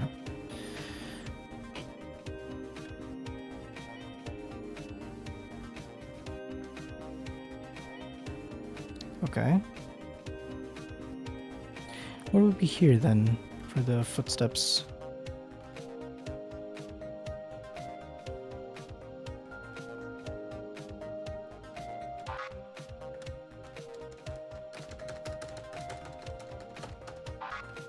God damn it.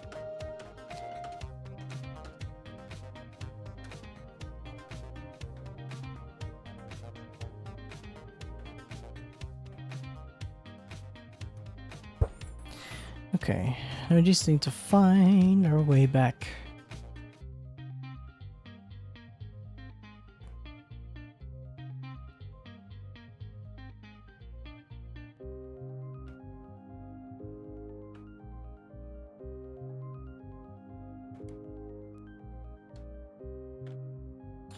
Okay, let's go.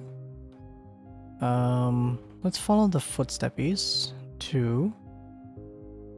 This is not it. Where was the one with the effing... Oh, I can't remember. I hate that.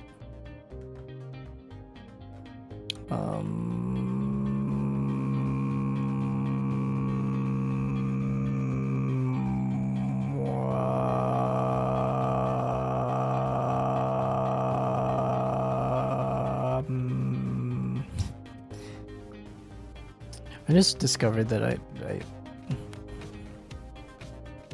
just randomly found that I could throat sing.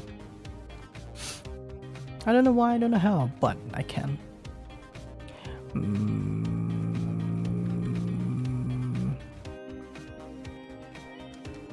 I'm so confused. Does this... I think this is just part of the effing tile. I think it's just the tile. Never mind. Okay, I thought I was smart. I'm not, apparently. My throat's starting to go.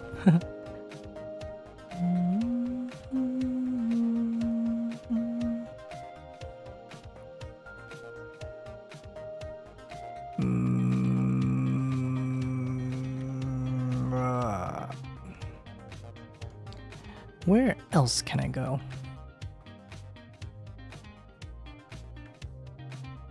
You have this place.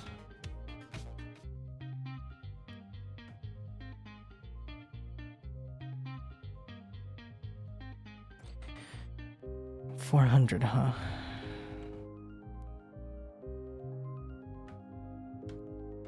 We need to be very diligent with our gem collection then. Looks like a path here. Nope. Never mind. Let's go down again.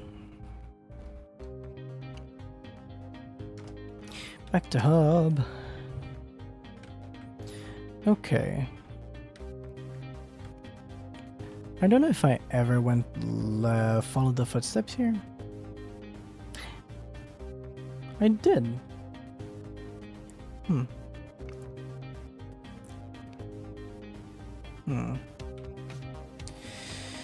Okay. Did I ever follow the footsteps here?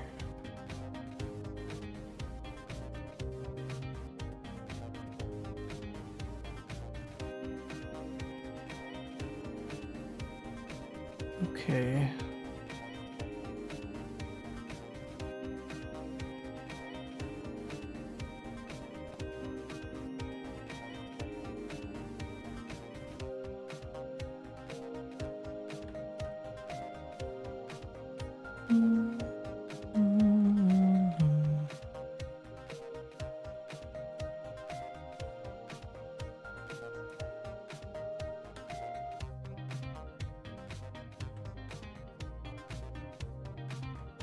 Okay, I've been here already, but I want to check again for any footsteps.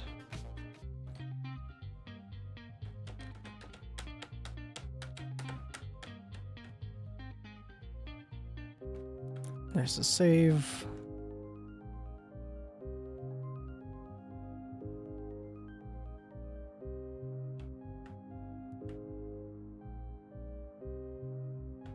I've never been here, I don't think.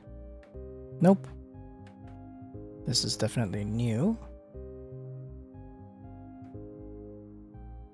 More gemsies. Save.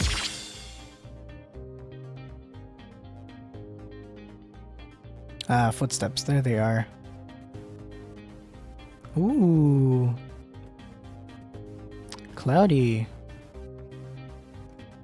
We are 2 away from another lock being open. Door, sorry.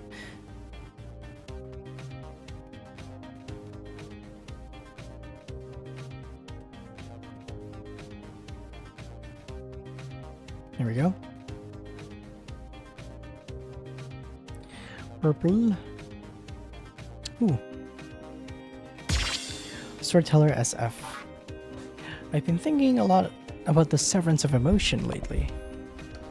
I wonder if it was fated to happen, or if there's some other timeline out there where the operation went exactly like Dad planned.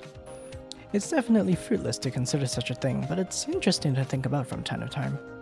Surely other timelines exist, if something like world layers do. Man, I hadn't even begun thinking about how I'd approach Dad once we're out of this mess. I mean, he's definitely in turbo mega jail, that much is for certain. But I think I'd still want to see him at least once. probably no more after that. Understandable. I don't think I can forgive him, but he's still my dad.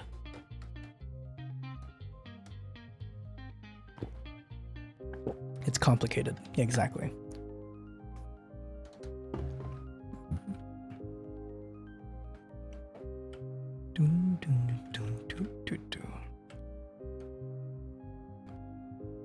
There's more up there. Okay. Oh, you can walk on these. Alright.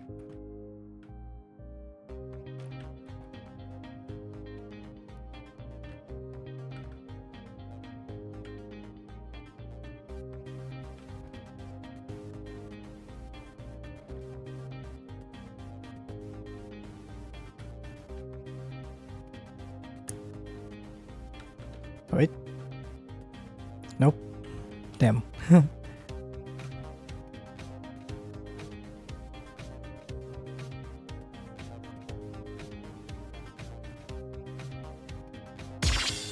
Infinite Frenzy Overdose. Ooh. Alright, another one.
Okay. Cool. Alright. Okay. I wonder if there's a room. I wonder if there's a teleport here, but don't know if we can see it. No. I don't think so. No. No.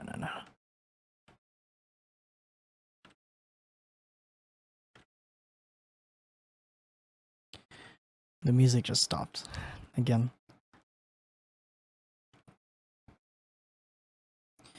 Wonder if there's an actual teleporter here. We could probably get in.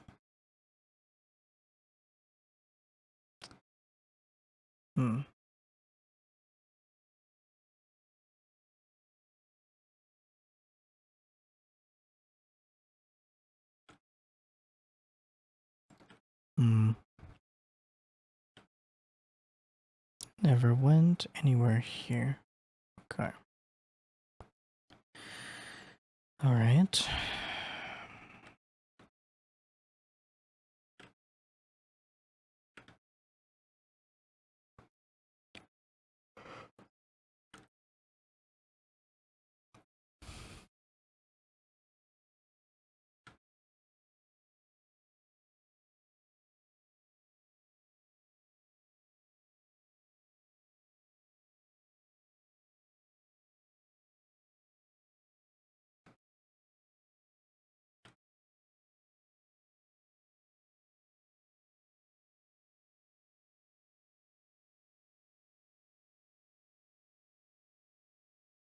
very eerily quiet without the music. I mean, but it's a different kind of quiet, if you know what I'm talking about. It's just very eerie without music, or without sound effects. Okay.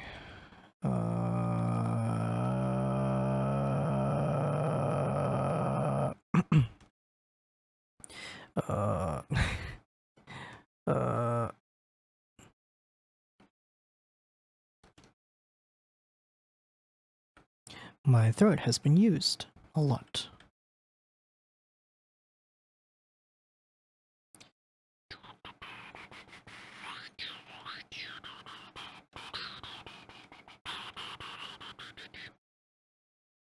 Hmm.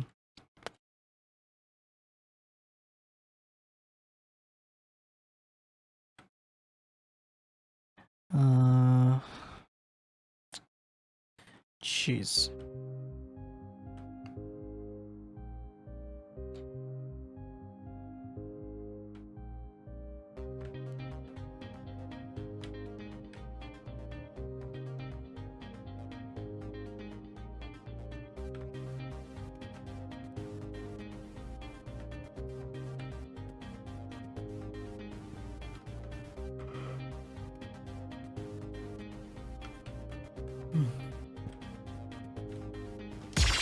Cycle Psylocke. It is currently cycle 33. Cycle locks are more or less how far the narrative goes. There are 5 of these. Lock P is the earliest. It corresponds to whether or not the protagonist dies in the Burning Museum incident. After that are Lock V and Lock U, which correspond to the Cave-in incident and the World Keeper's infiltration into the hotel room respectively. And then Lock S is the furthest one. It corresponds to the duel in the winter. Presently, no cycle has progressed past Lock S. There's also another lock type, Lock 2. I call it 2 because it basically means not available.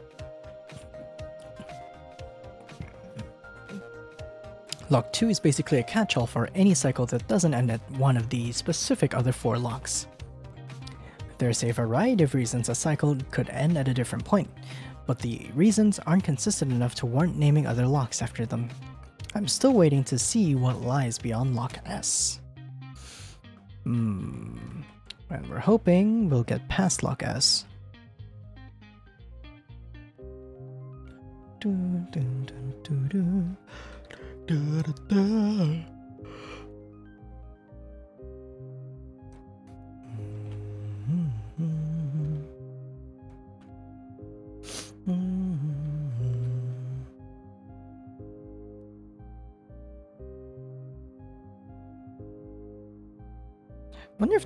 I wonder if there's actually anything here.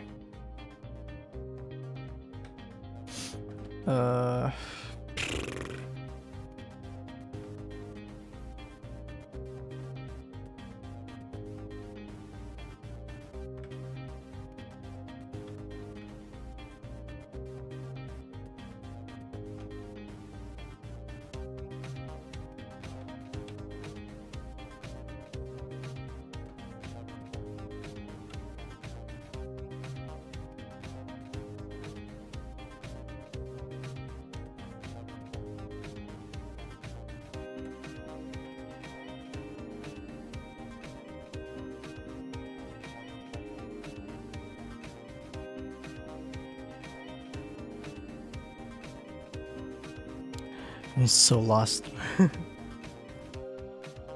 Okay.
I'm just so lost here.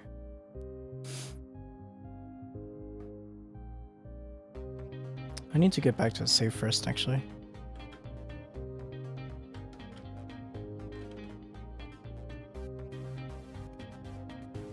Let's get back to a save first.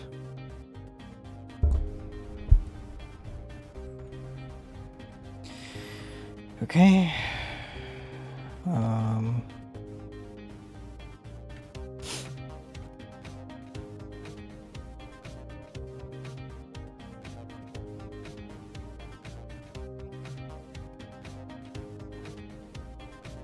Okay.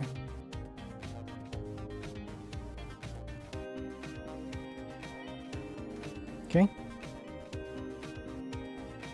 Nice.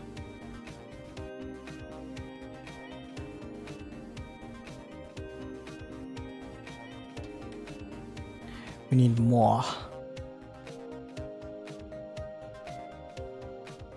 Let us save. Sunset arrive. Today is January 13th, 2022. The only thing we can remember are our names and the date. We woke up on the ground in the middle of the road outside the Tanegashima police precinct. We would have gotten run over if you hadn't woken up sooner. According to the people nearby, we just appeared there? It's like we warped into existence. I'm not sure what's going on or why we can't remember anything. Did we get into some accident? No, that can't be it. I'm so confused. Interesting.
Oh.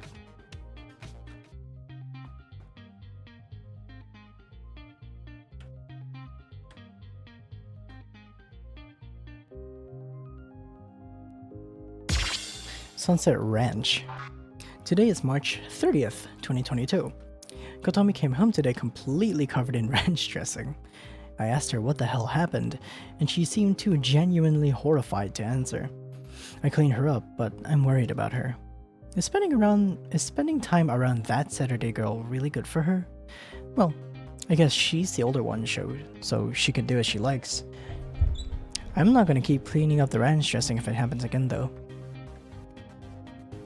Sounds like Eri talking.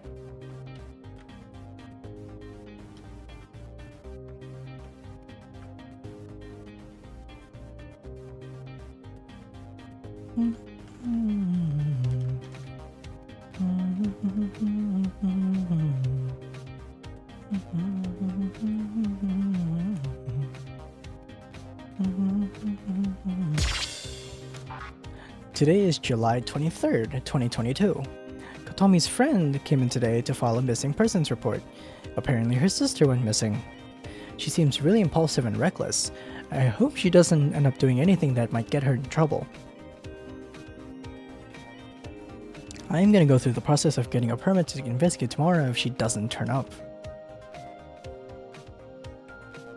So now it's Eri talking. Okay. Okay.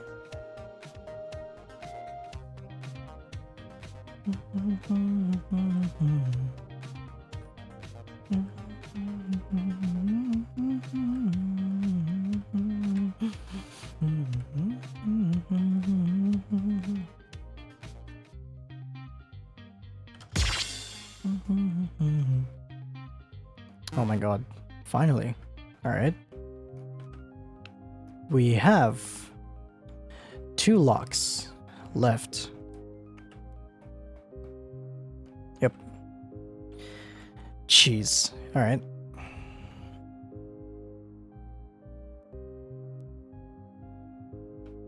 What happened? With how did Kotomi get freaking covered in ranch anyway? 20 grode sunset kanshi.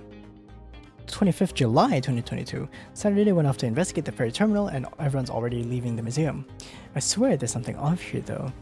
I found a book about world layers in Tsuki's drawer, and though it was all science mumbo jumbo I didn't understand, this is Eri talking. Something about it struck something inside me. Was I supposed to be here? Was it always just Kotomi and I? There was always one other, right? Kanshi. Who is she? Where is she? Wait, were the figures on Tsuki's shelf always arranged like that? Oh boy.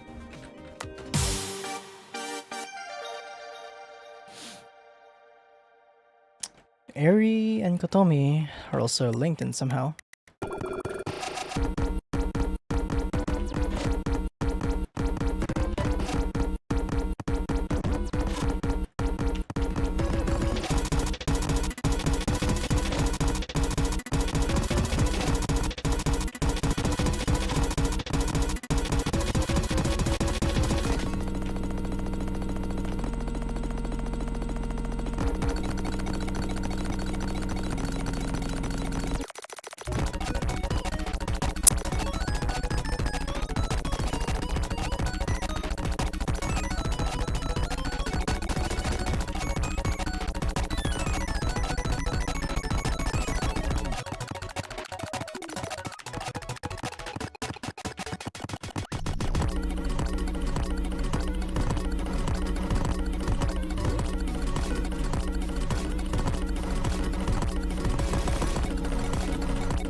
Yay.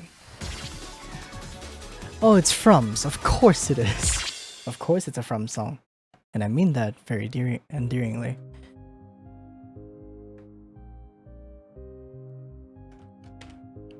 I wonder why the currently held one actually matters.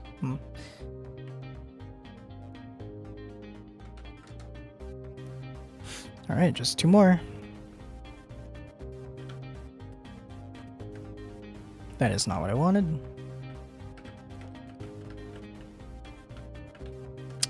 Here we go.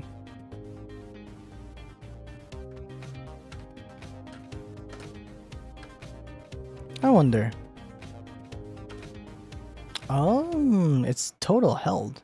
Interesting.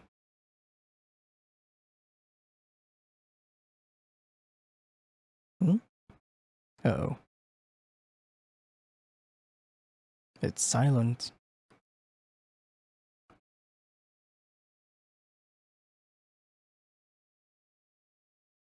Proof of soul. Obtain half of an important object.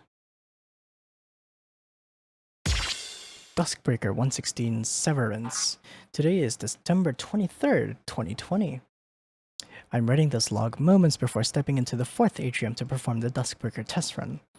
I started the Sunrise Foundation to help people in ways no one else could.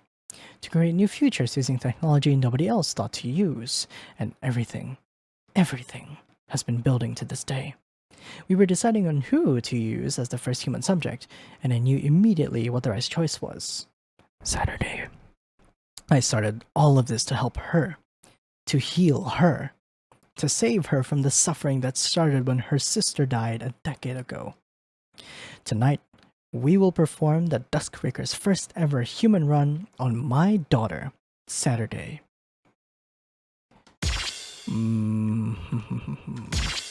Execution program. Very fitting.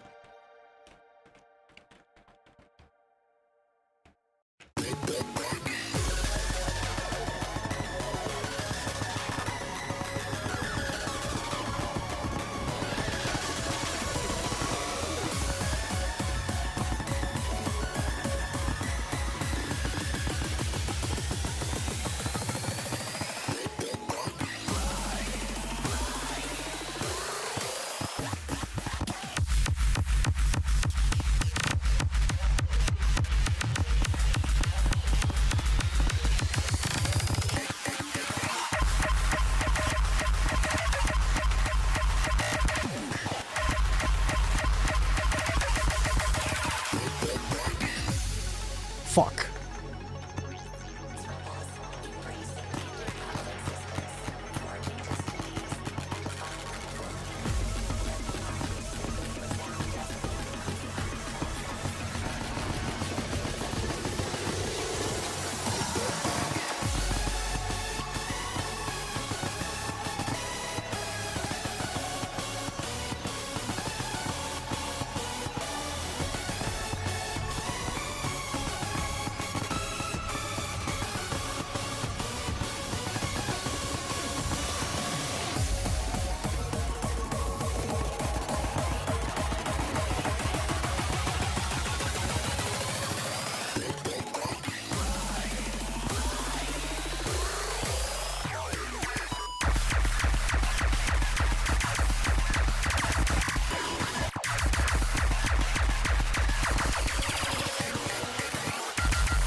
Whee!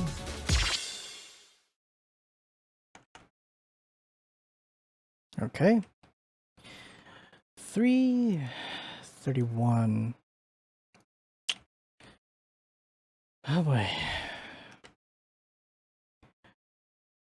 There are a few doors we can unlock now. Now that I know that it's the number of gems that matter, not how many you have. There's the... Okay, we need to find the other one.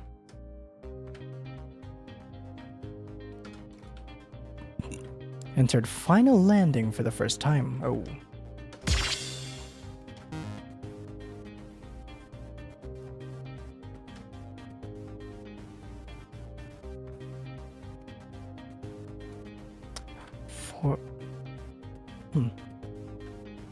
Okay.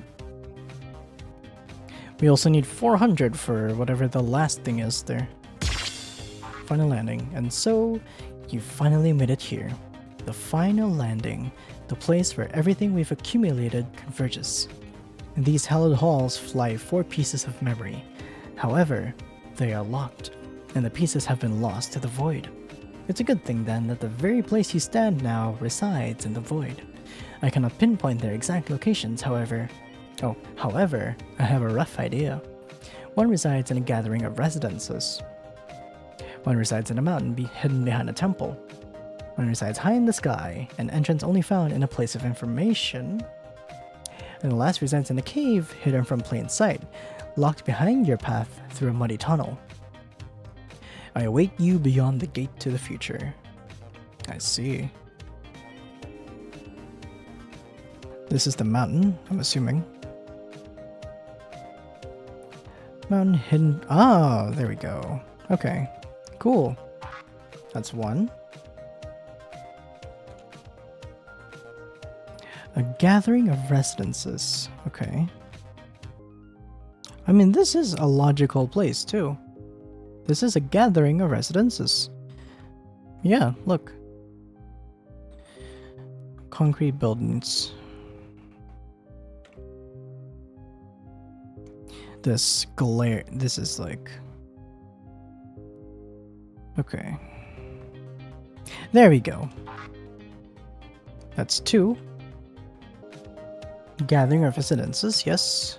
A mountain hidden behind a temple. There's, okay. High in the sky, an entrance only found in a place of information. Oh, the library. And the last resides in a cave hidden from plain sight. Eh? Okay, let's go back to the library. The library.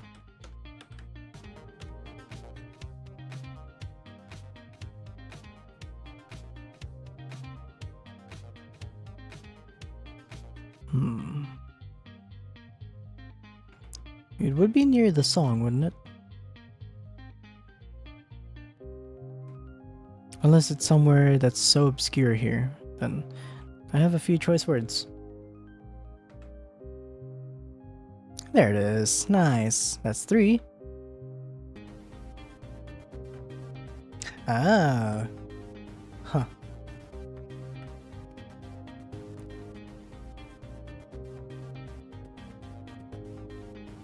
I've been here,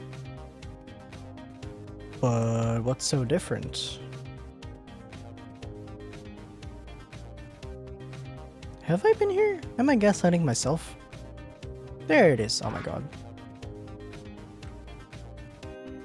I haven't.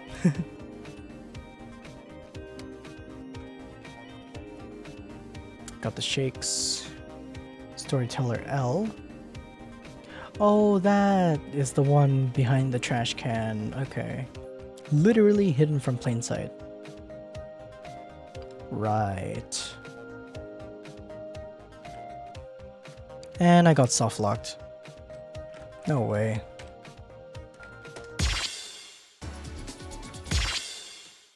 Please tell me it's saved.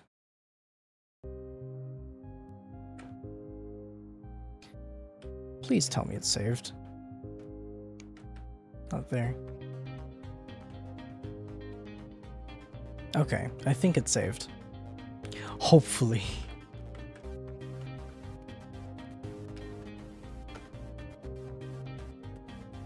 Alright, let's check. 1, 2, 3. Yes. Okay. The last page. Oh. Candy at Cracker. One time, Ellie and I went to a candy shop when we were out on vacation in Canada. Despite it being a candy shop, they had an entire section dedicated to different flavors of popcorn. I ended up getting the pickle flavor popcorn, and I swear, it was one of the best things I've ever had. Ellie didn't see the vision, though. Honestly, I hope I get to visit Canada again once all this is over. It's really nice there. Aww. 3-1 vc1. What lies at the end of all of this? Well, you should have an idea if you're reading this.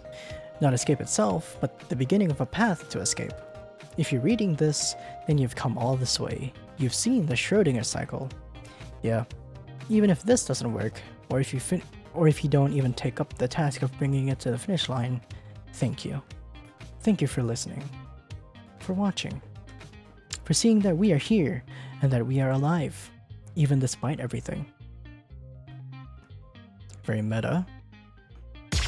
Orphen, do you think I'll ever be forgiven for what I'm doing? Masterminding this whole plan to save myself. Do you think the protagonist will ever forgive me for trying to tear her away from the world made entirely of her own happiness? I worry about that sometimes. Well, actually, lots of times. What if she doesn't want anything to do with me? What if she thinks I betrayed her in some way?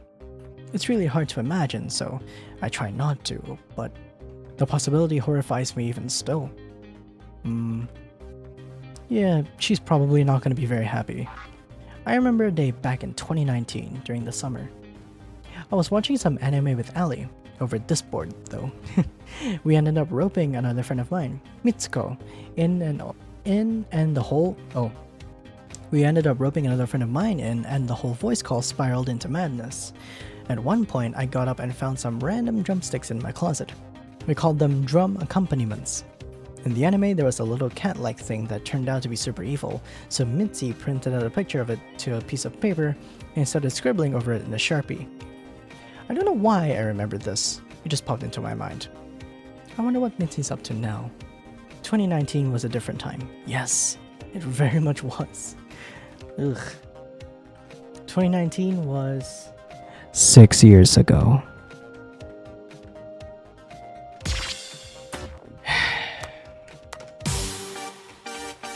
Anyway. Whoa.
Right.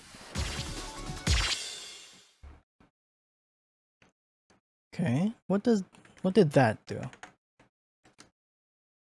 8. Oh. Their minimum requirements. Of course. 22. Yeesh.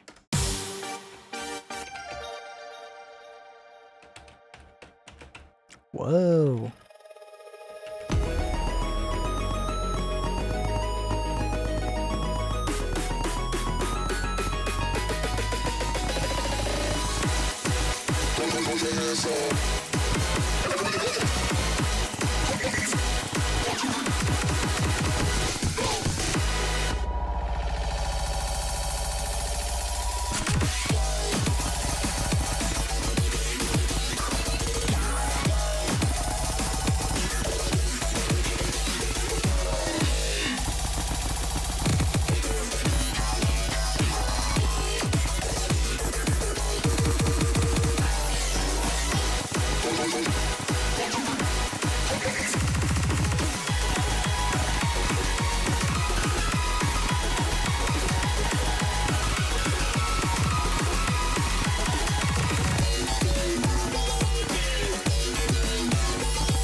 I'm trying here.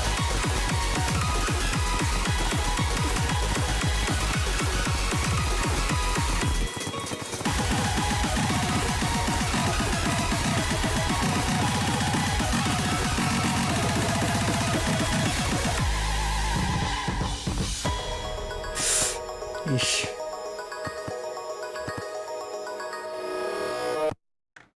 Ugh. Ugh. Yucky. 350. Right. Oh boy. We're 50 away from whatever that 400 one is. Orphen. By 11-year proche.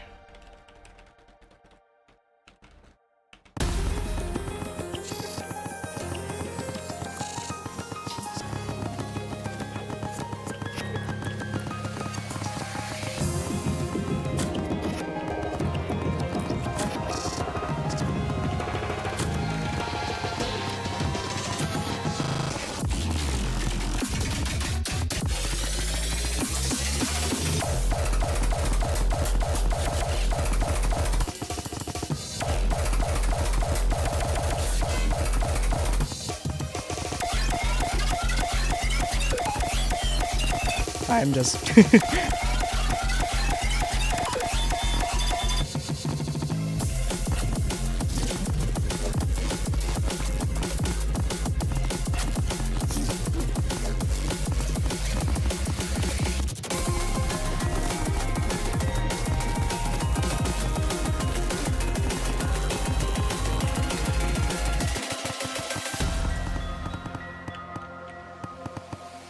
What?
Sure.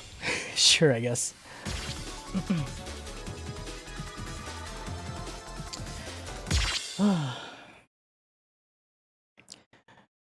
How are you even doing on the fucking things? Okay.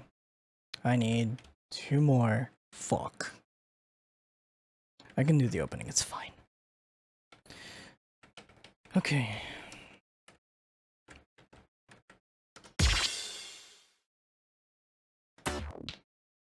Let's just do opening.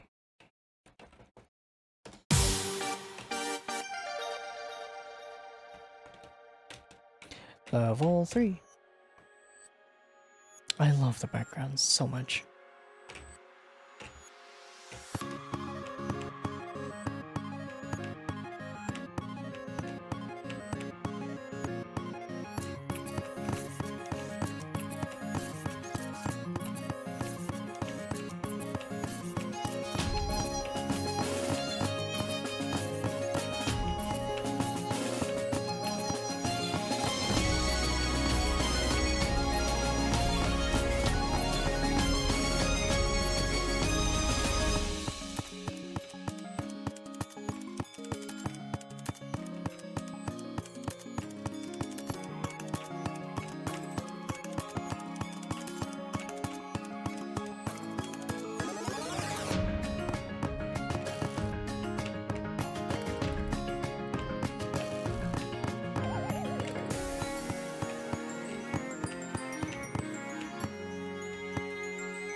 Yay, FC.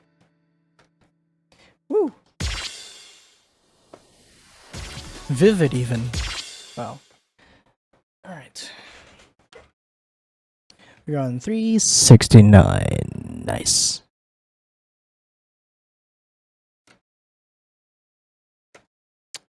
We need 4 more from the last page. Okay. Alright. We have 18 more to collect, but I won't do that right now. ASTELLION, type R. Alright. Finally, you have arrived at this point. Your participation thus far in this journey is appreciated more than I can express. We have finally arrived at the fated point. The point at which this accumulation ends. So I ask you, will you step up to the task and confront the bounds of this narrative? You know we're doing it. Excellent. It means more than she could ever know. Yeah. But I suppose the point of all of this is that she must come to know. I see you have already delved deep into what lies in the depths of this story. The other piece you seek, it lies here. Perfect. So I will ask you now to show me the extent of your will. Alright. I pray you will not disappoint me.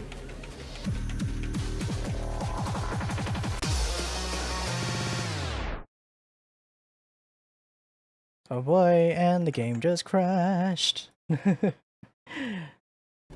I pray you will not disappoint me. That's good to hear, Flame.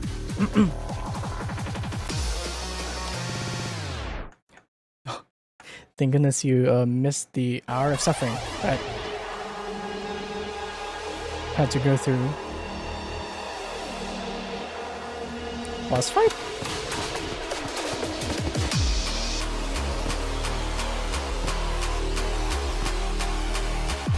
Actual boss fight, alright.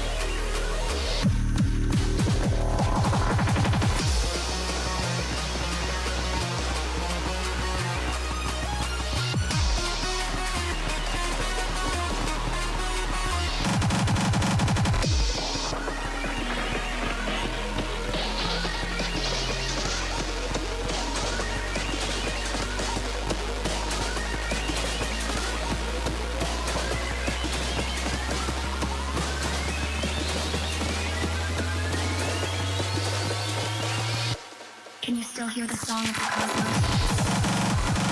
Oh my god.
Fuck's sake.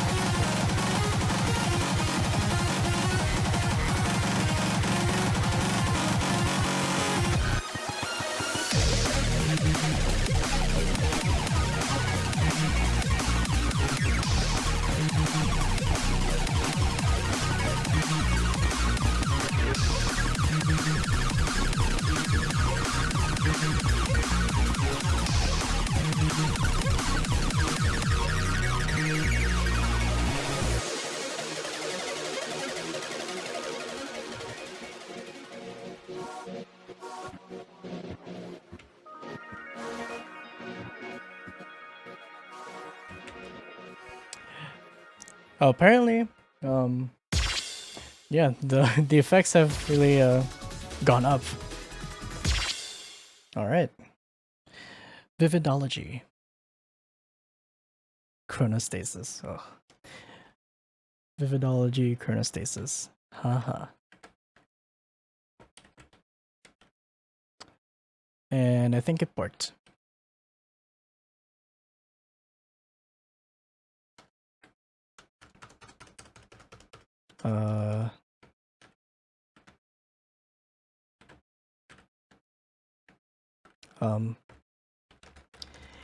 Okay, well, good to know.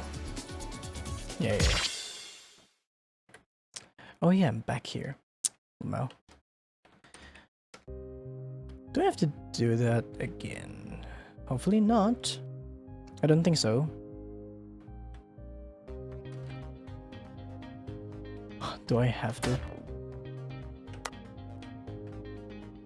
Oh wait, I can just go back, right? There we go. Press confirm to begin.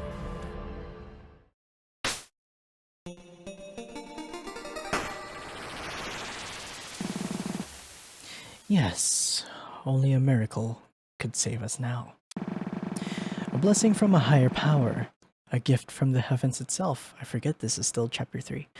Whatever the form it may take, as I sat here observing, all I could pray was, All I could do was pray for a miracle. Those are my last thoughts as Cycle 8 ended and Cycle 9 began. It wouldn't be until Cycle 16 that we would get that far into the narrative again.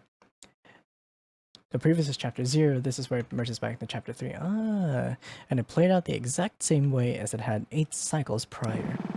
This is when my theory of patterns was confirmed. I suppose before we continue from the decided to the undecided, I should finally introduce myself. Thus far, I have been the storyteller of this particular tale. My name is Saturday Tasugare, of course. She always used past tense. It's nice to finally meet you, Acacia. Of course, you shouldn't bother trying to respond. Communication between meta layers is primitive at best, so setting up this message to play should you have made it through both the Schrödinger cycle and between space is the best I can do. I'm genuinely sorry for that. There I go again, rambling on about cycles and whatnot.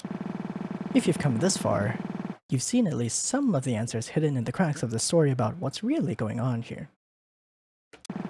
Between the Duskbreaker, the simulated reality, the cycles, and even the idea of meta layers, I can't imagine any of this was easy to wrap your head around.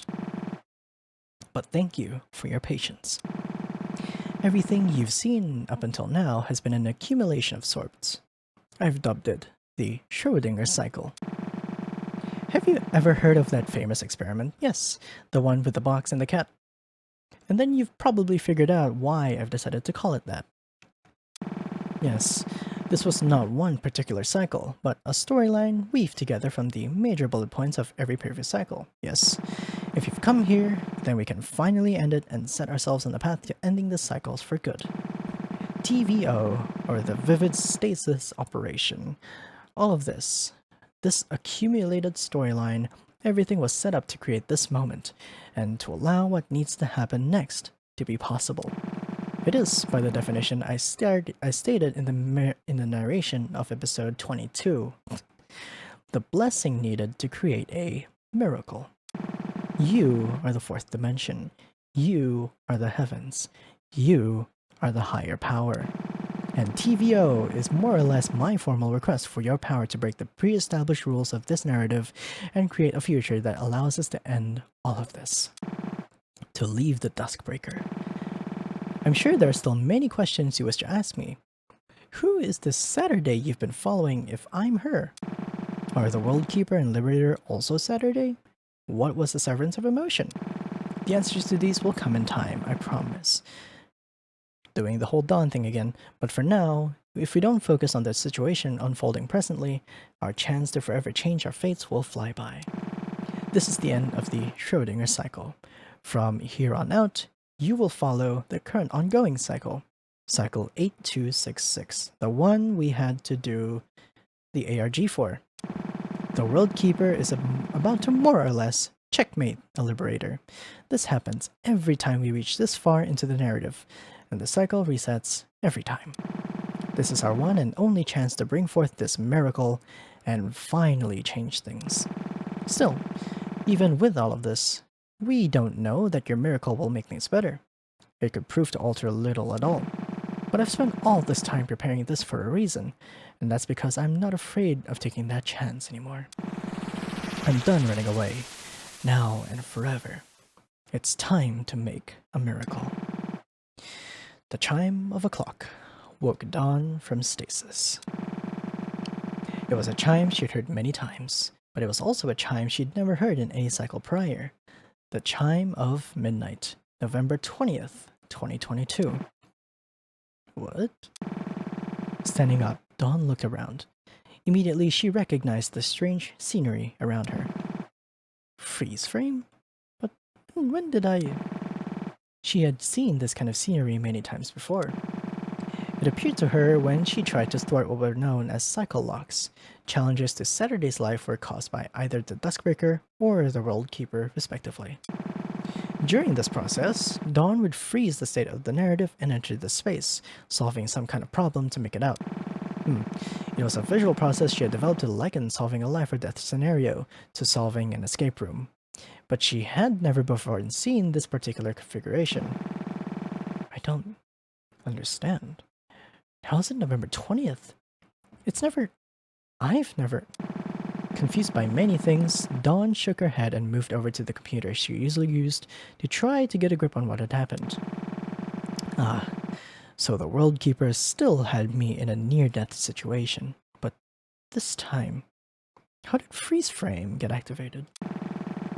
It was currently the 8,266th cycle, and this had not once happened. Dawn was in shock, but quickly realized the situation and how advantageous it was.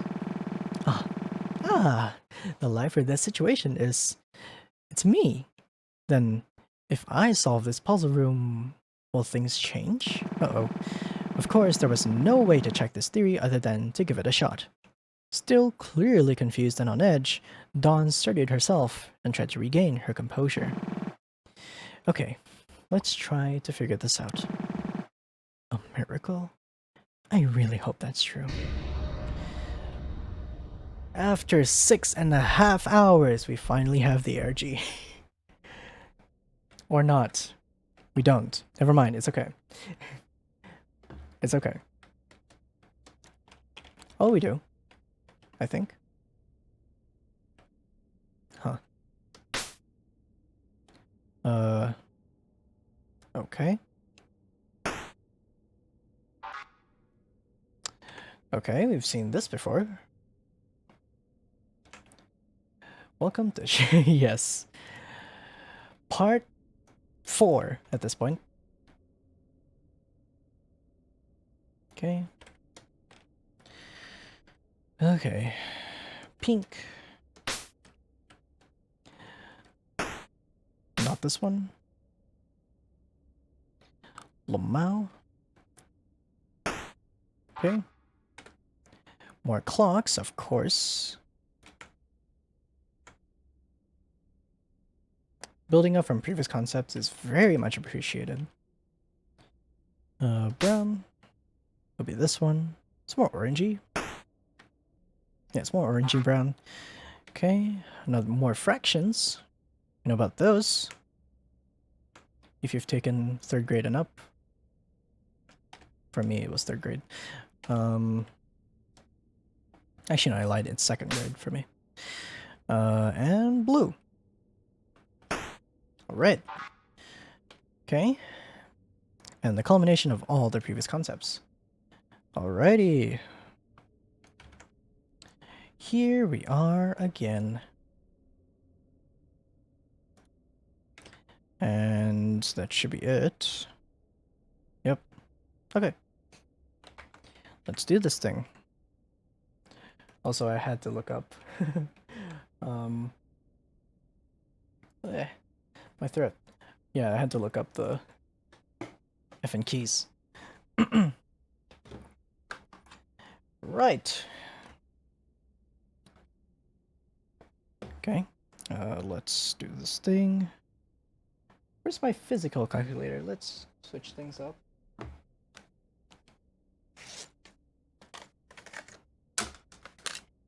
My physical calculator.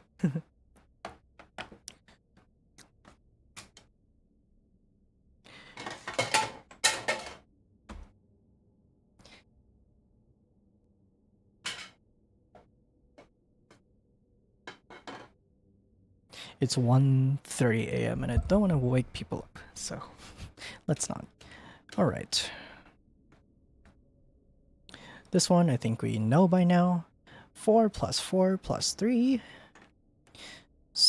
I almost typed 7. 4 plus 4 plus 3 is 11. 3 plus 5. 8 minus 3. 5. I'm gonna assume that's 6 minus 3, so 3. 5 plus 6 is 11. 8. 6 minus 4 is 2. 3, 6. 12. 8. 6, 12, 15.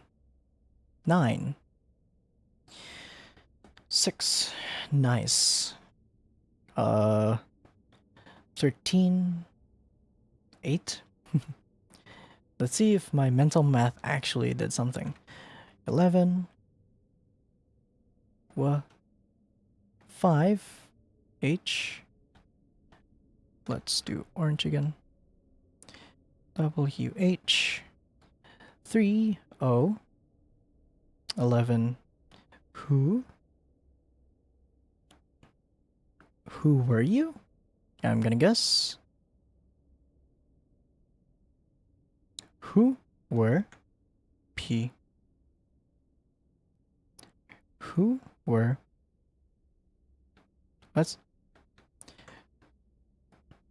So 11, 5, then 3, O, W, E, R, E, P, E. Okay. 5 taxis. Oh, 5 humans is a taxi. Okay. 2 humans is a bus. Human is 10. Okay. So 2, 5. Okay. 2, 5. Right? Yeah, divide by 2. 10.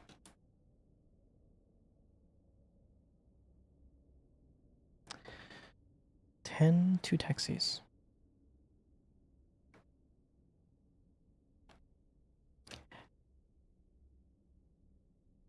Who? I mean, it's spelling a word, I think. Yeah.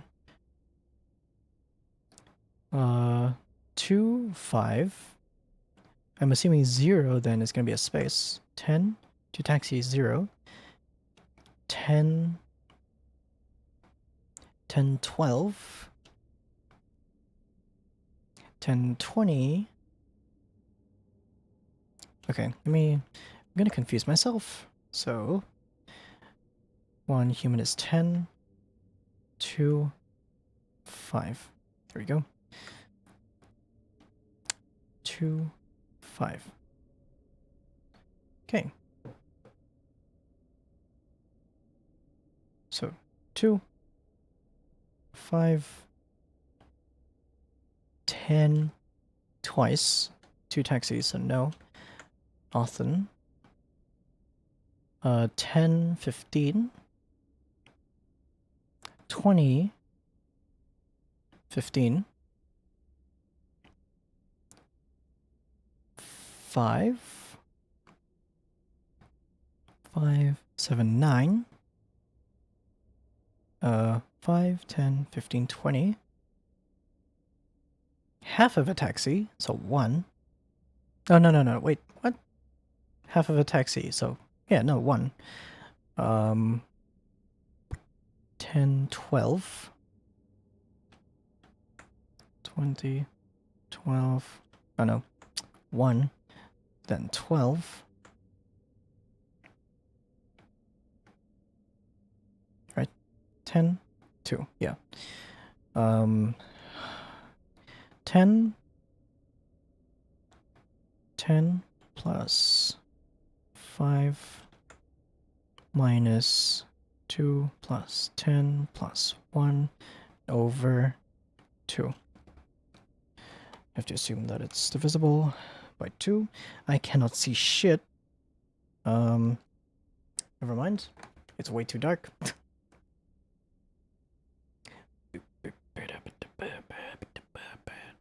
Okay. 10 plus 5 minus 2 plus 10 plus 1 over 2, 12. Good.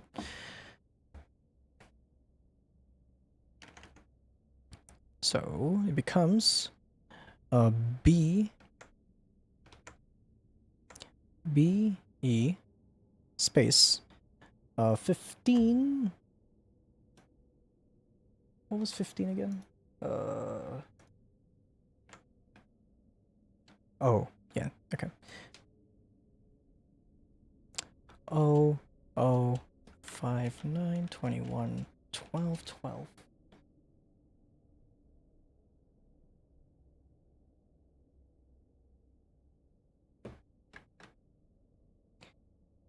Hold on. 2, 5, 0, 15, 15, 5, 9, 21, 12, 12.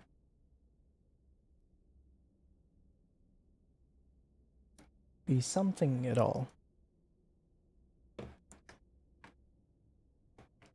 Okay, definitely not 2 15s.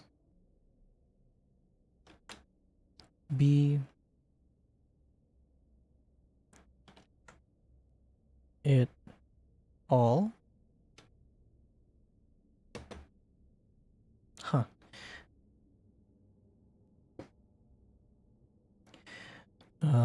So it's these two.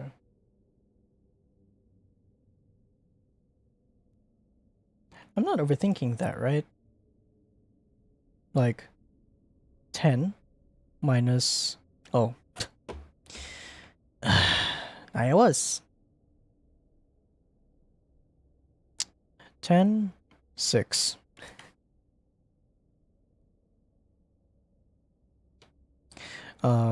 10, 15.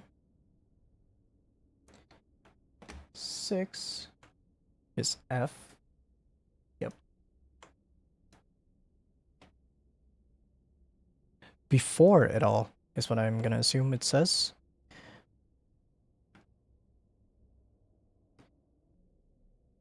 Before it all.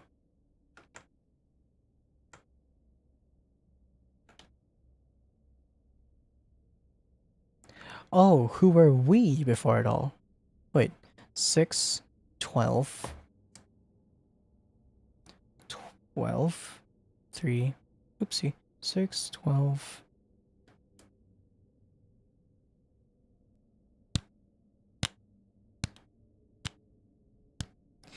Acacia, what the fuck are you doing? It's 11.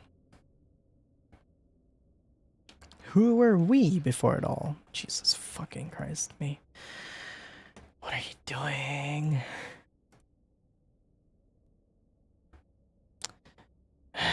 It's 1 a.m., so I can have an excuse. Okay. 5. 98 over 14. I don't know my division that well. 7. I don't know my decimals either. Over 12.0, 5.5. 15, which is O. 90 over 18, which is 5, I think. Yes. 288 over 16 is 18. Yep, thought so. 90 over 10 is 9. 1463 over 77. 19. Okay. I think it's really funny. 7, 15, 18, 16, 9, 19.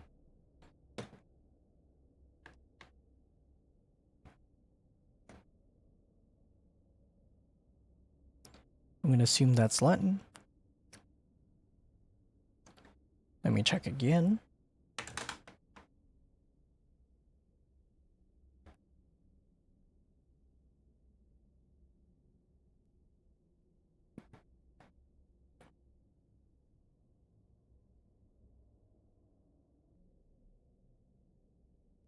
Oh, I put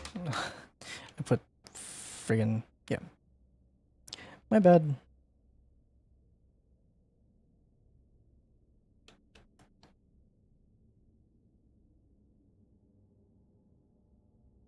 That is still not a cohesive. What am I doing, bro? What am I doing here? 18.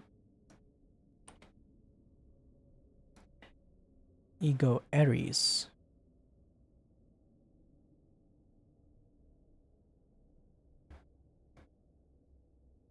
Just making sure I didn't screw anything up. Ego Aries.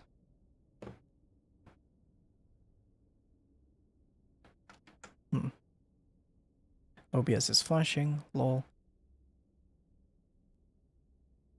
I will assume that's right for now. 4, 8, 12, 16, 20.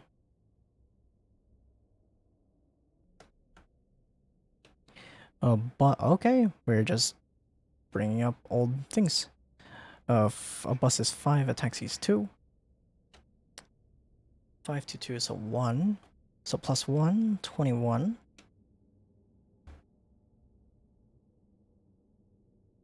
No, wait, what? And 4, 8, 12, 15. Oh, minus 15, yeah.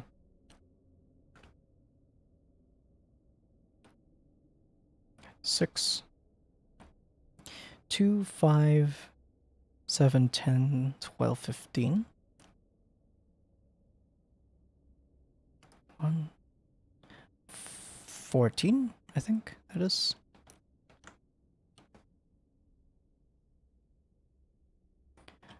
If I'm paying attention.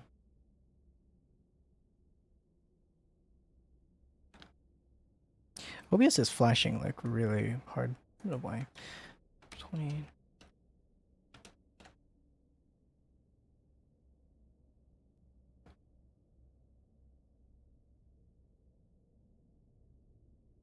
Two. Oh. 2, 3, 4, 5.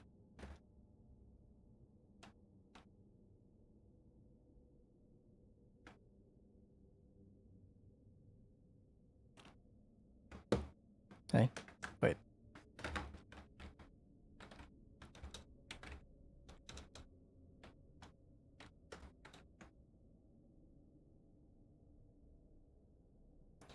Let me just run it through.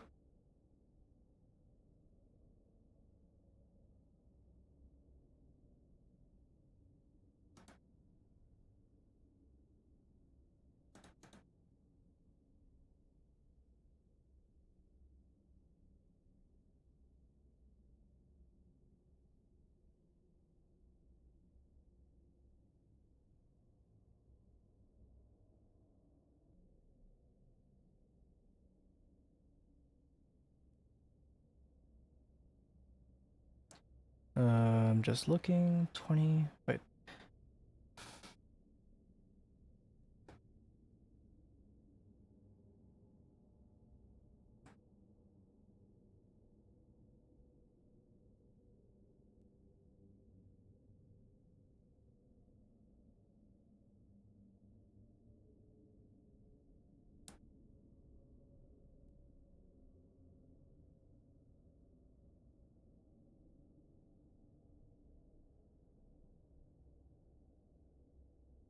Hmm. 6 plus. Wait, what?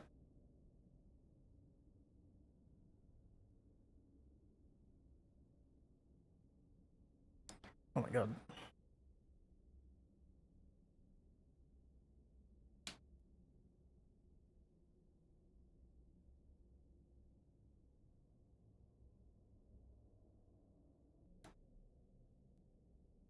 Oh, wait.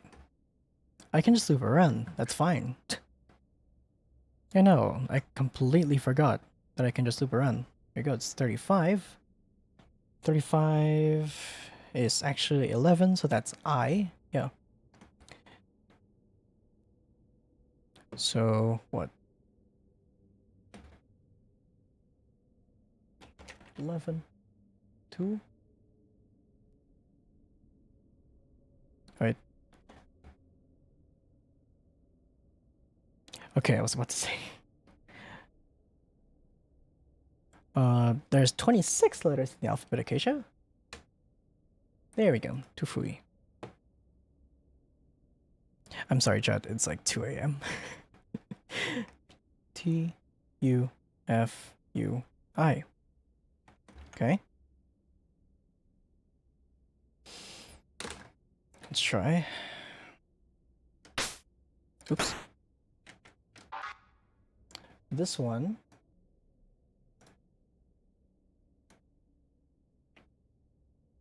Before it all.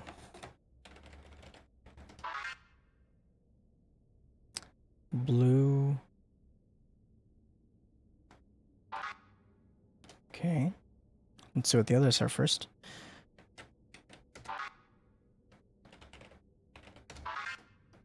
Okay. They're gonna be important, of course. Just don't know how they're important. Ego Eris. Okay, I was very surprised. That is right. Alright.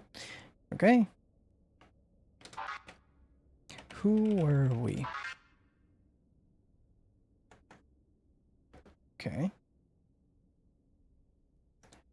Are these gonna be important?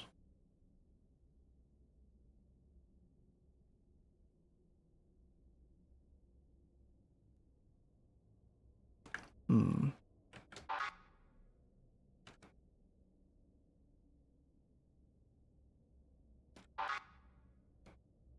Square. Hmm.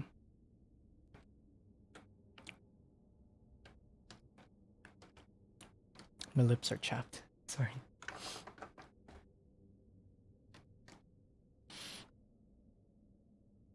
Hmm. Huh.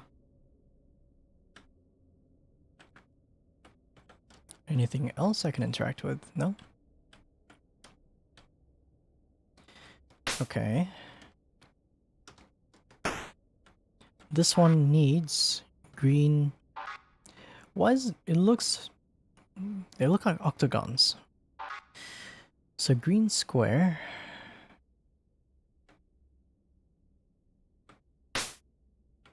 Okay. Pink. Oh wait. No. I got it. Green square needs the pink one. I think. Wait. Blue, green.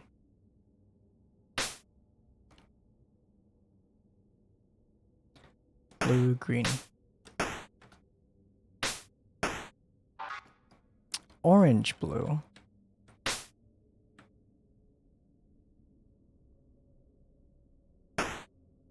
And the last one. No, wait. What's the pink one? Pink, orange.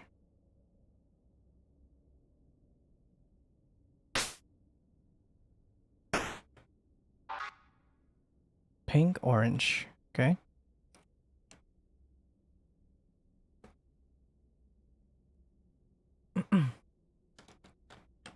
Oops. Hmm.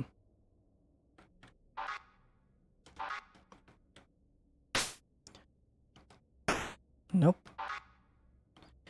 Green, pink. Oh. Wait. Was that me or was that the game? Okay, there's just a pedestal. In the middle now.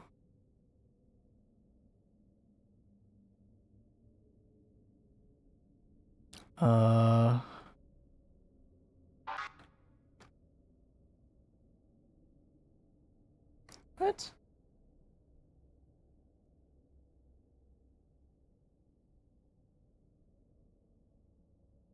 Hmm. Is there a special thing for this one specifically? No? Apparently not.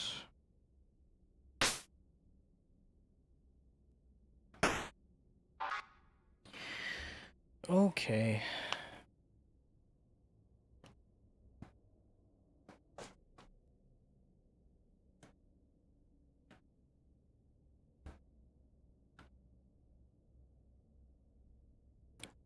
Okay.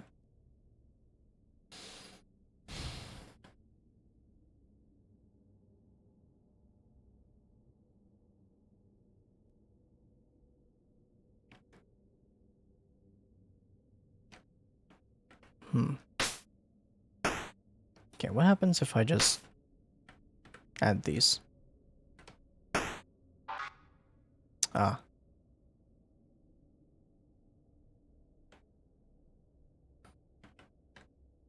I mean, honestly, I could just shove it into Krita, see what happens. I'm kidding.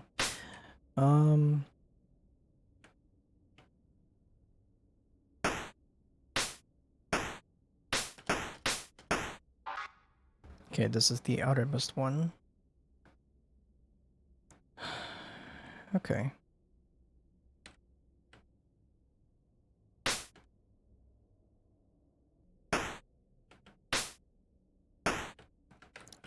Oops.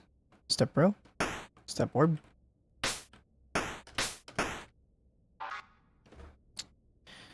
The...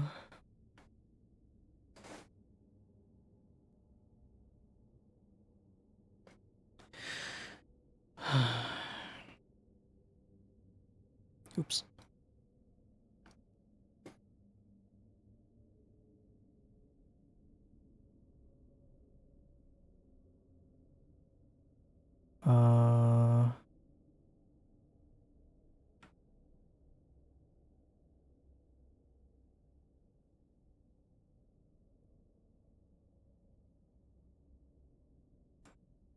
Let's see here.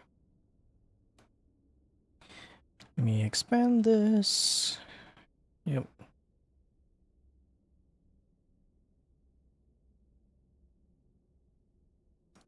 Add this. Let's say 6K. This image is large. There we go.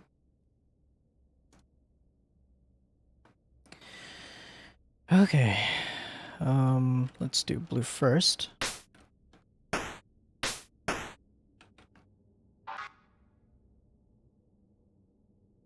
Let's point them up first. Or try anything else.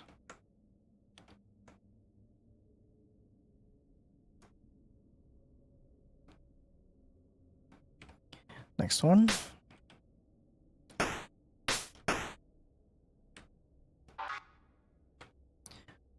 Leave them up first.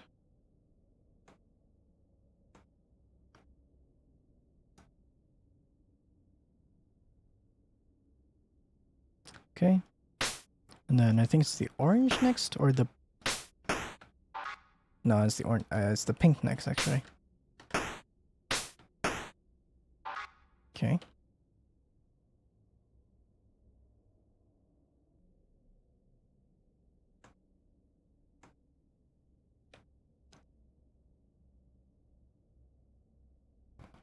Last one.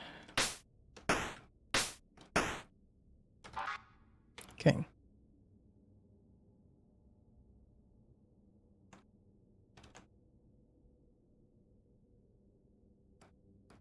Let's bring them all down.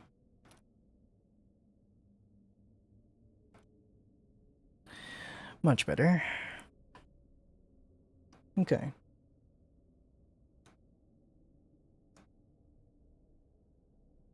Let's align the T as well.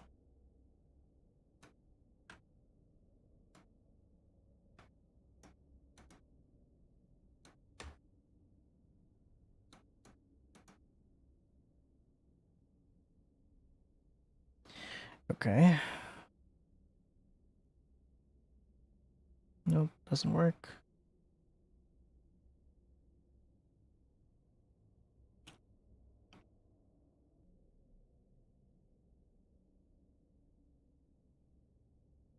Which one am I rotating? Oh, I'm rotating orange. Let's do blue first.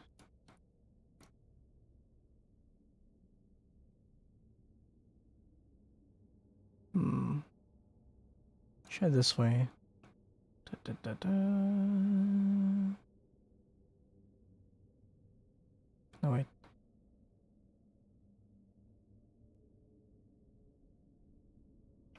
At this point, it's become a literal escape room. That's one solution.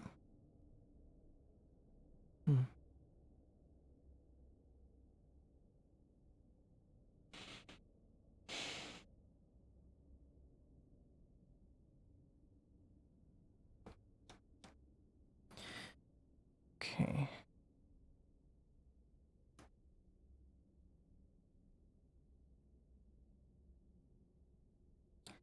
Let's Draw something here. Draw white, I guess.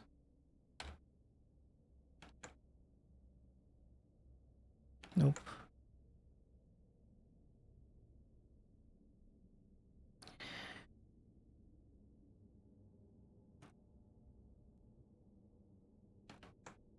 You know.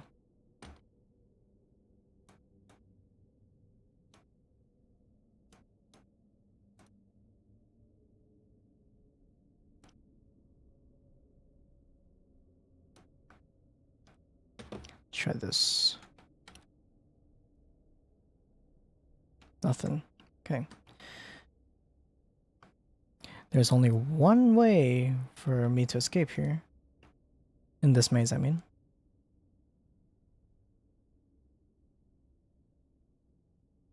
Try this.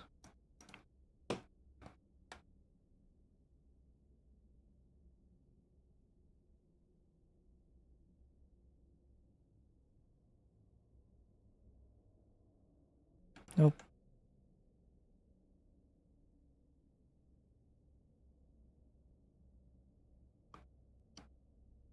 Hmm. T. Honestly, I don't even know what I'm... Which one is the exit? T, O, G.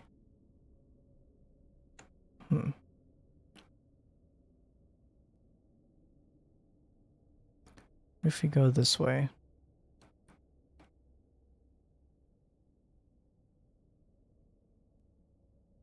No. No. No. You know.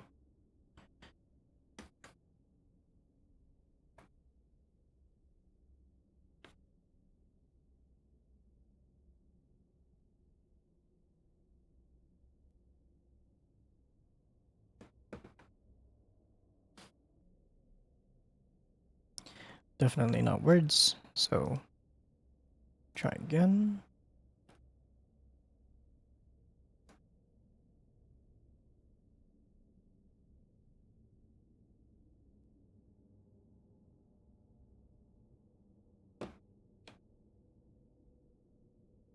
Oops.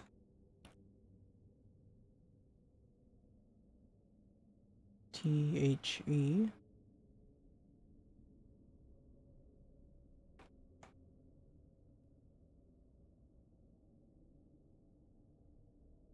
Alright, let's... I mean, let's be real. It's gonna start with THE, isn't it?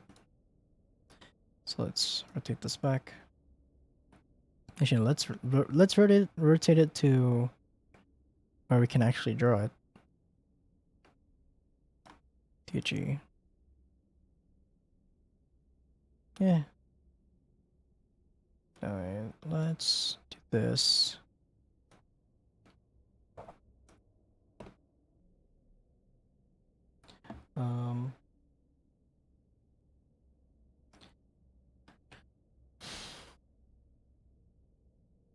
Nope.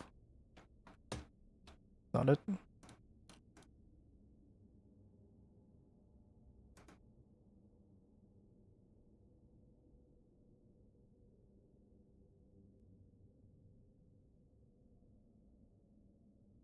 No. Still not a phrase.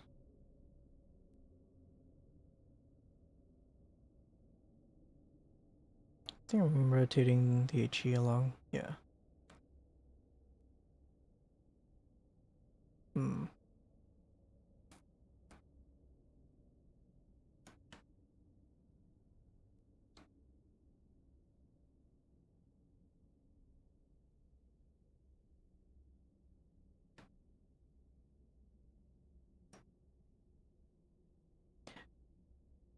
These colors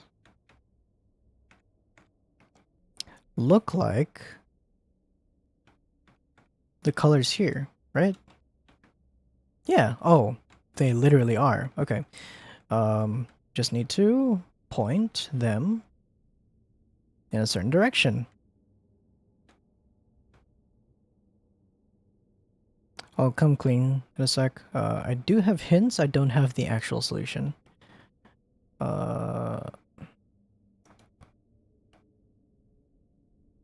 So green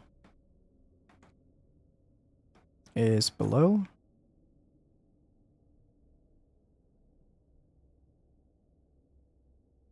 I'll say there makes sense. How much can I rotate this? 45. Okay, makes sense.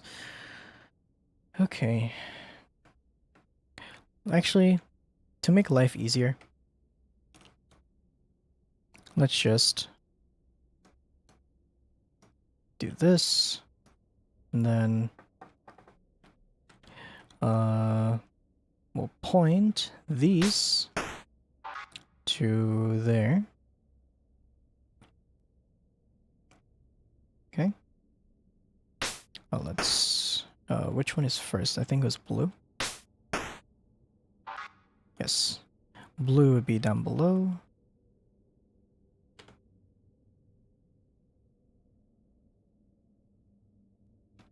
I mean, I could just take a picture of the whole square, but... And then... Pink. Let's do green, actually, first.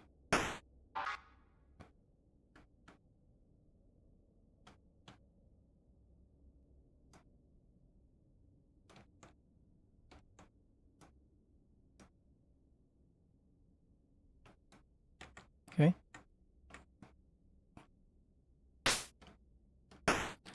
Pink next. Pink is top right, if I remember right. Haha. Yeah.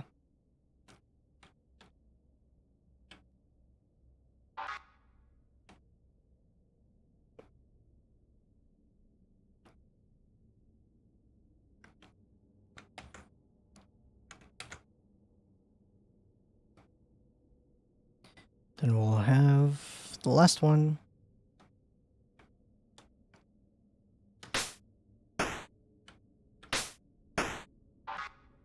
Here we go.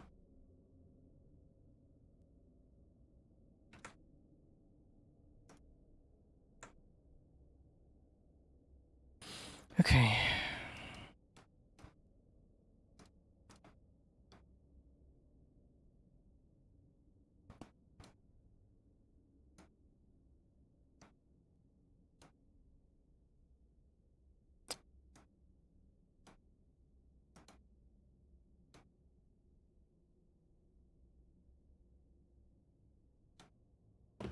Okay, let's try again.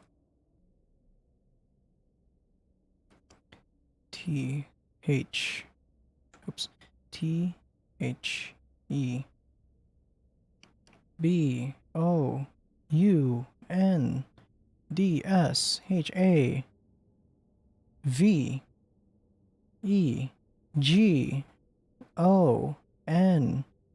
The bounds have gone. Alright. The bounds have gone. Is this the final answer? Oof. Standing at the edge of everything, Dawn looked down into the great abyss of the past. Ah, I see. Then this is the final missing piece. The Severance of Emotion. My second favorite song in the game. Ooh. A scene played out, illustrated by brainwaves floating in and out of existence, creating what could only be described as a stage, set, and play for one viewer. All systems looking okay. Setsuki. So far so good. No reports from EDEP. Her wavelength is stable. Kisho. And turn the power switch. Very well, sir. The audience of one watched. 4 seats set up, all for one person. The World Keeper, the Liberator, the protagonist, and myself. We as one watched what followed. Turn it off! Turn it off! The system has entered protective mode. Sir, I can't believe what I'm seeing. It's cutting her entire ego and mem files. It's moving them to the sim layer. Oh god. Oh my fucking god. What have I done? And so I watched my father watch, and my father could only watch. Oops, the storyteller, forced into a godlike position of only being able to watch, came first. That would be me, or my I. Most of what made me who I was stayed behind with me. So, in a way, I was closest to the original Saturday. And then came the World Keeper and Liberator, two ideals continuously at odds with one another, fight and flight personified. But they were only ideals. They were not alive, and never have been, stuck in that catbox superposition of being alive, but lacking life. Oh, for fuck's sake. Using this to her advantage, I watched, unable to interfere, as the World Keeper forcefully ejected any memory or personality relating to the Liberator's purpose from her. The two of them were already husks, unable to feel proper emotion, but this left the Liberator in an even worse state. It would be a long time before I could think of a way to remedy that and level the playing field. And then, there was one more. The body. A perfect replica of myself as I was when I entered the Duskbreaker. The main difference was that she completely adhered to the fabricated history of the simulated world. Over time, it would come to refer to her as the protagonist. Okay, well, the scene ended at the actress on stage took a bow as the curtains closed. I stood up for the first time in over 6 years. Of course, the play was never very far from it, so just read it. All the pieces were in place. It was finally time to change my fate.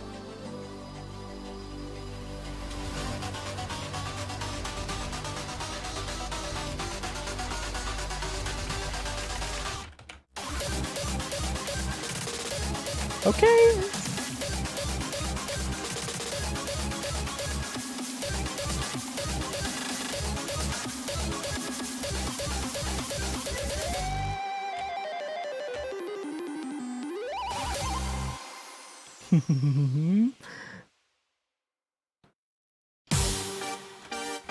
What a chapter 5 sum beat it. Noted.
What? Huh? How? You're not. Oh. I don't understand it myself, but don't you realize the chance we've been given? Impossible! A miracle cannot save us, no matter how hard you hope! It's been 8,266 cycles and you still cling to this bullshit! Look around you, team. Eternity doesn't matter when you have an impossible chance given to you. Time and time again, we've lived this story and finally a split second of a path lies before us. Are you going to waste the one escape rope you've ever been thrown since the moment you were born? Because I'm sure as hell not! Hell yeah.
FC! Time. Many months into our ordeal, that word stopped having meaning to me. How long has it been that my time was stopped in place? It was time for the intermission to end, the play would resume, and for the first time, I didn't know what would follow. It's strange, isn't it? To become so disillusioned with the infinite present that you actually find yourself looking forward to the uncertain future. Without a doubt, this tale will not end anytime soon. I wouldn't even be surprised if it continues into an 8,267 cycle, but however long it needs, everything we've accomplished here was all for this final change. Whatever happens from here on out is the will of myself, all parts of myself. The liberator, the world keeper, the protagonist, and the storyteller. All parts of Saturday now have a part in this play. There are still some unseen truths of the past that will come to light. But after all these years, all this time, finally, I can see what lies in the future. So, shall we enjoy the rest of this play? A Galileo's nightmare. I'm looking at my stream right now. Here we go. Even after the tears stopped flowing, I held Allison for the better part of an hour. Neither of us said anything. Neither of us needed to. The truth about my sister's death was the final nail in the coffin of revelations that had hit us one after another and over. Oh, over this evening. I didn't even know how I was going to begin to explain this to Eri, Katomi, and Chio. And the worst part is, I would be walking out of here with more questions. If Tsuki has been dead since 2010, who have I been living with? Who is Dawn, and how does she factor into everything? I no longer doubted that I'd find the answers to these in time, and I knew the reality of the situation be just as hard to deal with. But I'm no longer afraid. I let go of Allison. There's so much that I feel right now, you know? Yeah, I do. Sorrow, obviously. Grief, even anger. Mainly at myself, funnily enough. I also looked down solemnly. For once, I couldn't tell what thoughts were going through her head as I spoke. But fear is not one of those feelings. I'm no longer scared. I'm no longer going to run away. The world melted away for just a moment. Eri, Chiyoko, Tomi, Dawn, Tsuki, and even Allison. Neither of them stood anywhere near me. It was just me and myself. I'm going to find the whole truth and break out of this world.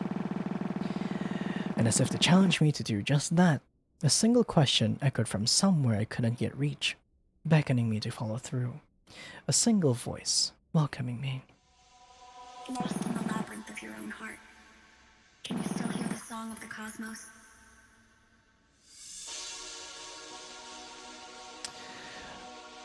Okay.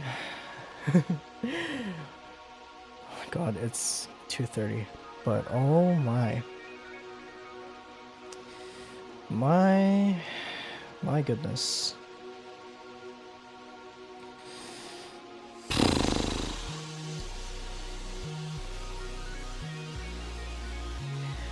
Admittedly, I'd enjoy it more if it was just a little bit faster, but I get what they were going for. The song choice was still just as strong in this chapter.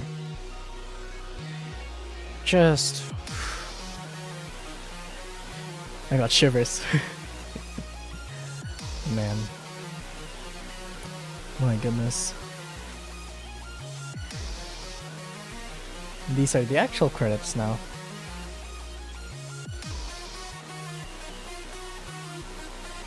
We'll let the credits play.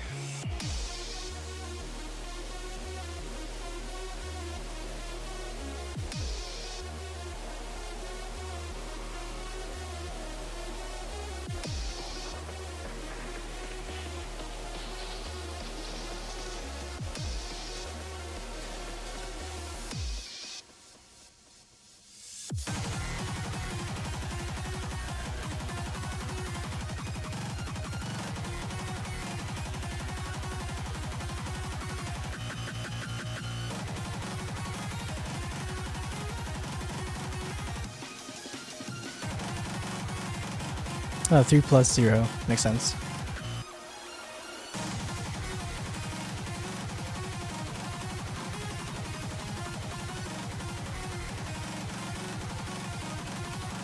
We love speed core in this house.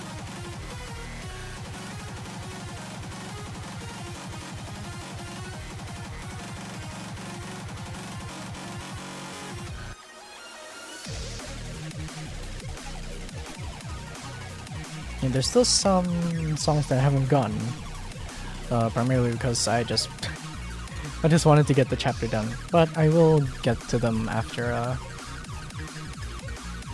the stream.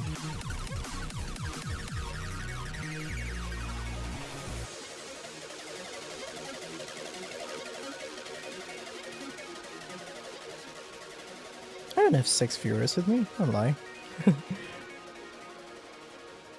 Aw, Cure Complex.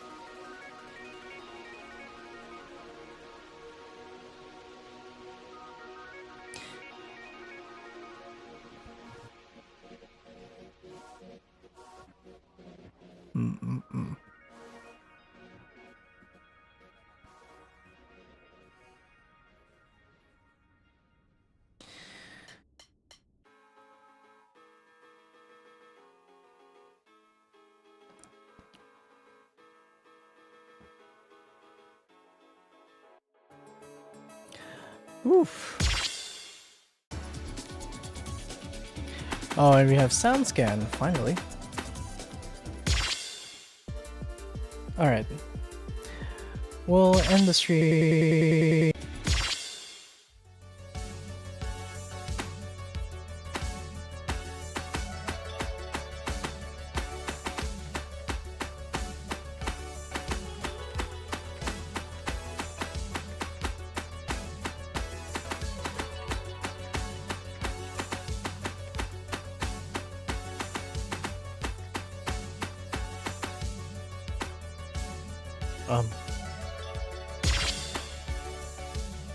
Well, I just randomly found this one. I was just messing around in the note flowchart, and here we are. This is one of my favorite Leaf songs, actually. All right. Oh, what the Aw, good.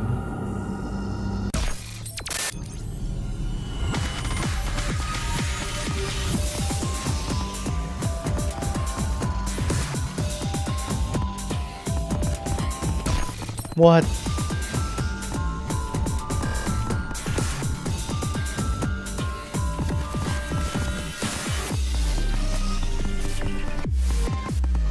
Oh my god.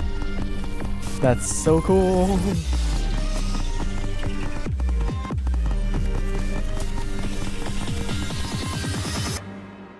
Don't touch him. That is so cool.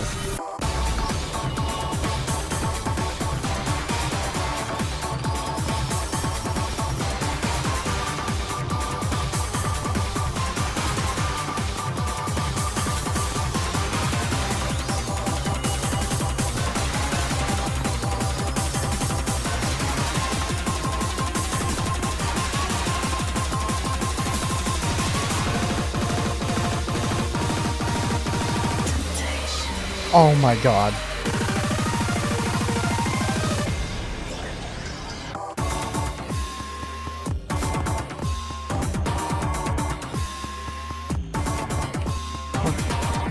What?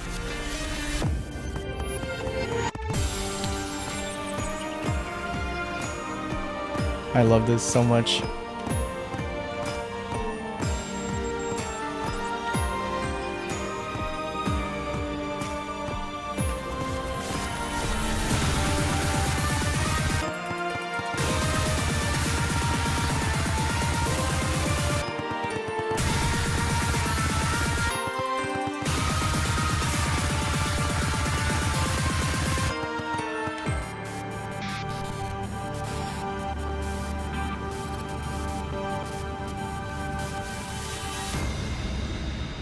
I love that so much. That, wow, that is really cool.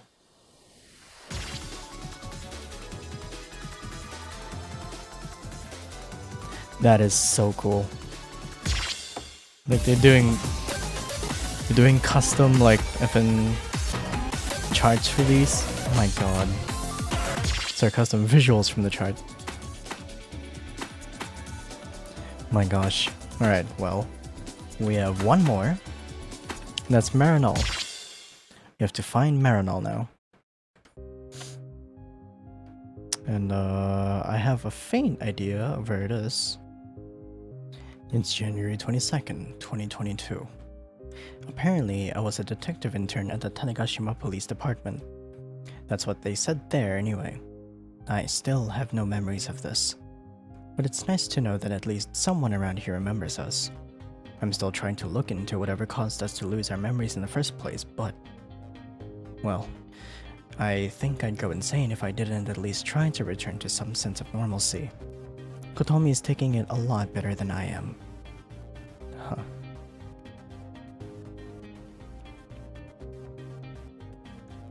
Kinda amazing how neither Eren nor Kotomi lost their shit.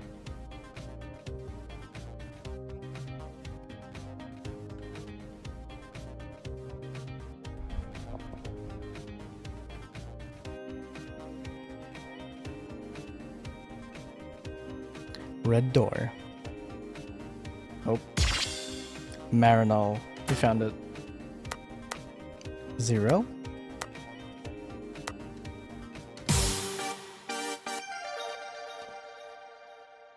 Not available. Oh. There's no... oh my god.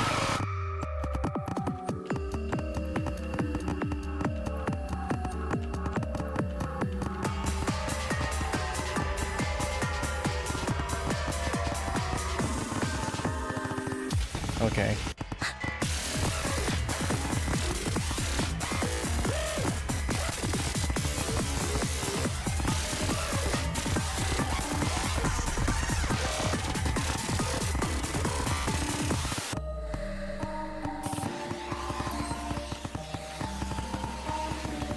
I can't see.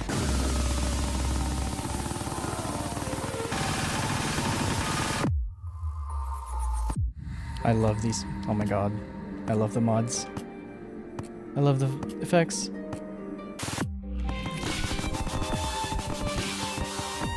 I know the song too.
Okay, no shit, but oh my god.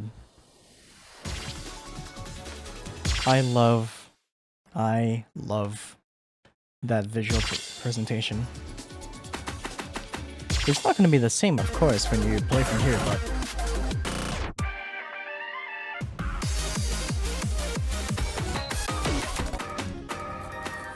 see, difficulty 0 still. But will it still have the Viz mods? Yes, it does.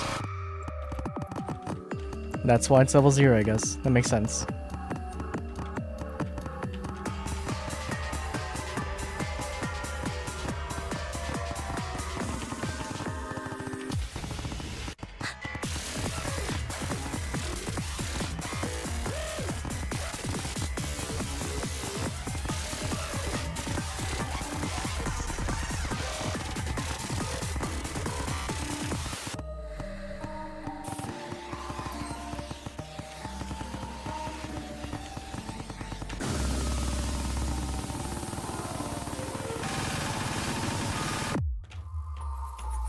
I love the visual mods in here.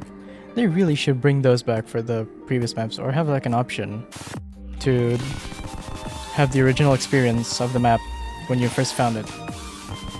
For the boss songs especially, I would love to have the visual mods again. I guess you can just do it again in the node flowchart, but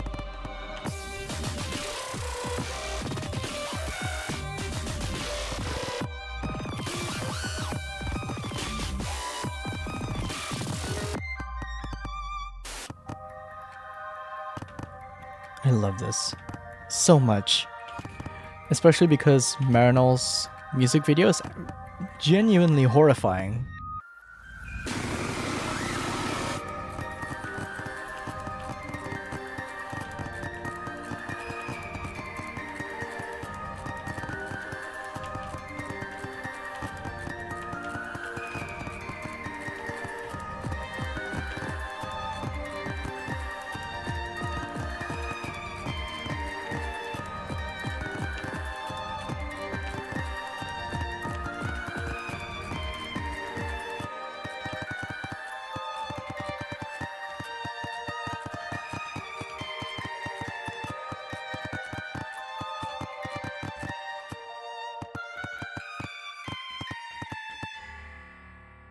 Yeah, I would so oh. I would really love if they kept the visual mods for the boss songs, but yeah. That's going to be actually it from me now. By the time you're seeing this, which will be next Monday, next Monday is the 13th. I will have uploaded chapter 3, and then I will be streaming chapter 4 on that very same day. So if you want to stop by on Twitch, twitch.tv/Kimori, as like I said at the start, yeah, I will see you next chapter. Have a good one.